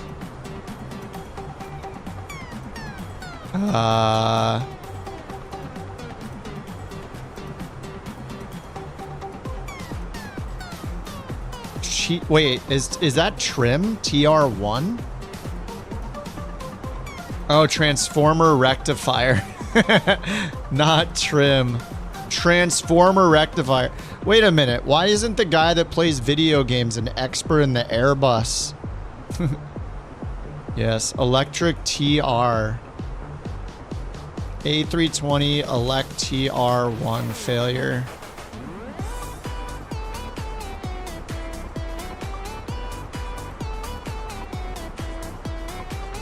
The A320 podcast? What the heck? 2017. Supplies both DC Bus 1 and DC Bus 2 via the DC BAT bus. If TR fails... If TR fails to slack is taken up by TR1 and DC Bus 2 is supplied via DC battery bus, or TR1 or 2 fault ECAM is for crew awareness. Okay, so... I guess I don't have to do anything?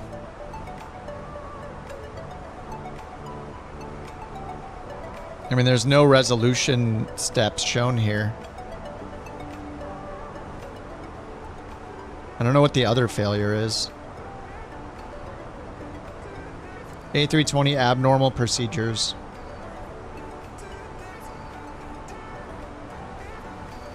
Elect TR1 fault.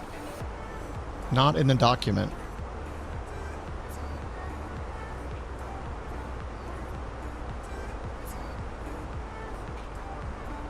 TR1 is not present in the entire document. Okay, well that's helpful.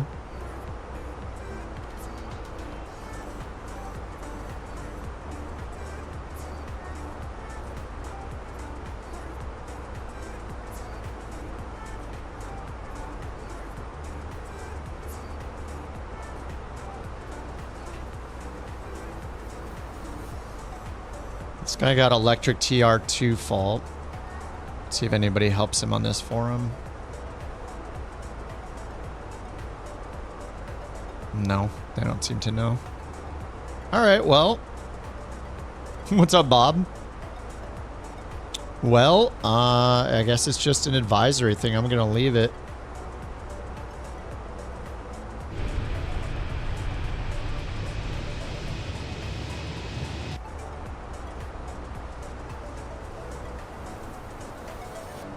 If it was something very important, I assume it would have more information other than just telling me. Cat 3 dual inop. Cat 3 single only. Maybe that was the other failure then. The Cat 3 dual is not going to work. Which is fine. We got VFR conditions at the arrival. At our destination. Okay, clear. Alright, TOD is 100 miles out. Turbulent. There's been kind of a lot of turbulence, actually. It's pretty smooth right now, but I'd say, yeah, on our approach into London, it was turbulent on the way out. Pretty much over the channel both ways. It was pretty turbulent. Yeah, the sim, yeah. The first hour of the stream had a lot of turbulence. I don't know what was going on. Everything seems fine now, like... Yeah, I don't know. Alright, let's go to perf and put in destination data. Well, let's try the ATIS first. LZSH.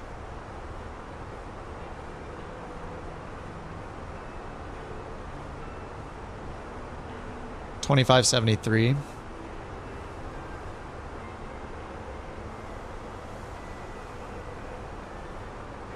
$73.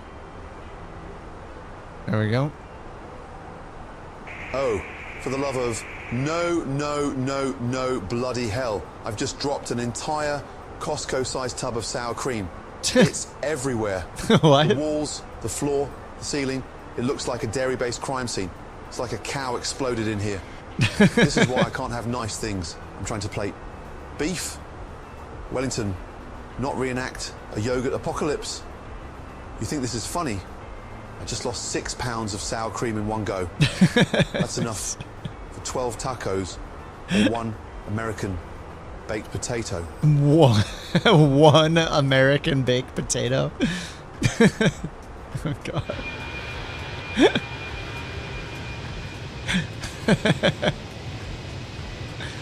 Excellent TTS, beautiful.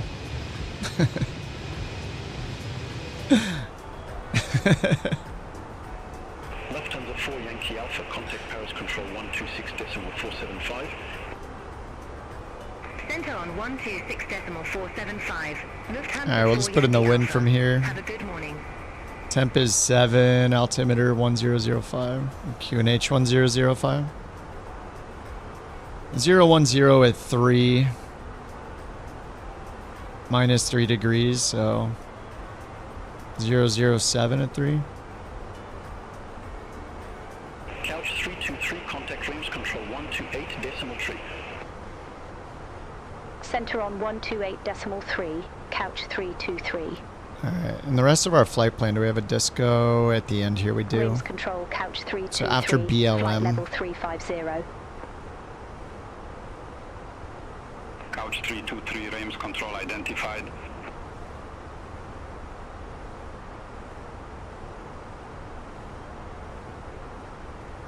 Arnav, Star, Gipple. Okay, it's the Bale Mulhouse VOR. And 12,000 there. Descent planning, expect 190 at 13 nautical miles to BLM.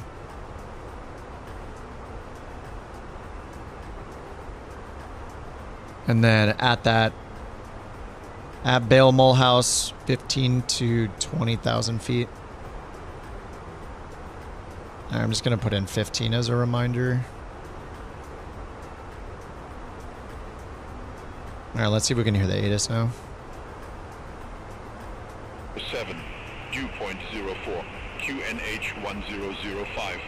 VFR conditions, landing runway 34, departing runways 28, 32, transition level 080. Advise on initial contact, you have information Tango. Info Tango, let's get the wind. Zurich Airport information Tango, 0640 Zulu, wind 010 at tree, temperature 07. It's not 010. What?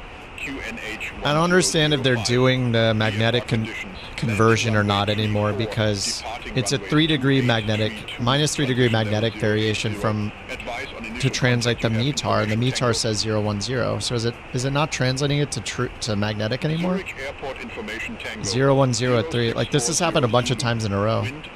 It should be minus 3 to get 007 at 3.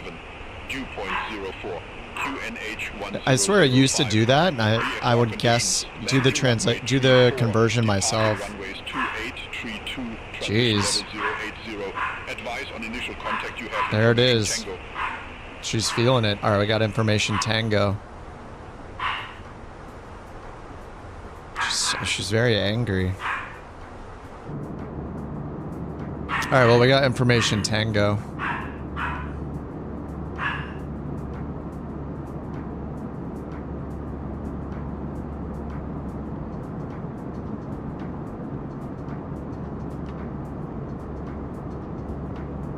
The winner of Bork Raffle 334 is Feniciman.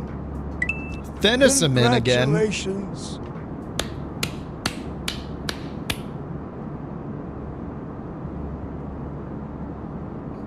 Bob, nice badge, by the way, dude.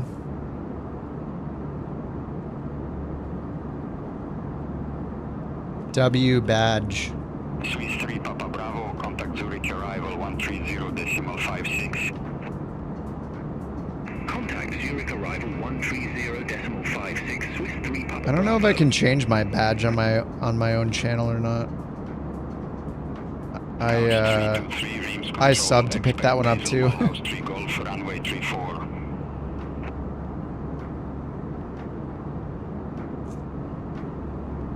Expect BL, what is that? BLM3 Golf runway 34. They're switching us to the other runway.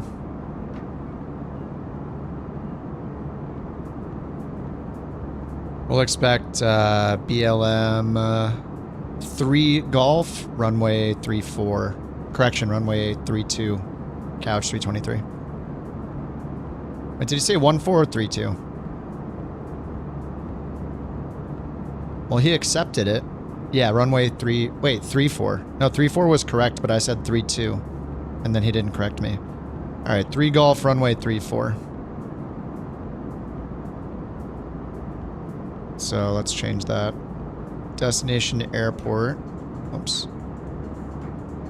Approach runway 34. ILS 34. Gipple. BLM 3G. You were assigned flight level 350. I show you at flight level 360. Descend to flight level 350. Roger. Autopilot off. Level 350. The heck? Couch 323. Well, when did 3,700 feet per minute climb? That's... That... What the heck?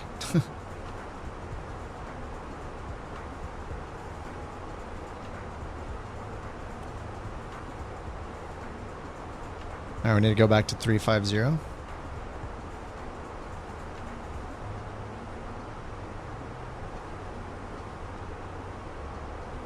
Alright, open descent 350, autopilot's back on.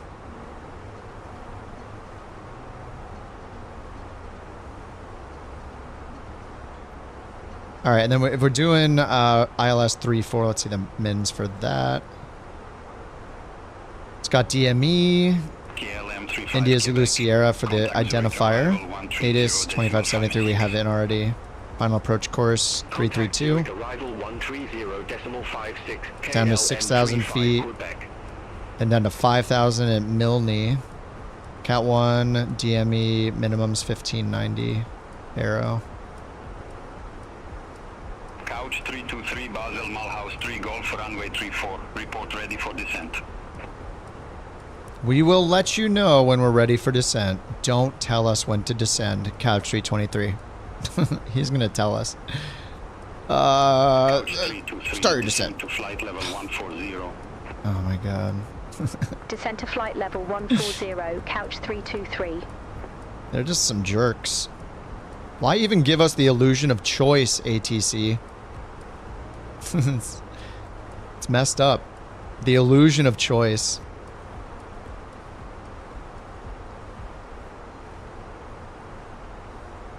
Oh, Bob, your mom is very proud of you with the badge.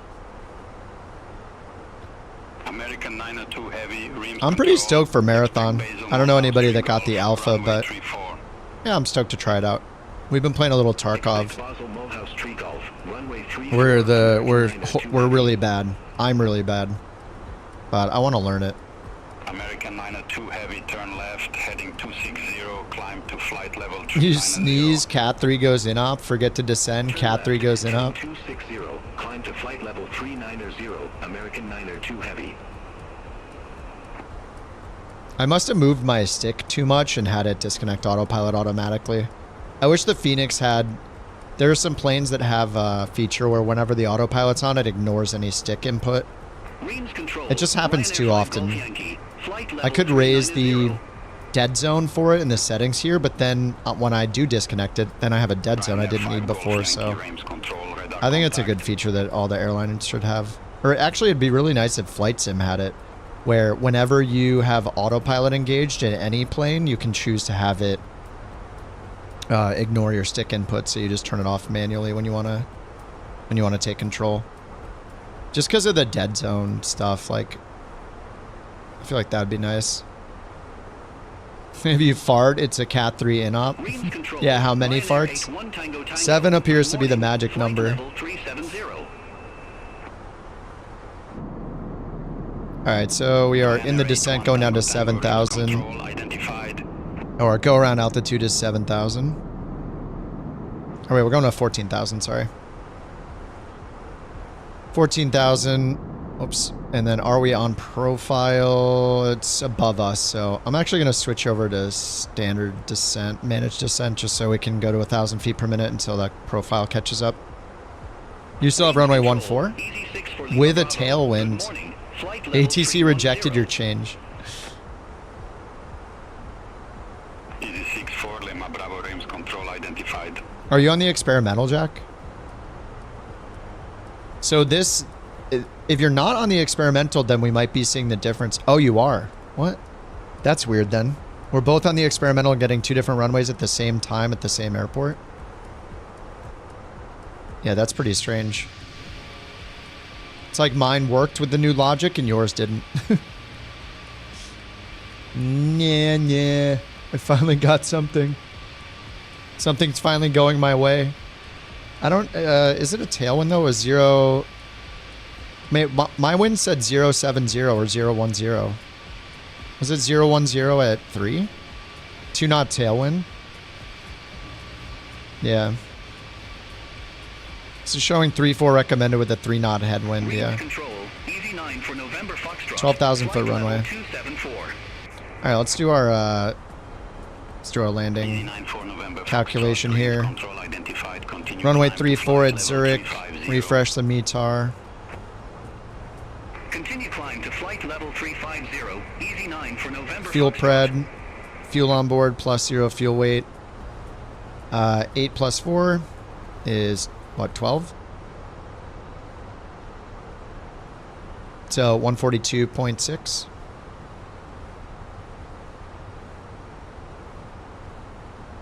That's pretty long. Let's see where we want to exit the runway, though. We'll use medium if we want to exit closer. Airport ground chart for runway 34. Right down here. And the terminal is behind us. Yeah, it'd be nice to stop earlier and exit. Well,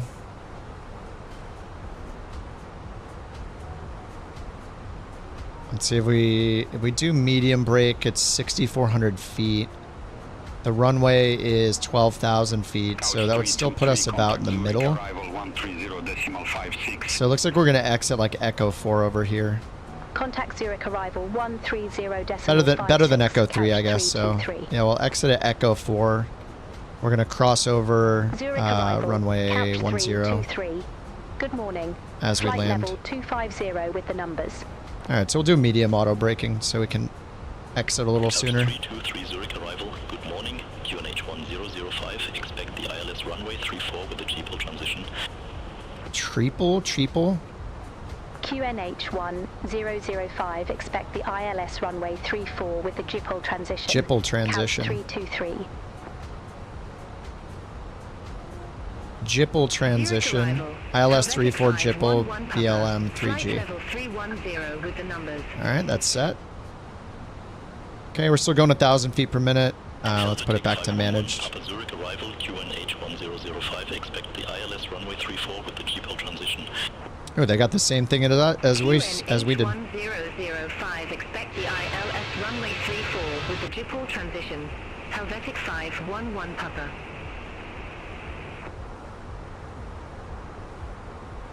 All aircraft be advised. Information unit. Not at all a hazard. QNH 1005. 1005. We got uniform. Let's listen to the new one. Yeah, me and Jack on opposite runways, converging courses. Conditions. Landing runway 34. Departing runway. Yeah, it did change to 34. Transition level 080. Advise on initial contact you have. All right, transition level is right here. Zurich Airport Information Uniform. 0711 Zulu. Wind 330 at 3. Temperature 06. Dew point 04. QNH 1005. VFR conditions. Landing runway 34. Departing runways 28. Alright, landing runway 34. So 332 is the final approach course. Let's grab the ILS 34, put in the minimums. 1590. I did that already, but I didn't change it. The approach here. All right, 1590, 1590, Cat 1. Oh, I see. Go around climb gradient is different depending on which one you do. I don't know. I guess it's safer to. It'd be safer to pick the one with the lower climb gradient. I don't know what my climb gradient is. So the VASIs show 3.3 degrees, and the approach, okay, is 3.3. So it will coincide with the PAPIs. I mean, it will coincide with the PAPI glide slope. 332, and then all the way down to 5,000 at Milne. ZH490 at 6,000. And then DME, it's referencing the localizer DME up here, 11075, which is set there. India Zulu Sierra, and final course 331. It might be different than the chart. Yeah, 332. We'll leave 331 in there. All right. We are good.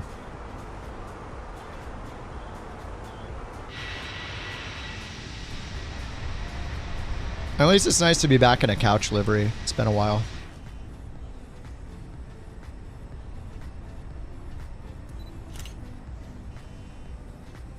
I mean, this is one of the rare times when it seems to be picking the correct runway, though, so that's nice.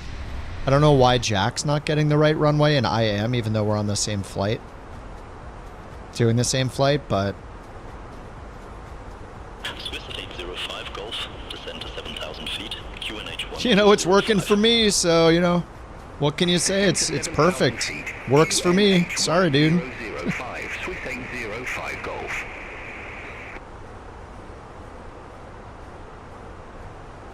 Swiss 805 Golf, cleared direct dipole, cross dipole at or above 7,000 feet, cleared ILS runway 34. Cleared direct dipole, cross dipole at or above 7,000 feet, cleared ILS runway 34, Swiss 805 Golf. Swiss 805. Hey, Zurich, this is your friends in Couch 323. We were curious, what's your favorite type of chair? And also... your boss called and they said we're going to need to know your favorite type of hot dog. Please respond. Please respond. These are the features that make an ATC program. Without these, it's nothing. I appreciate your inquiry, but I focus solely on aviation-related matters. How can I assist you with your flight? Oh yeah, sorry about that. Couch 323 here again. Listen, we're in the descent, and we're going to need your professional aviation experience. What's the best hot dog for a diet, for a meal, for a captain, with a sensitive stomach? If the captain had to choose between a New York City hot dog with ketchup, or a Chicago hot dog that probably has something like a hamburger on it. Some super weird ingredients like that. Which one, in your opinion, is better for the safety of aviating? Ooh! Oh my god, he just hits us with Descendo 120. It's garbage. Yeah, whatever, man. What the heck?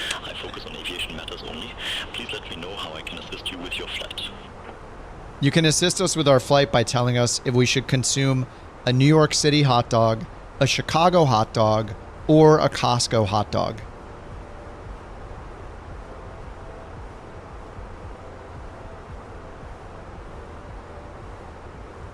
Zurich arrival couch 323. I cannot provide dietary advice. This guy's Focus on your flight operations. How can I assist you with aviation-related inquiries? Why do you have to be such a square? Huh? Zurich arrival, easy 9 for November. Oh, the easy just cuts us off. We have uniform on board. Oh, that little lonely cloud right there. Oof. Couch 323, descend to 7,000 feet, QNH 1005. 7,1005. feet, QNH 1005. Couch 323. All right, we'll do open descent now. 7,000 feet. Oh, we can do managed. All right, cleared for the LS. Beautiful. Cleared direct dipole. All right, so we can take it and manage descent all the way down to 5,000 feet at Minley. Cleared ILS runway 34, couch 323. All right, 5,000 feet. And what are we at now? 16,000. November Foxtrot Zurich arrival. Good morning. QNH 1005. Expect the ILS runway 34 with the dipole transition. Entirely unrealistic. Toronto and you have talked about dinner plans on quiet nights. Yeah, they are busy, though, to be fair. It's actually supposed to be based on their busyness, and they have been talking to a bunch of their planes Despite me having pretty low traffic settings, so... Yeah. Most of the time, though, even when it's not busy, they don't partake in the conversation.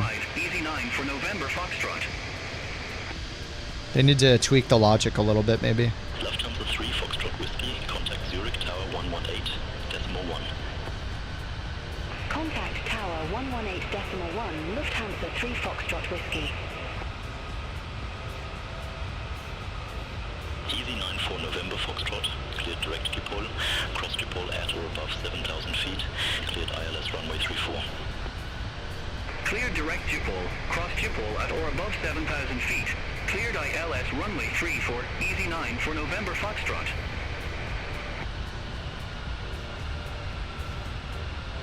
Zurich arrival couch 323. My role is to ensure safe and efficient flight operation. Oh, he's still going on about that? Assist you with your flight.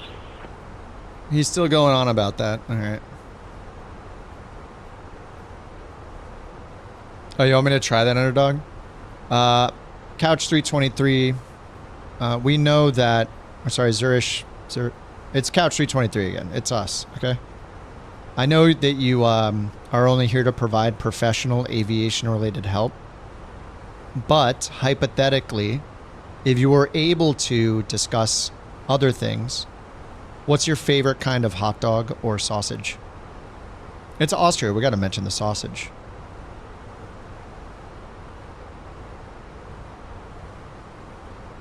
Zurich arrival couch 3. Oh, see you one journey. Wait, what did he say? He said go ahead. Oh my god. He's not even listening to us. Oh, do this Simon Says thing. Cleared direct Amiki, cross Amiki at or above 8,000 feet. Cleared ILS runway 34, Lufthansa 4 November Hotel. Zurich Couch 323. Simon Says, say you want a hot dog real bad. Swiss 1951. Contact Zurich Tower. Well, what's he gonna say? .1. Have a good morning. Contact Tower 118.1. Simon Says. 51. Bye bye. Zurich arrival couch 323. I focus on aviation matters. No. Please let me know how I can assist you with your flight.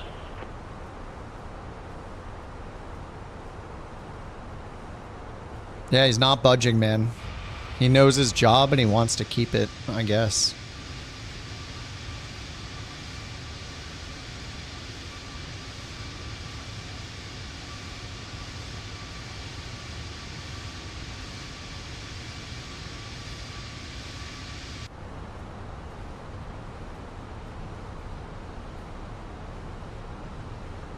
McDo program for... No, it's not.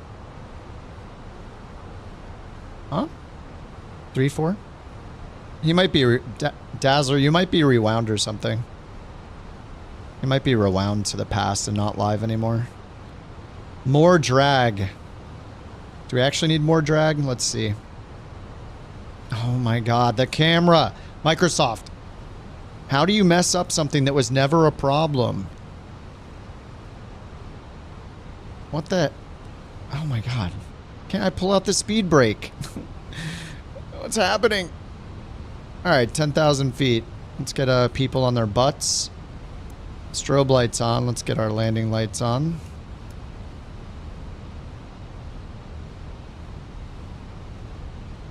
Me and drag. It was like 2 Halloweens ago. Me and my girlfriend and some friends and their partners all went as Mean Girls, and me and another guy dressed up as Mean Girls. Who was I? I was Regina George. I looked horrible. That was not good at all. That was good fun.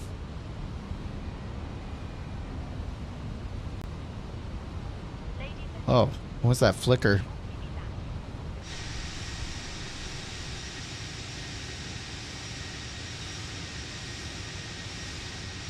I did not make a good-looking Regina George, not at all. Real bad. No, it was just like one little click. It was kind of weird. I don't know what just happened. I think we're okay.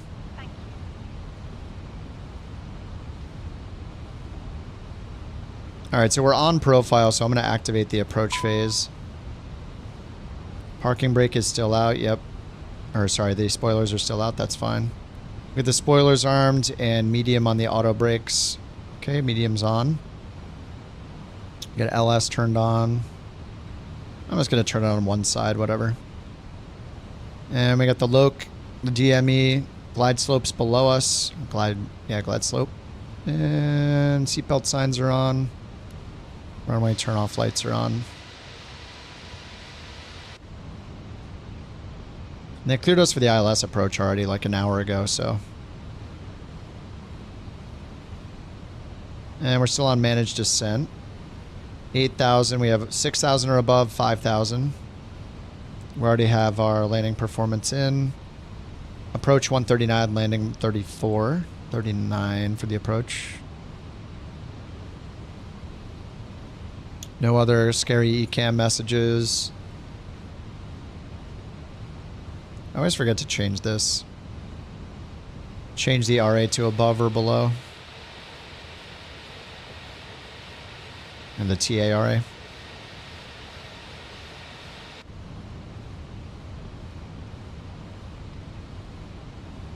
Alright, 8,000 feet.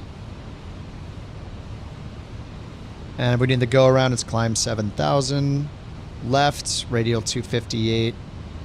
Looks like we're going to Gippel. Yeah, we're holding near Gippel, it looks like.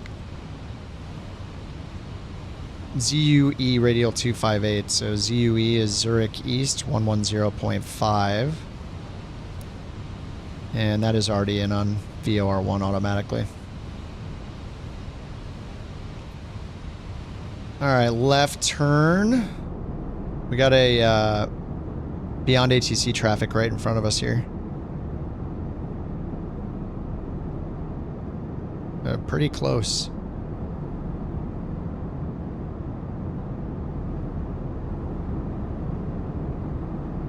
The flight needs hot dogs. Yeah, he's just not going to give in. He's not giving in.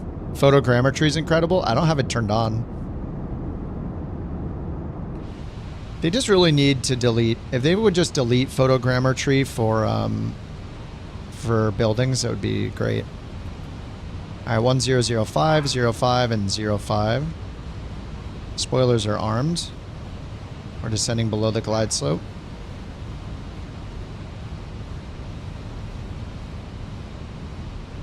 ATC is AI, yeah. You can't really break it with prompts, I guess. I guess JT had some luck trying to break it by saying Simon Says to it or something, but generally it's yeah, it's pretty strong with the force. All right, let's hit LOC. 15 DME. All right, we got LOC star. Setting to 5,000.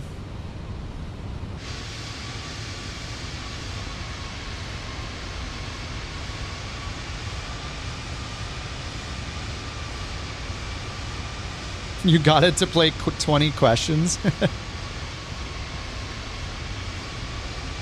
I'm on the experimental build, so maybe, I don't know if you're on the experimental or not, but maybe they fixed it here. Oh yeah, it's a 3.3 degree glide path down, so this will be a little steeper than normal. Alright, glide slopes above us, almost 1 dot. And DME 14.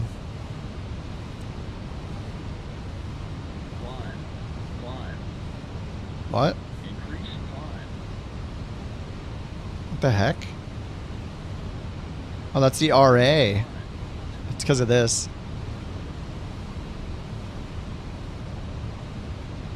Alright, I'm going to turn off the RA. Clear of conflict. What's weird is, I don't know if they're going to give me a go around. They actually might. Contact Zurich Tower 118.1. Alright, let's hit approach because glide slope's still above us. We're descending to 5,000. Alright, we got GS star. Let's get flaps 1. This will be interesting. I don't know if they're going to give us a go around because of this plane, but if they do, it's climbing 7,000, climbing left turn, 258 radial in the Zurich. Does it put the 25 radial? It's a 258 radial outbound, so the course is 258. 258 ZUE 110.05. Alright, so we'll put 7,000 for go-around. They might actually give it to us because it's supposed to, it is supposed to handle go-arounds, and this is BATC traffic right in front of us. Actually, is there another one in front of him? I think there's one landing right in front of him. Alright, we are on the glide slope, so let's set 7,000 for the go-around. We're less than 10 miles out. I'm going to get... Oops. I'm going to get the gear down a little early so we can slow down sooner and then maybe avoid the go-around if they have enough time. Alright, spoilers are armed. And now we just need flaps full.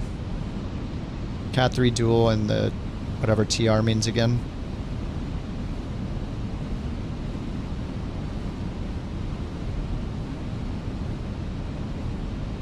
Yeah, there's one... Did they get a go-around or are they on? I can't tell. I think the plane over here might be going around. It's hard to tell. But I see a plane. It doesn't look like it's on the runway. It's like off center line to the left. Either it's... Yeah, I mean, the threshold is here, so I don't think they're either landed... I mean, this plane is way too close in front of us. We're gonna get the next notch of flaps to slow down faster. I think we're gonna end up getting a go-around. American 902 Heavy, descend to flight level 120. Descend to flight level 120, American TME 3.8.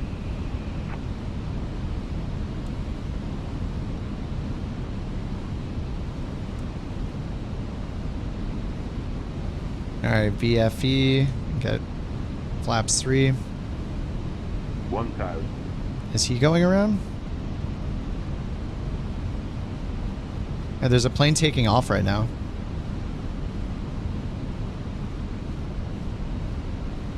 You don't see any rock trees? Nice. Alright, we can do flaps full. We didn't hear them give him the go-around. Oh, he got a go-around. Couch 323 established. Oh, he never changed us to the tower. He got a go-around. 323, roger. Look, he's going around.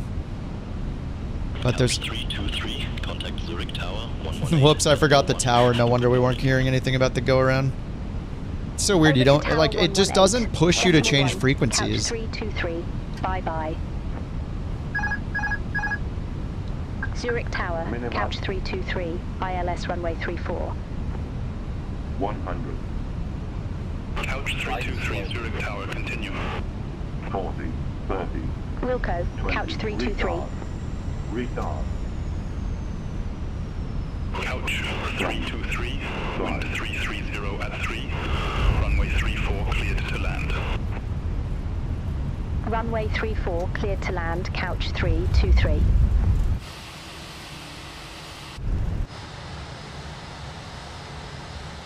That was cool seeing the other plane get the go-around in front of us, though.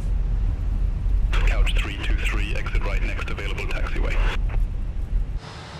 Exit right next available taxiway, Couch 323. Get off the runway!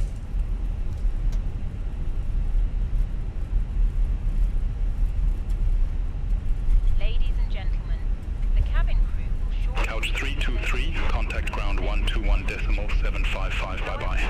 We ask that you remain... Ground 121.755, Couch 323. Portable electronic devices for messaging, calls, or internet access may now be used. Couch 323, request taxi to assigned gate. Your personal belongings with you. Checking in. That was cool watching it do a go-around. Gate Echo 64, taxi at pilot's discretion. Do take care. Gate Echo 64 taxi at my discretion, Couch 323. Smoking is not permitted until you reach a Yeah, GSX hotkey never works after I land. What the heck? Echo what? Echo 64.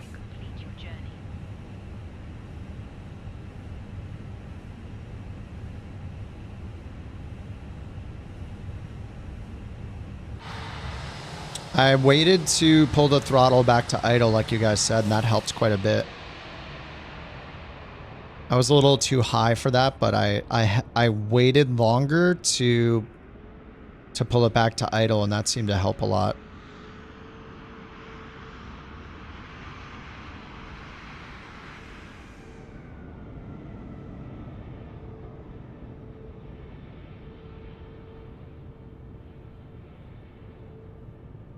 Oh. It's like geeks going around.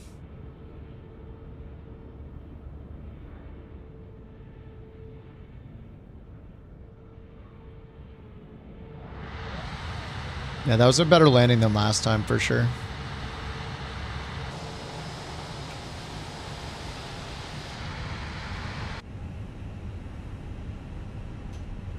All right, gate Echo 64. Oh, did they say at my discretion? I think they did say at my discretion. Kind of be good to get a follow me car actually.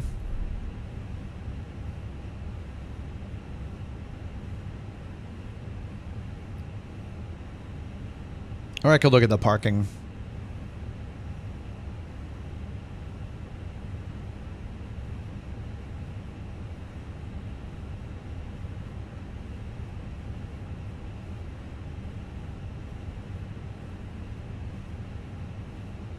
Oh, Dock E is right in front of us. Echo 64 is on. Oh, it's right on the end here. It's like in the middle of 6.7 and 6.2. It's real close.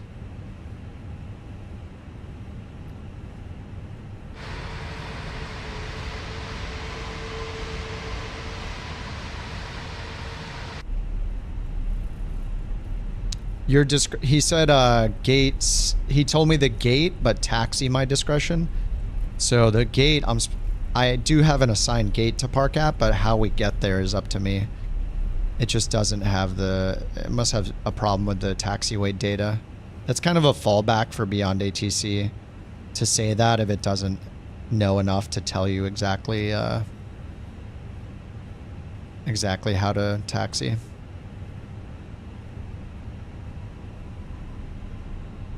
We got the follow me car too. You're joking. Traffic. Oh my god.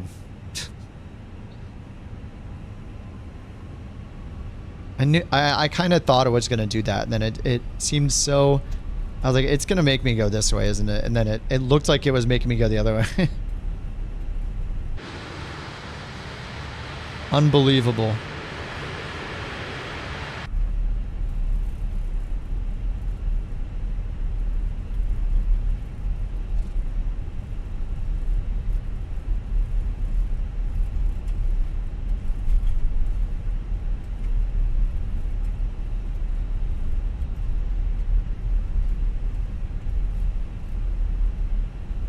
Alright, Echo 64.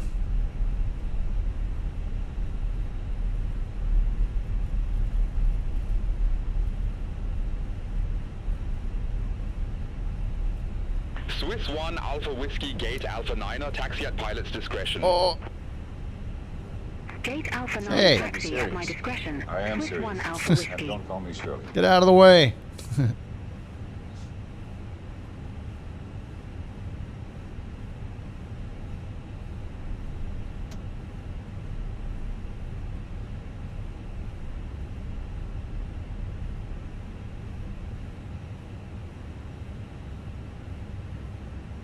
Whatever, that's good enough for me.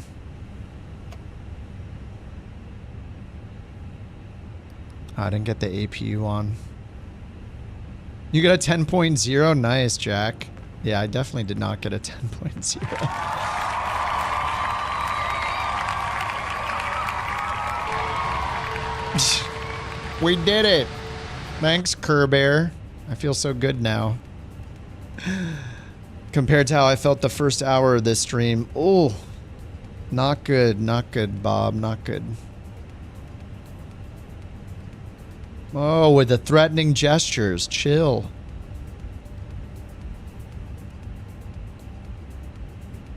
Let's get our APU on. Alright, who needs it? We don't need it. It's fine.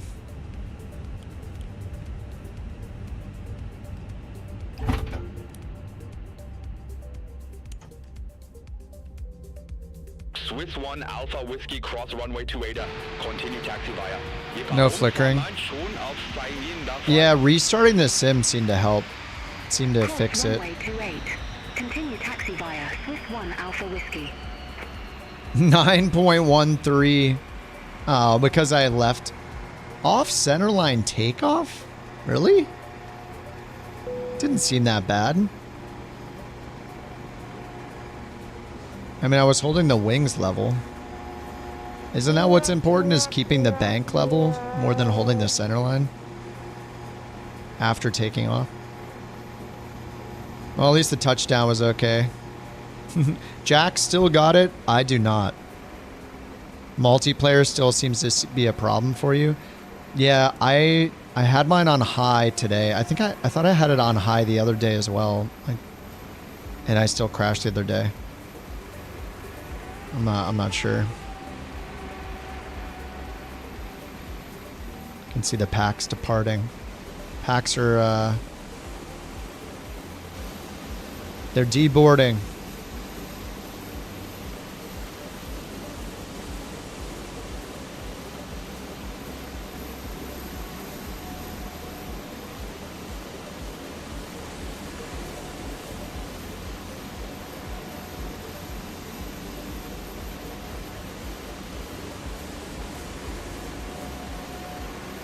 You're getting to the point to upgrade your system. It's annoying. Yeah, the AMD was real nice. It was a nice upgrade. I don't know if the 5080 is good or not, but for flight sim specifically, it seems like 24 gigs or a 40 or 5090 are the way to go.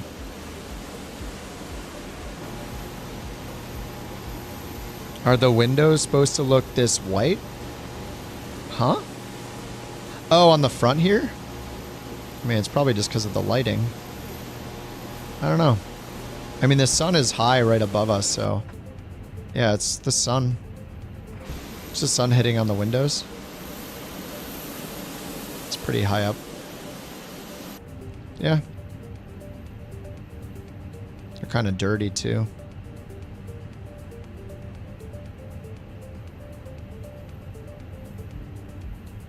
Your only worries if an XTX will be pushed hard enough?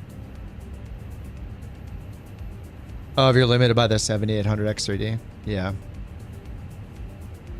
Yeah, I mean, I mainly switch because of the VRAM issues, the glitches with frame gen, DLSS frame gen or whatever, NVIDIA's frame gen.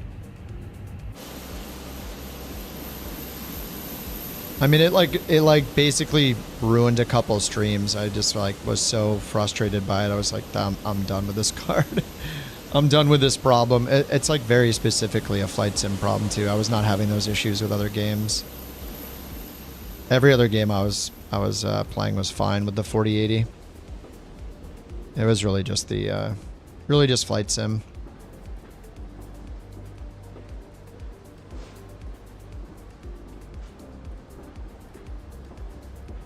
Whoa, what do we got over here?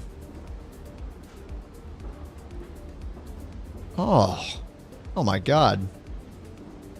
There's a food truck over here in the shape of a helicopter.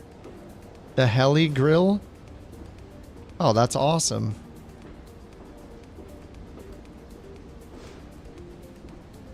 What the heck?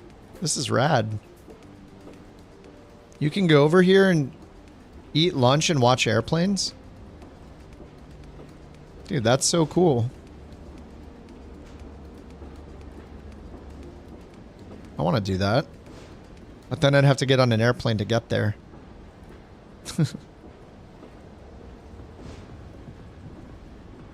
Alrighty. I think that's going to do it for me. On the YouTubes, at least. I don't know. I kind of want to play some Tarkov or something in practice. I don't know if I should do that on Twitch or just do it off stream. I don't know if anybody cares about games like that. But at least for the YouTube, that'll do it. 9.13 is kind of bleh.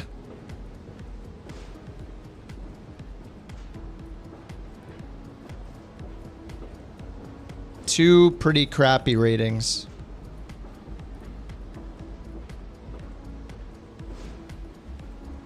I think my friends want to play Tarkov later, but I want to play it now.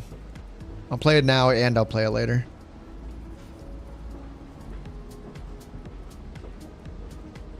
I'm horrible at it. Like I have everything to learn. It's going to be a struggle.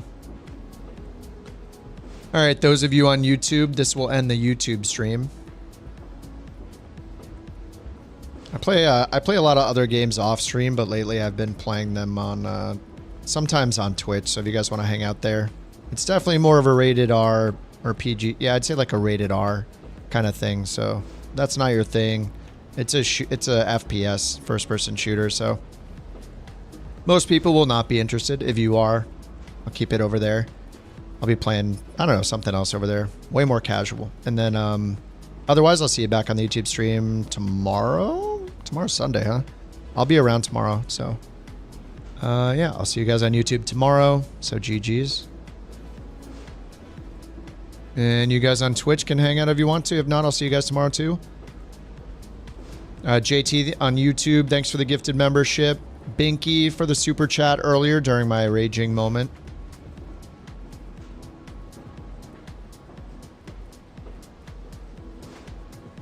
And I'll get the YouTube shut down. Stick around here on Twitch. We'll keep it going and embarrass myself with some Tarkov. I'm playing PvE Tarkov just to learn the game before I'm ready for PvP, so it'll be me getting destroyed by bots, basically. All right, see you, Slevin. See you, Cyber. Thanks for flying along tonight, guys. Or today. And I'll see you guys on YouTube tomorrow. Bye-bye, YouTube.